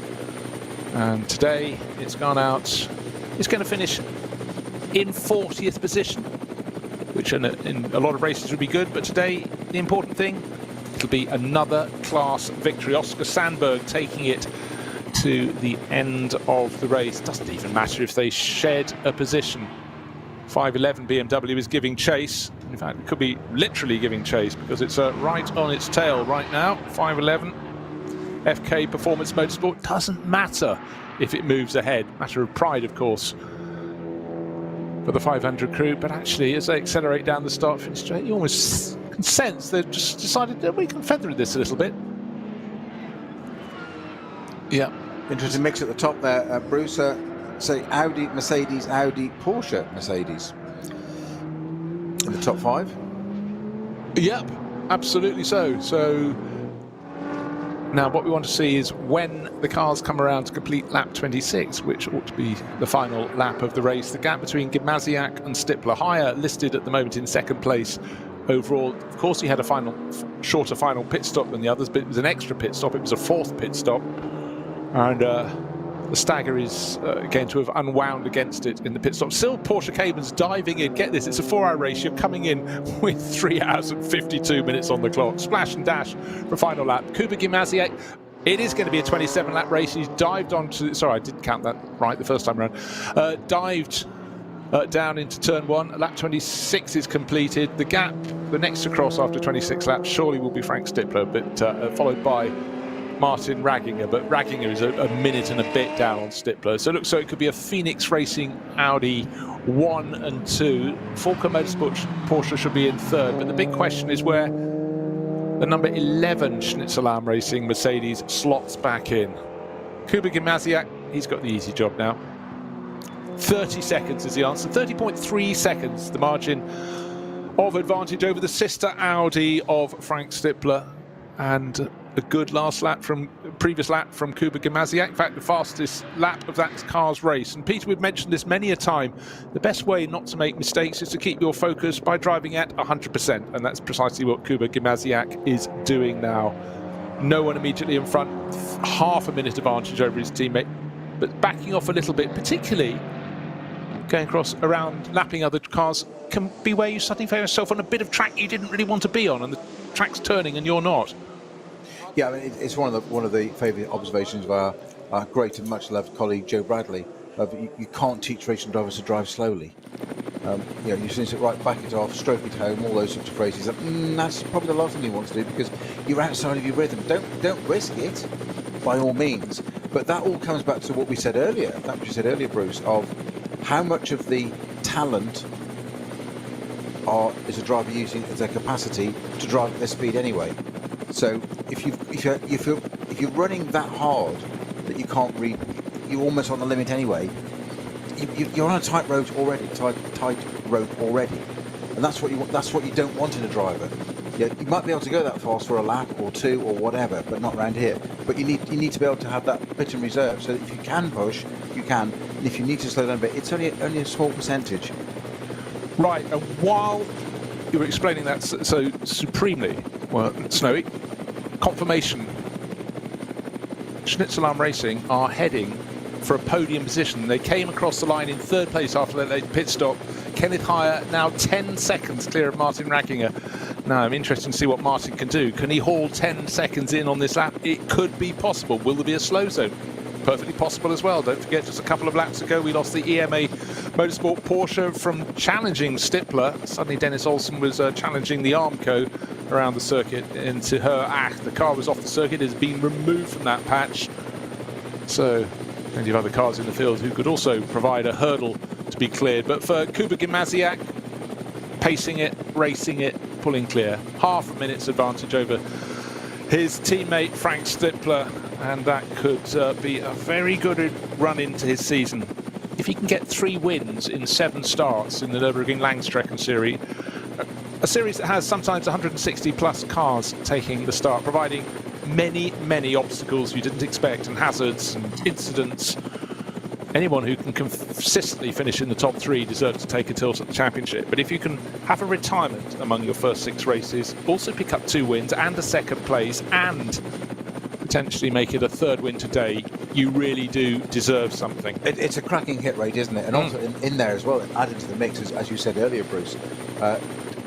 Am I right in thinking it's 3 different teammates for all 3 of those? Yeah, well, he's won a couple of times with Kim Lewis-Schramm. Okay. He had Luca Engst the last time out, who drove really well, the young German racer, stepping up into the SP9 class, top class, having traditionally been racing in TCRs. Now, there's a class that we used to have many cars in the TCR class, and it's sort of rather dwindled, which is a shame, because the cars look fantastic around here.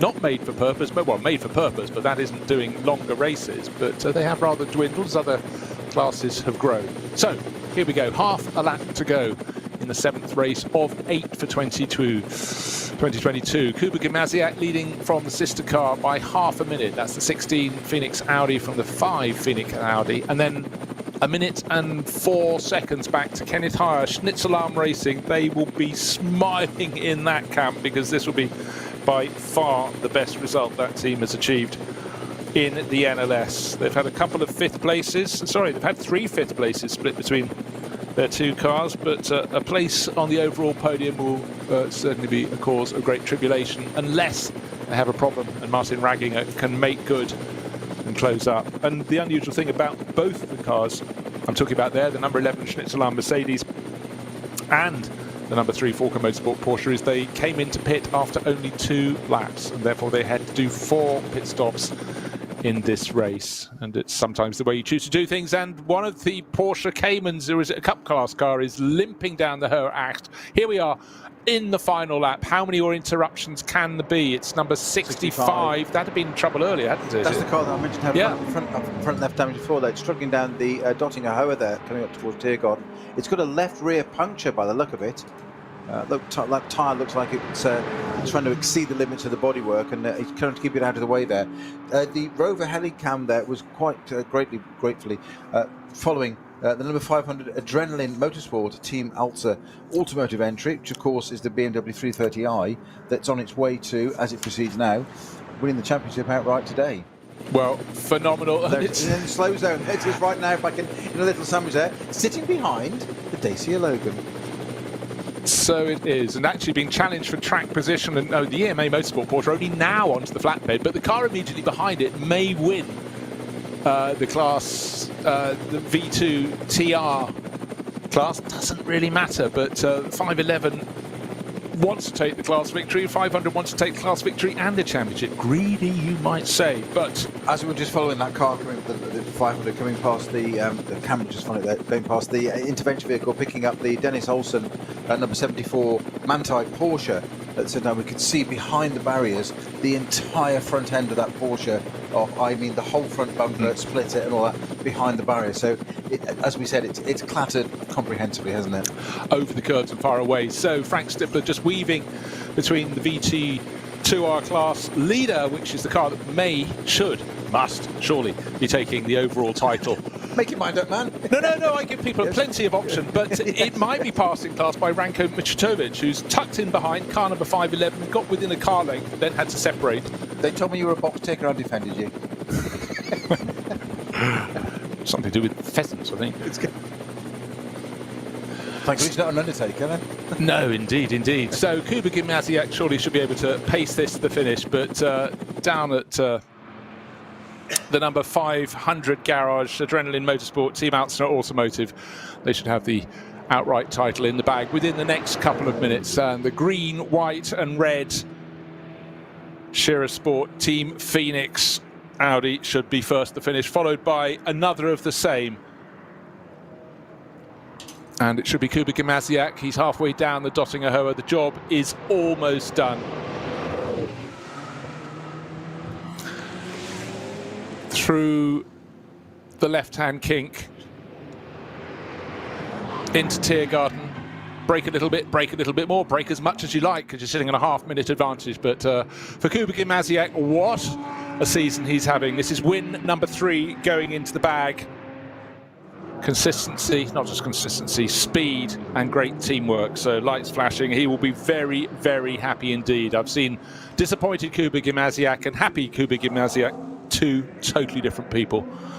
And then somewhere under half a minute back, again according to rescue vehicles on the circuit, it should be blue, white and red. It's coming through the final sequence of corners now. Frank Stippler, he'll be under 30 seconds down at the end of the race. It matters not. It's victory for the sister car number 16.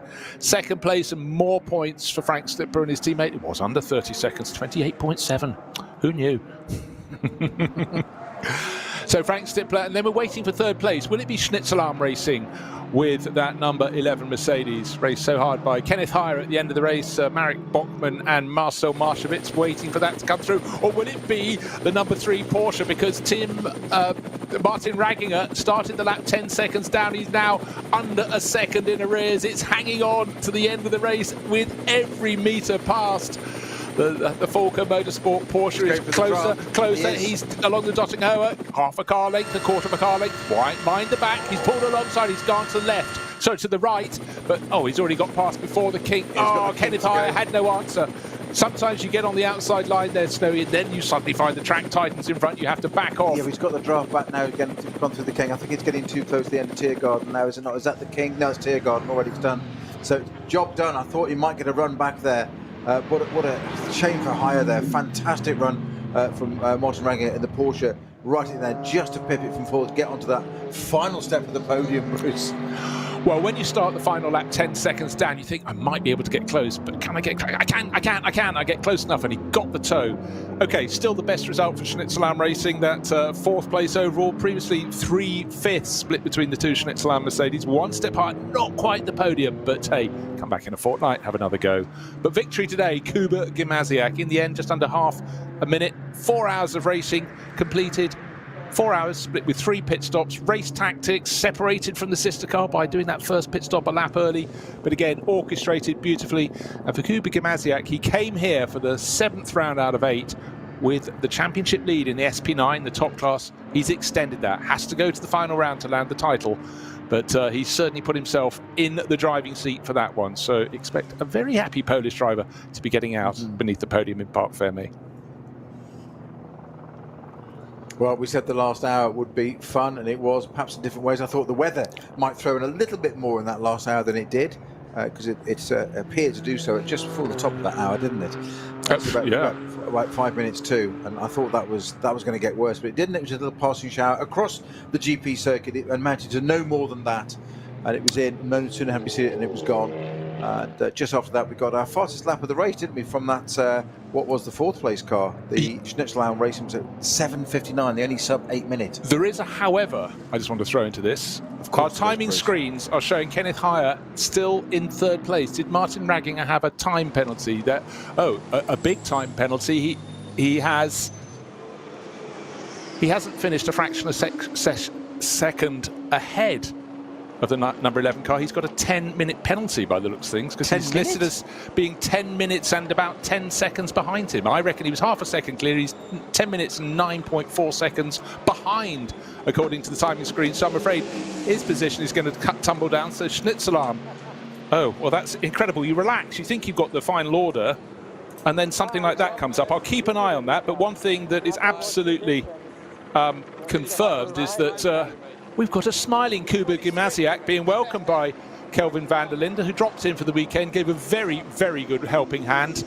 And they are the outright winners. But I'm afraid, yes, certainly Martin Ragginger's car is now dropping down the order, and anybody else who is going to finish on the lead lap, that's therefore with 27 laps completed, is going to move ahead of Martin Ragginger. What a shame to have that chase. 10 seconds he had to close down. He did it just in time to get out of Galkenkopf onto the Dottinghoer behind that Schnitzelam number 11 Mercedes, got the draw, got the drag, pulled past, made the move, and then unfortunately, I don't know when the team found out about the time penalty, but I think it's a 10-minute, 10-second penalty, and that has hit them big time. Well, lucky not to drop them further down the order, to be honest. Well, we haven't got all the cars over the line yet, have we? So was Jake Dennis still on the lead lap in the 34 Walk-on-Horse Motorsport BMW? We've got Shearer Sport, Team Phoenix 1-2, Schnitzelam Racing 2 and 3. Kerry Schreiner bringing that car home in 4th place now. Sorry, 3rd and 4th, my apologies. Then Team Dynamic, they had that extraordinary run at the very beginning. Martin Ragginger in the Falcon car finishes 6th, according to no, that's dropped down the order again now. So no, I've dropped further down the order. So 6th place now. It's just been promoted on my screen to number 34, Jake Dennis, driving the Valkenhorst M4 at the very end. Yeah, the interesting thing will be whether the leading car in the Porsche Cup class car, Cup 2, David Yarn, the number 120, can also, I don't know where he's on the lap, or has he completed his 4 hours of racing. But a shame there, but you know, again, good experience for Tim Heinemann in that number 3 Porsche. Martin Ragginger has been there, seen it, done it. But for whatever the complaint, I just couldn't understand the timing screen for a second. Then I noticed it wasn't a second between the cars. It was 10 minutes and 9 seconds, and therefore clearly 10 minutes and something seconds had been added to the final time for the number 3 Falcon Motorsport Porsche. Bad day for the team there with that tumble, and also bad day because the sister car, the brand new 992 based 911 GT3R, did a lap and parked up with overheating, and that was their first time running that car. But all smiles from Kelvin van der Linde and Kuba Gimasiak. First today, going across to Vincent Kolb and Frank Stippler saying well done to you as well, but I appear to have extended my championship lead.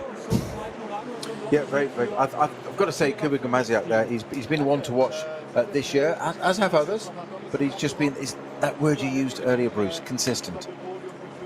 Same car, was it, how many, 4 or 5 rounds of this now, you said?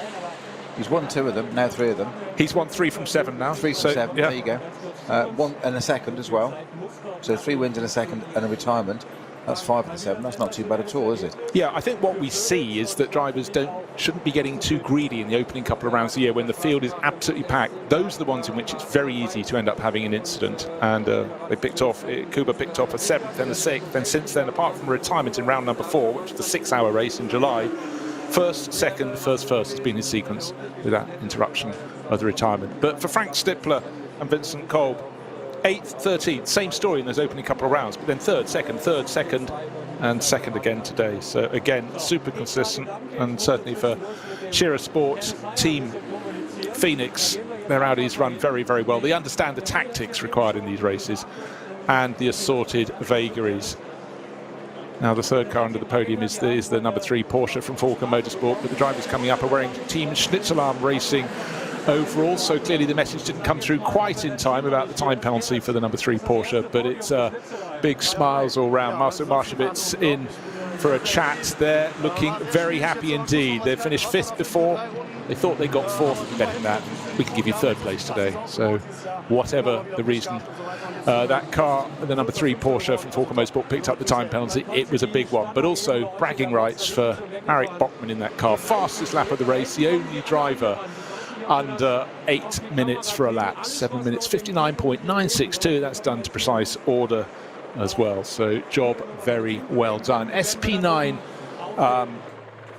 Pro-Am was won by car number 36, Walker Horse Motorsport. And now the 2 other drivers, Marek Bachmann with the pale hair. Yes, you're on the podium. Run, up you go. Coming up, sorry, it was Kenneth Heyer they got. Yes. Of course, he was the last one out of the car. Sorry, Marek Bachmann and Marcel Marschewitz didn't know what they were up to, but suddenly they found out what they were up to was not 4th, but 3rd. So they'll get their breaths. Yes, of course, it was Kenneth Heyer. I was just looking at the beard, but he's very happy, and his father Hans will be supremely happy down in the pits, and well, off to the restaurant tonight by the looks of things. But it's great when you get a local story, a local. What are they going to eat? Yes, all vegetarians. Can't believe you just said that. So very happy. Again, look, we've got, you look at the cars contending at the top end, it continues to be a series in which the German car does dominate, of course. So much success over the years for the German marques here. And it's Audi from Audi. We thought it was from Porsche, but it wasn't. It was from Mercedes. Local team, local livery, very popular here indeed. And I like championships where you have a bit of local folklore in a way, local teams pitching against the full international crews and using their knowledge and speed and experience. And they've got 1 more round to go this year. So all very good indeed. But victory today to Kuba Gimasiak. And that brings us to the end of round number 7. 2 weeks' time, we'll be back. What the weather will bring, we do not know. What the racing will bring, we do not know. But hats off to the overall champions for 2022. They came here with an easy class advantage, but they did it in style. They won their class. Daniel Zils, Oscar Sandberg, Sendri Setras. They won VT2R, and they're the overall champions for 2022. That's goodbye from me, Bruce Jones, and from Peter Snowden.